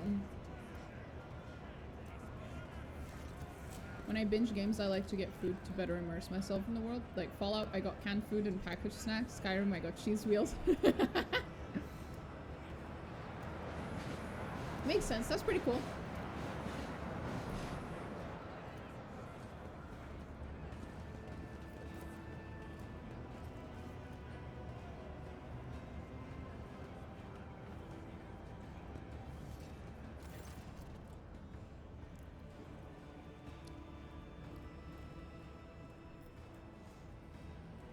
The Infernus Master salutes you cheerfully with his low stick. Lord Captain, what an unexpected encounter. What brings you to this compartment? The famous cuisine and magnificent vistas, no doubt. I seek the Bloodspun Web's temple. Do you know where they're hiding? I don't have the foggiest idea, and that's probably for the best. I have my hands full as it is. And what are you doing here? I'm here to patch up Savage, locomotive number 3, under the tech priest's supervision. That old grump is my personal favorite on the entire freight line. Every couple of years, Savage gets mad, his boiler catches fire, and starts spitting steam at the repairman. Guess who they call to take care of him in these situations? The Inferni, of course. And after I've done all the most dangerous work, that's when the Iron Brains come in. And that's alright. I love Savage. Spam, it's basically corpse starch. Should be their new slogan. I don't think it would increase sales, but it would be very funny. When he's in a good mood, the feeling you get standing at his levers and speeding down the freight line is indescribable. I envy those tech priests drivers who get to operate him every day. The roar of the boiler, the wheels thumping like mad, and all that furious power pulsing in your hands, responding to the slightest movement. How about I introduce you? Is it safe? Oh, I refuse to believe Savage would dare scald the Lord Captain. He definitely should not. I cannot turn down an offer like that.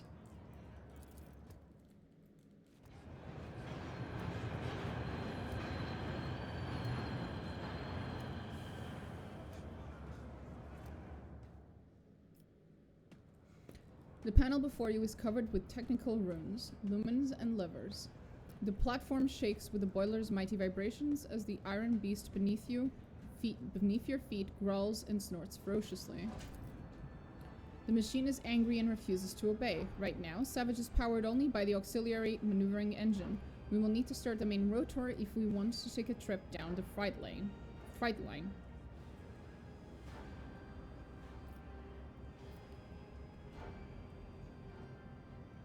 Listen to the rumbling noise coming from the boiler.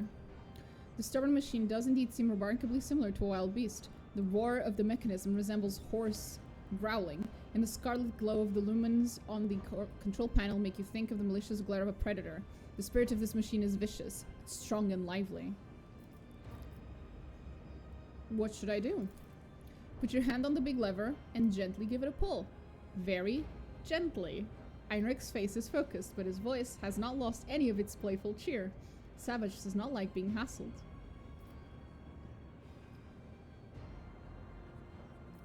Grasp the lever and gently pull it towards you. A few erratic jolts shake the platform, and an indignant groan emanates from the depths of the machine. An intense shudder passes through the lever and into the palm of your hand, and there is a strange feeling of emptiness in your stomach. Savage's fiery heart is stirring. He wants to gently pull his... Yeah. No, but actually, all of your dialogue with Heinrich is full of double entendres and flirting and stuff, and for good reason. But you'll only find out that good reason later. And the cat is back. Eris, please. Please, do not sleep on my keyboard. I need the keyboard. Eris, please. Anywhere else. Anywhere else but the keyboard, Eris. Please. Please. Thank you. There we go. Do you want to go say hi to chat? Do you want to say hi to chat? No, you should just want pet pets. Oh, you big girl. Look at her. Hee hee. Big girl. Come on. He sucked on a cigar. Eris, please do not eat the cables. Please, Eris. Please. Come on. Miss, come on.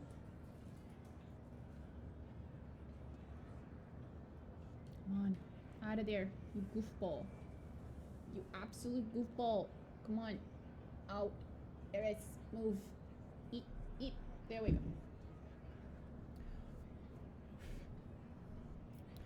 Savage's fiery heart is stirring.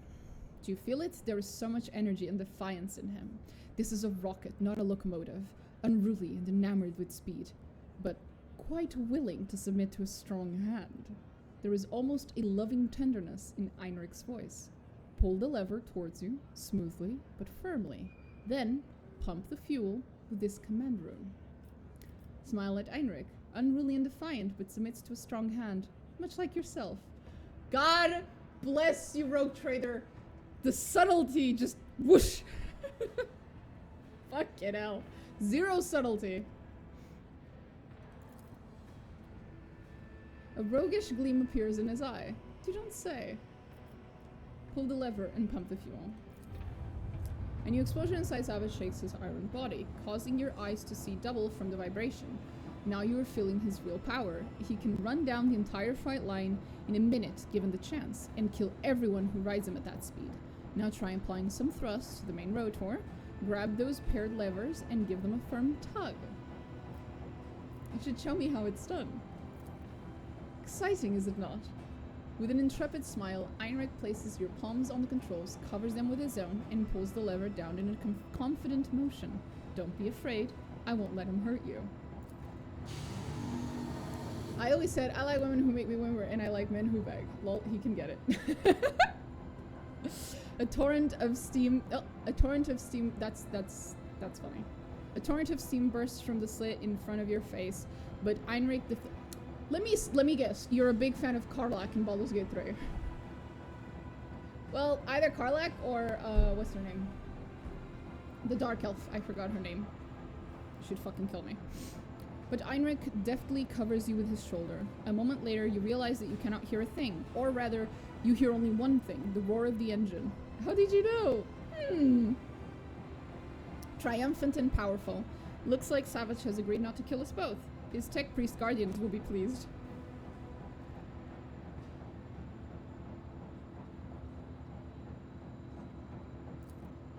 All hail the Lord Captain, you have subdued a mighty beast today. Now, I'm sure you have urgent business to attend to, and it's time for me to drive Savage down the line to see if he is feeling cranky.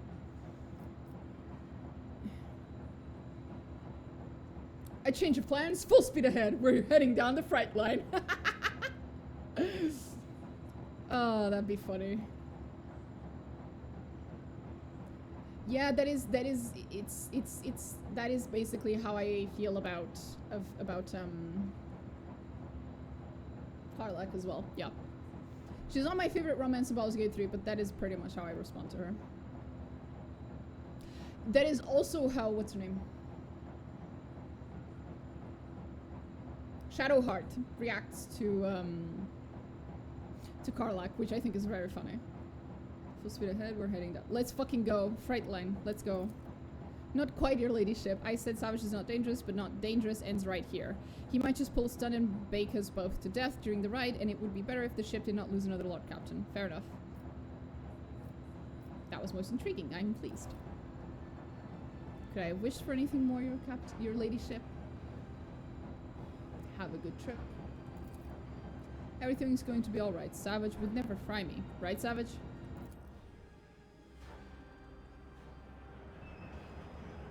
Ah, he's a fun one. Is there money to be made?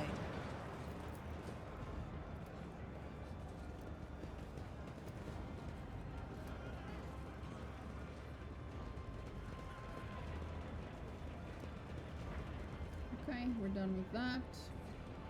Christ. Okay.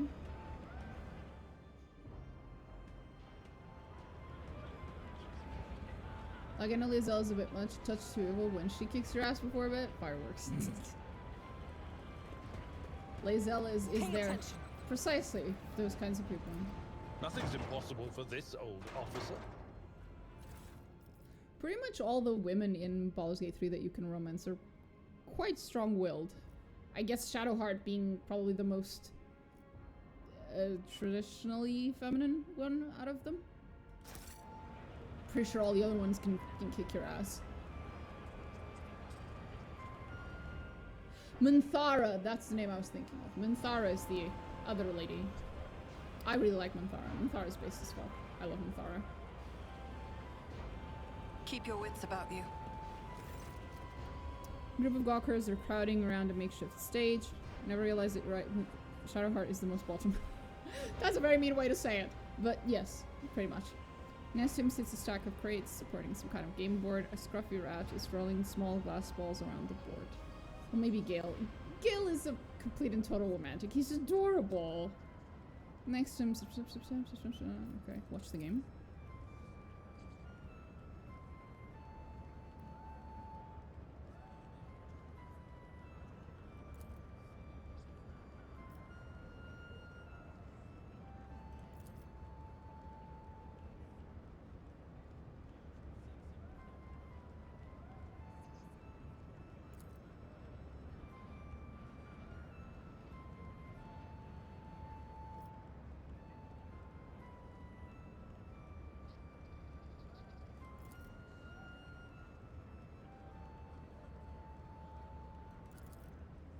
The flute player's clear eyes widen in surprise. Then, with an open and friendly smile, he says, "Many a grand story of the Lord Captain's generosity is told, and I swear on my own flute today, I will add another. To a fortune peddler, the Lord Captain's grace is a gift from fate itself." Perhaps you would like to trade us some of that Captain's fortune of yours, your ladyship?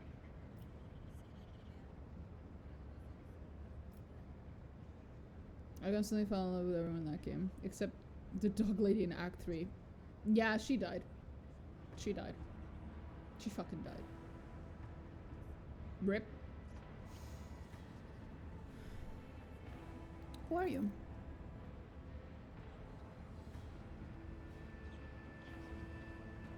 Okay. That's a curious looking flute. How did you come by it?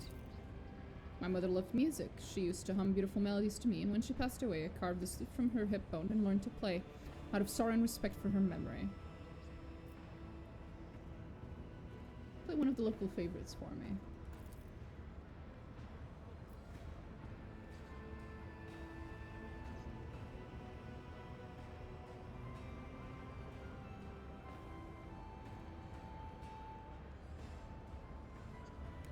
A flute needs no words to sing, but I am curious to know what story your melody tells. Story of a simple man from the lower decks, honest with himself and others. He risks his life to protect the oppressed from those corrupted by power.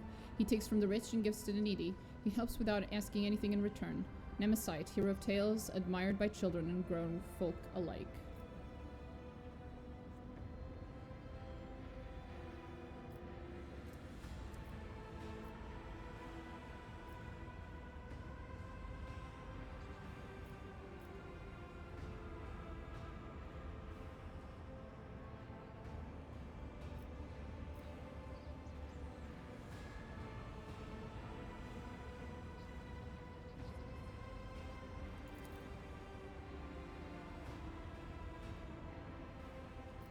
You suggesting we play a game?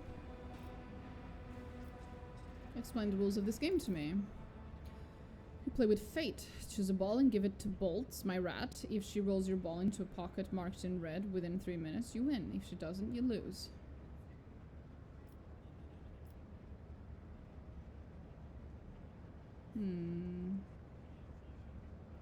I will give it a try.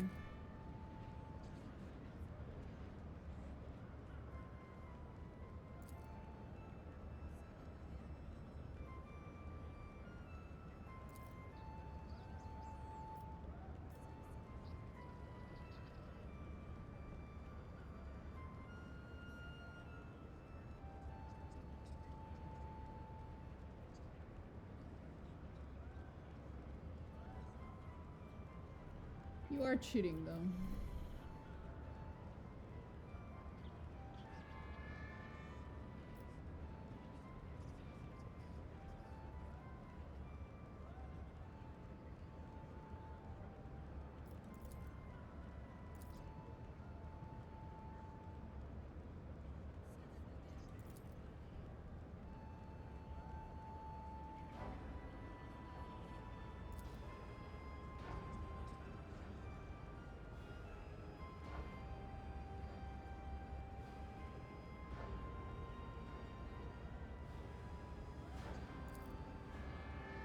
Cleverly done, your ladyship. Well, I had no doubt that you would be a worthy opponent in your strategy, I think, but keep it in mind for my future games. Shall we play another round? I'm sorry, your ladyship, I don't have anything left to play for. I hope you have enjoyed yourself. I certainly won't forget my fateful meeting with the Lord Captain.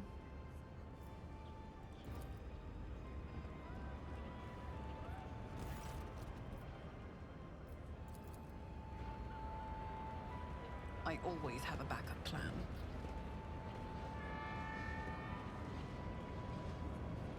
Okay.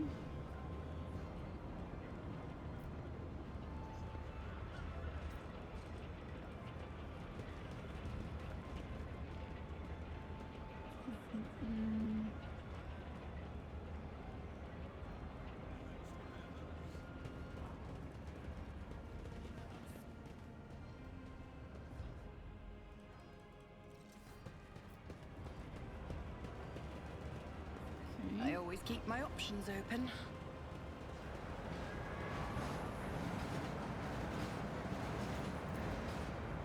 I did it.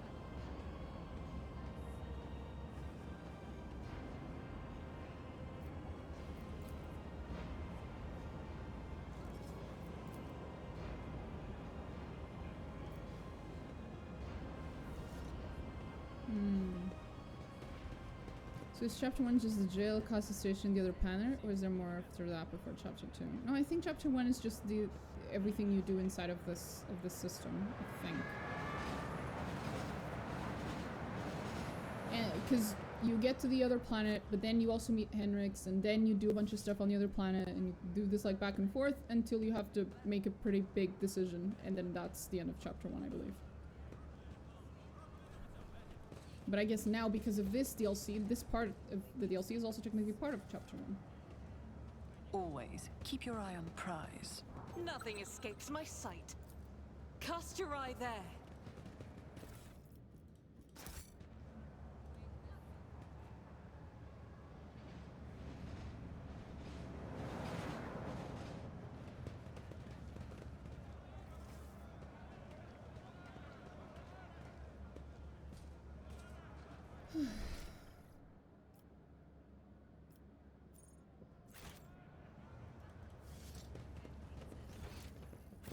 Let us not dawdle. Oh.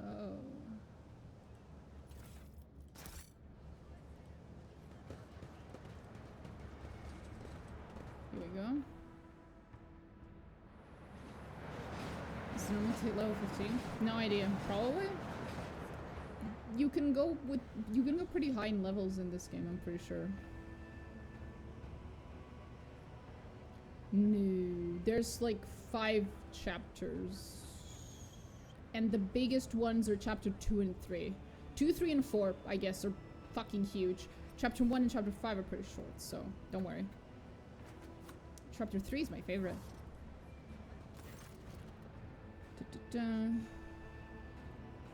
Okay.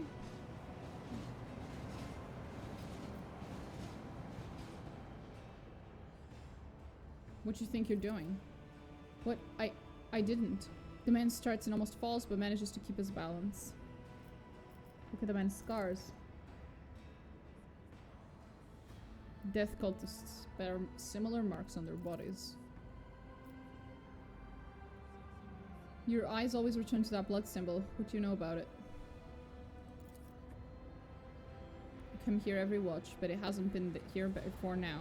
I guess today must be a special day. He smiles strangely.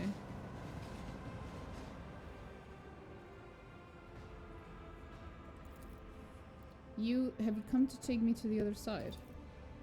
I do not know you. Death's gaze is not upon you. Then why is it here? Who are you? A dead man. I lost my name years ago. I've been just another dead man ever since. You dare insult the rogue trader with your impudence? Your body may already be covered in scars, but your tongue seems to be asking for more. Are you having a bad day, buddy?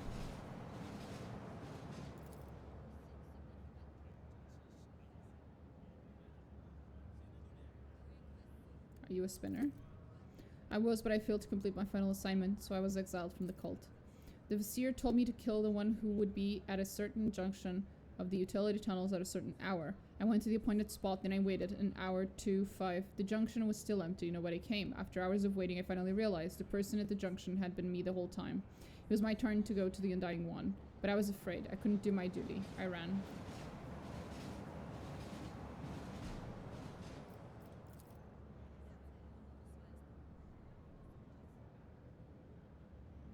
I went to the Temple of Death myself, but no one there would speak to me. When I gave them my name, they just whispered, "Severid has gone to the Undying One." They looked through me like I wasn't even there. I've lived like this for 20 years. Like a coward, like a dead man. You were ordered to die. For what reason? And some would choose to leave the righteous path. These earned penance in due time. Her whip sings vengeance on renegade menace. Her blades pass sentence. For cowards seek to hide their hearts, but death makes no pretendance. He takes what it is due in essence. The third verse of the Song of Trailing Blood. The Vizier recited it to me before sending me on my final assignment. I didn't realize at the time that it was my judgment. It is time for death to take what is due, and the Vizier is waiting expectantly for you to carry out the sentence.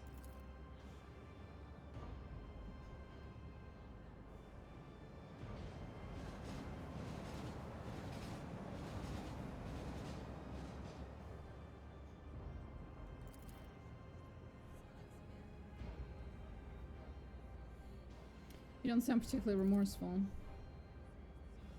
Have you killed any more innocent souls since you ran?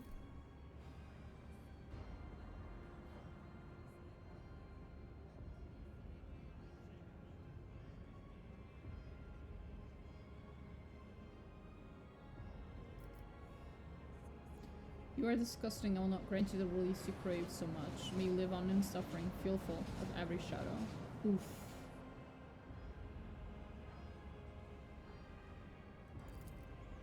What about the symbol? The portent? You were... No! Help! And then he falls.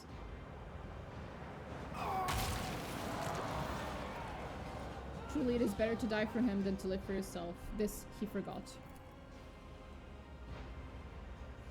I am just pissing off the cult left and right. Left in the dust. It do be like that, buddy. It do be like that.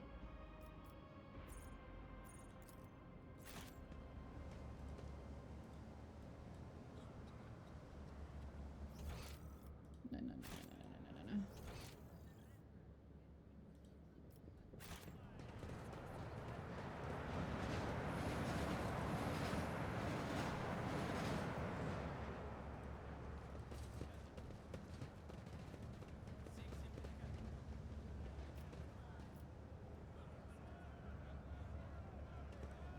Keep your wits about you.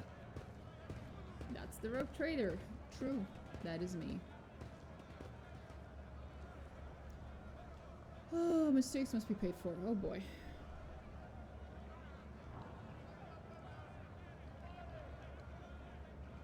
Have mercy in the throne's name, I beg you.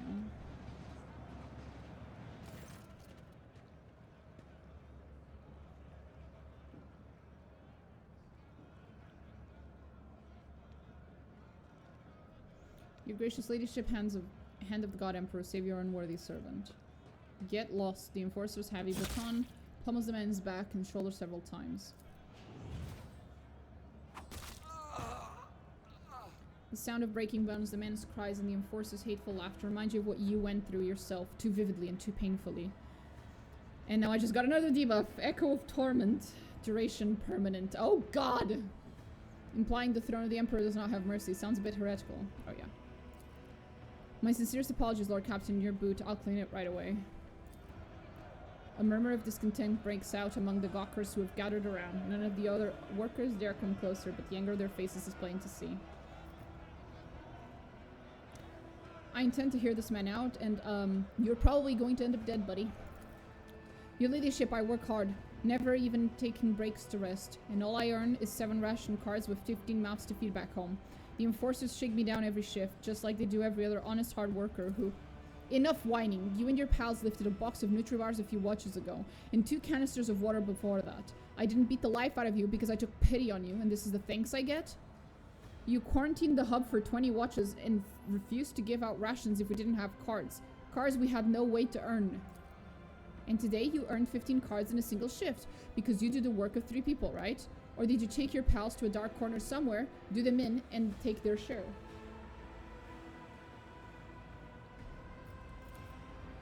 I didn't do them in. It was an act. They got their heads bashed in by crates. The dead don't need rations.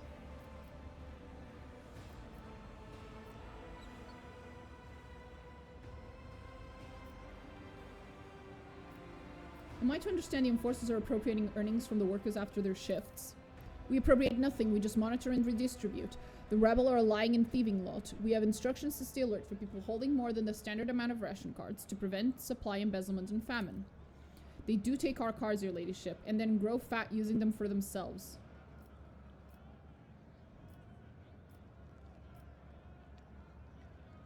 Oh god! Society, you see, is much like a boot. Its toe proudly directs the foot of the Imperium forward, and yet it needs a soul to stand on. You are the soul, good people. That you are down here choking on dirt without ever seeing a sliver of light is not the result of someone's ill will, but rather it is the logical order of the world. I hope that understanding this fact will help you make peace with your destiny and free you of all spite. What a load of bullshit. I love it. Oh my god. What a horrible thing to say.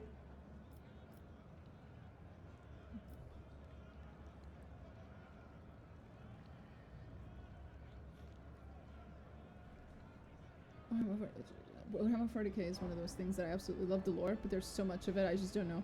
If I tried to learn all of it, I'd get fired for missing work for 3 months. My priest really wants to give that evil sermon. Lol. I'm so tempted because it's so funny, but nah. I'm too goody two shoes to do that. Well, I'm too iconoclast. Let's not get ahead of ourselves. Second. There we go.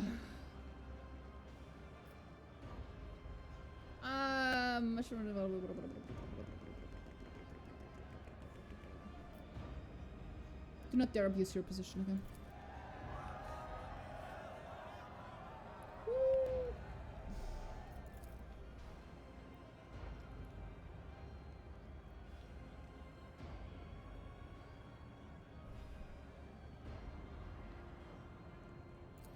Interesting.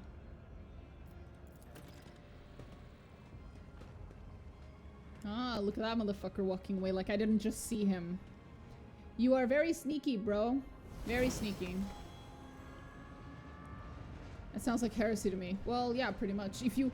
This game is hilarious because if you follow the goody two-shoes path all the way to the end of the game and you genuinely stay a good person all the way to the end of the game, well, you are rewarded. Exactly how you would expect the Empire to reward a good person. Let's put it that way.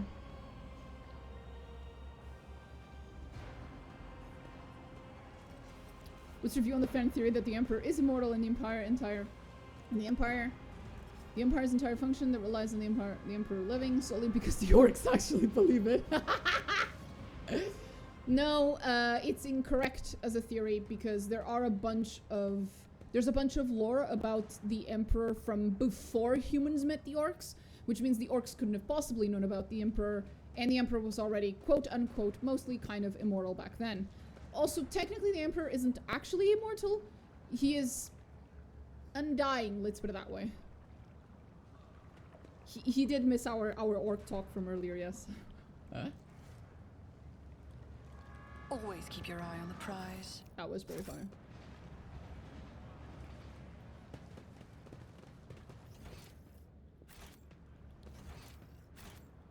What were we gonna do? Can we talk? No, just greetings and whatnot. He's like 1,000 whatever sacrificed every day to keep him alive. No, it's to keep the Astronomicum alive specifically, not necessarily the Emperor.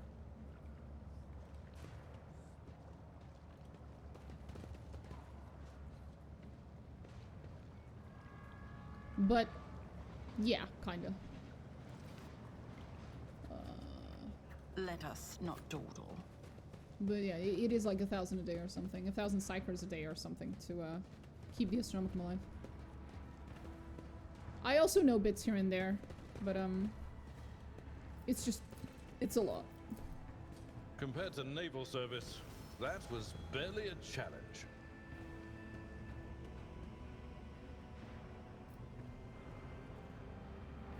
Ooh.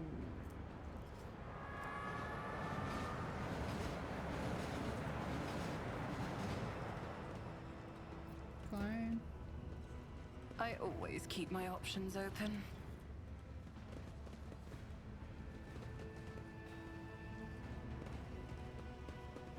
Okay. Aha, there's some buttons over here. Okay, so sideways, forward, and flip.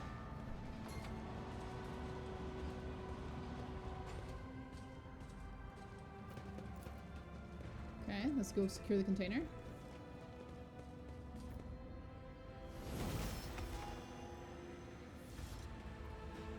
They do get reborn, yes.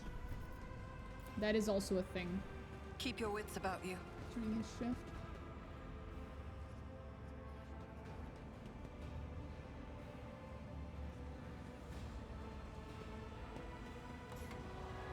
There we go. Let's fucking go.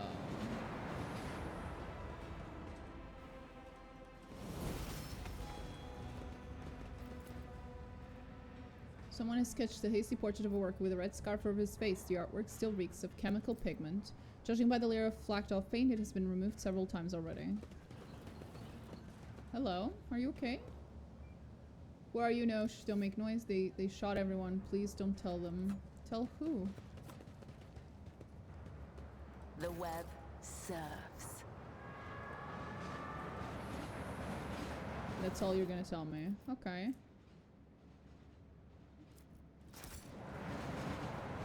I always have a backup plan. Fair enough, honey. Fair enough.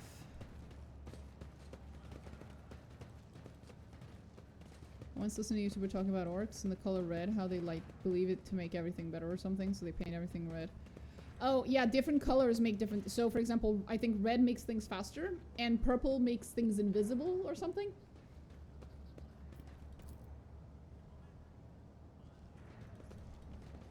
There's a joke about how, eventually the orcs are the ones who are going to defeat Slaanesh, because Slaanesh is very purple. So some people like to joke that the orcs eventually are just going to kill Slaanesh so they can make the most purplest of paint, so they can make themselves invisible. That is an ongoing joke in the Warhammer 40k universe. Because have you ever seen a purple orc? They must be stealthy as fuck. Exactly. That is so adorable. I know. I love this fucking community. I swear to God.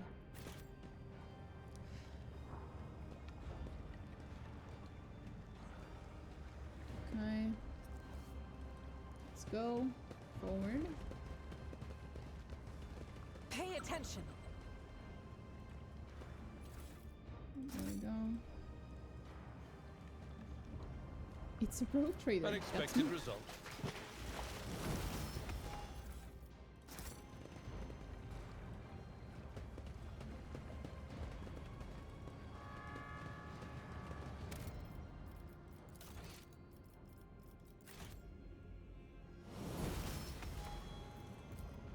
I always get the job done.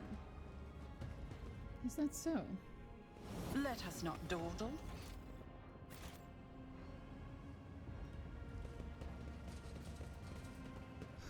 Okay. Oh. Who are you? There's not supposed to be anyone. Ah, doesn't matter. Identify yourself.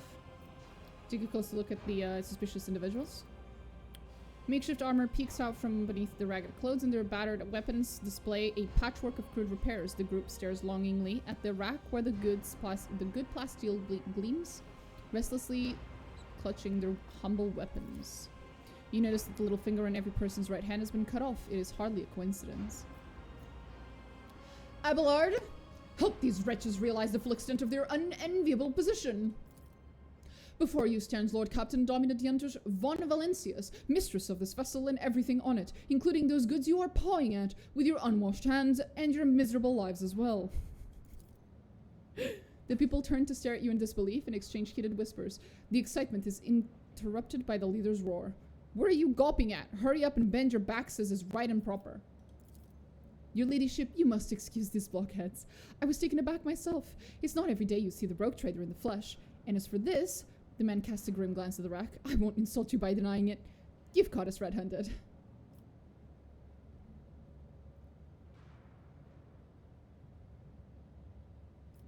Who are you?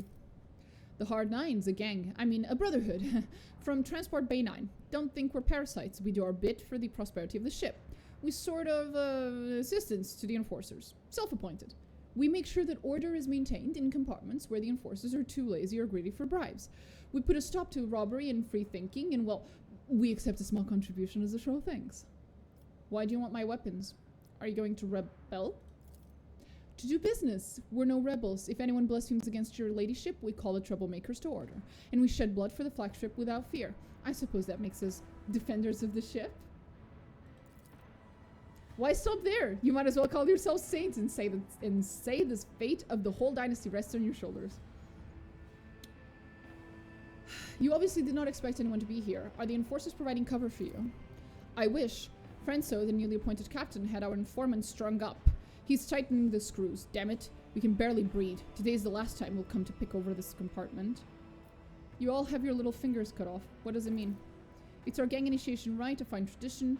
By voluntarily removing a finger, the newcomer shows their determination and willingness to join us forever. It's also a badge of honor. Tell me why I shouldn't execute you on the spot. You could execute us, But who would take our place? Shameless scum who rob and kill to their heart's content. Bastards who accept mutants into their gangs and pray to the arch-enemy. There have always been outlaws on this ship. You're better off with outlaws like us, who don't go too far and who keep the heretics down. Yeah, no, I'm gonna kill you. What in the void have I been standing here making speeches for? I thought we had ourselves an alright Lord Captain, but no. She's the straight-laced type. Bring it on then, your laziness. And your miserable lives as well. Rude. No, it's not rude. It's true. Green makes everything better because orcs are green, so it's the best color. Well, I also let these guys have guns. Yellow makes things valuable because orcs' teeth are yellow and they trade teeth as money. Oh my god. Your arrogance will be your downfall. Crush them!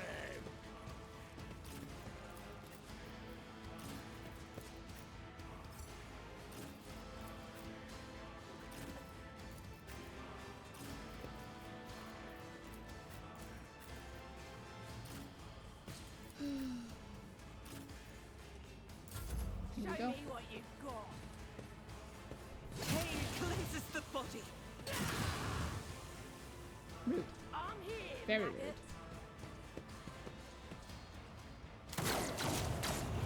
You hit your own fucking teammates, you dumbass.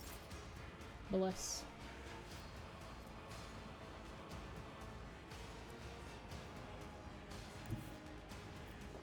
Death comes in silence.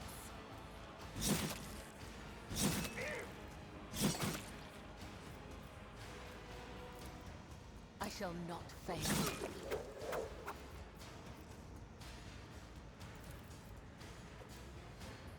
As the tenants demand.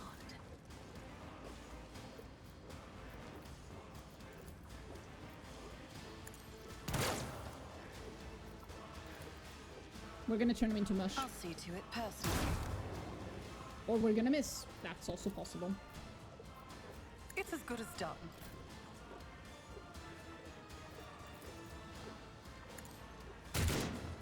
God damn it.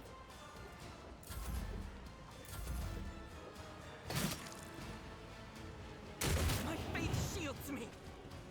You just killed your teammate, you fucking dumbass.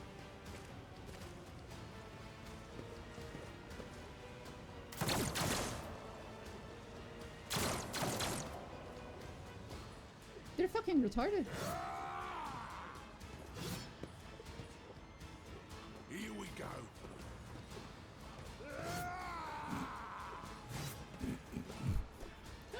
Let's get to it. Oh, bless you, Kibelah. Pain You are and hilarious. duty go hand in hand.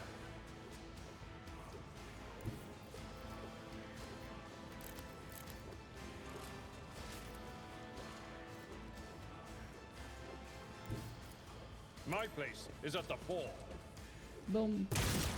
Oh, baby. Let's fucking go. I will endure. God Emperor, move through me. Be the fire in my heart. Damn. They are tanky or something. Something's going on.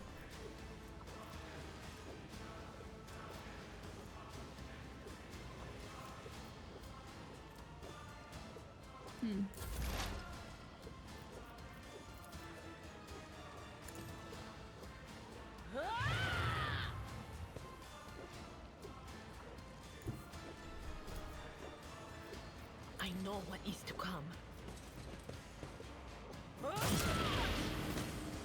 Oops. Teehee. Sorry. My bad. Accident. For a bunch of malnourished peasants, they can take a hell of a beating. I've noticed. It's a little weird. Not gonna lie. Step aside. The navigator is coming. As duty demands.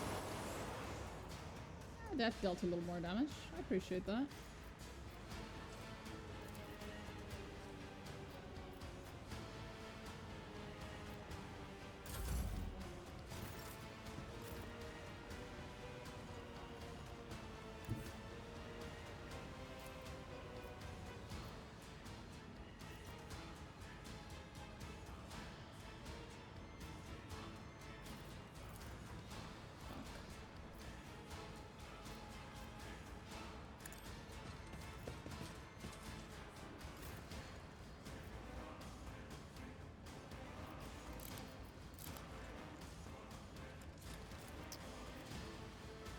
Fuck.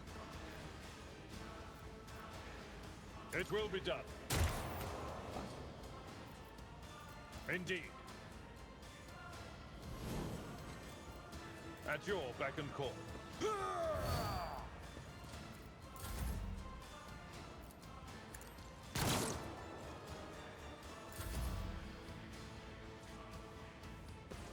Let's get to it.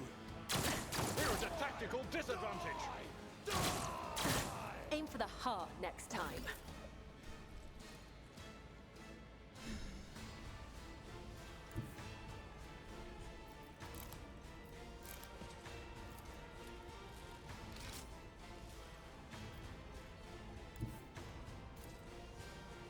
I've seen worse battles than this in my Come time. on. Nice. I will do my duty. At your beck and call.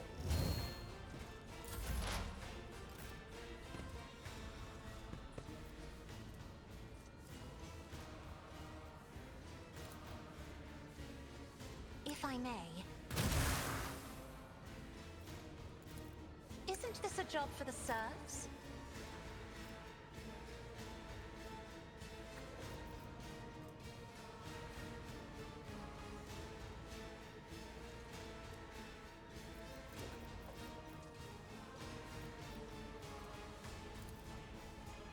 Trust me.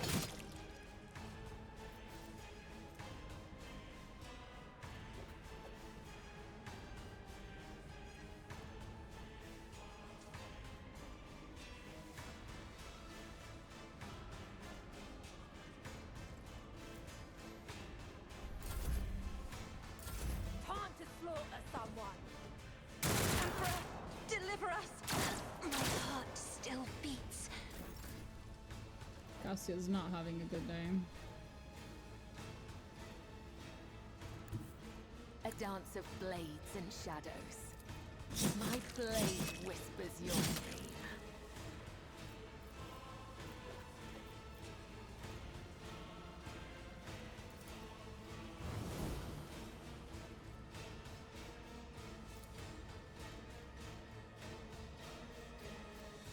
I would that I could. Caught by the web. The shadows will see it done.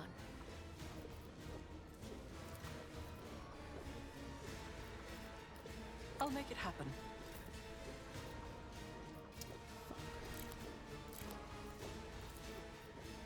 It will be done.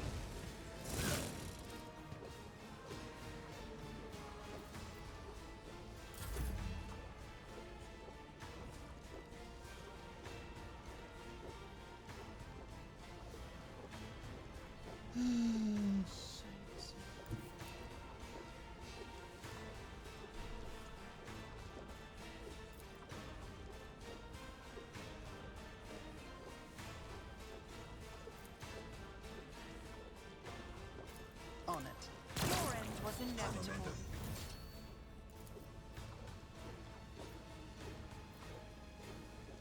You should feel honored to witness this.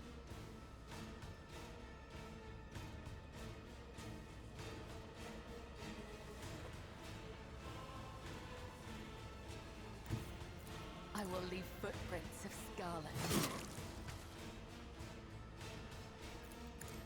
Death is a blessing.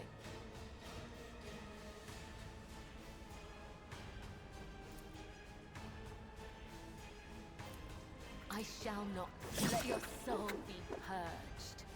There we go. That works.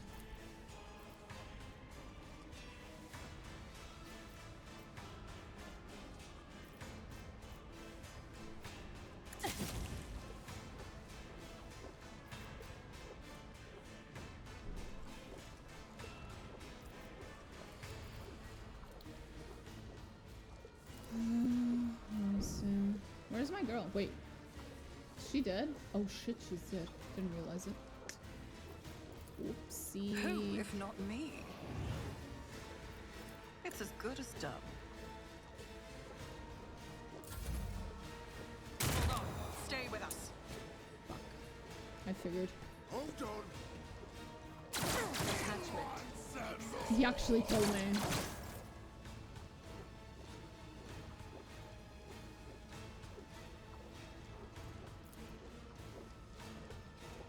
I would marry all of them because all of them are wonderful, okay? I'm not choosing. They're all wonderful Tried people. and tested tactics are the best ones. An exemplary strike. Target well struck.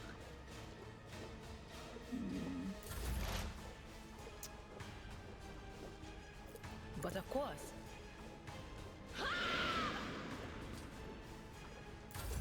Scared yet? My prescience has failed me. Fucking A. I bring mercy and retribution.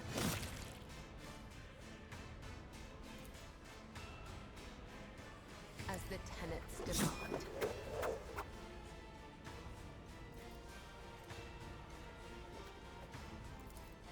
Let the blood of the wicked be shed as thou hast willed.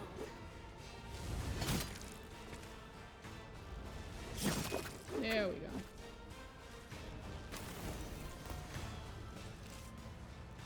That was harsh. I wish it hadn't been so difficult, but Rise to the top, we did it. or get left in the dust. Success is the only outcome I accept. Lovely.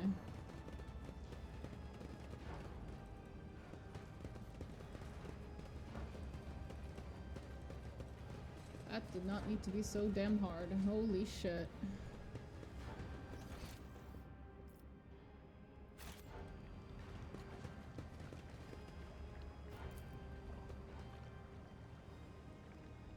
I always keep my options open. Okay, let's go level up. You know what? This sounds like a tomorrow me problem. So I'm gonna save here, and I will be back tomorrow. And we can finish this. Holy shit. I say go leader because Argenta, and marry Abelard because he's loyal. God bless you. Anyway, okay, I'm gonna go. I'll see you guys tomorrow.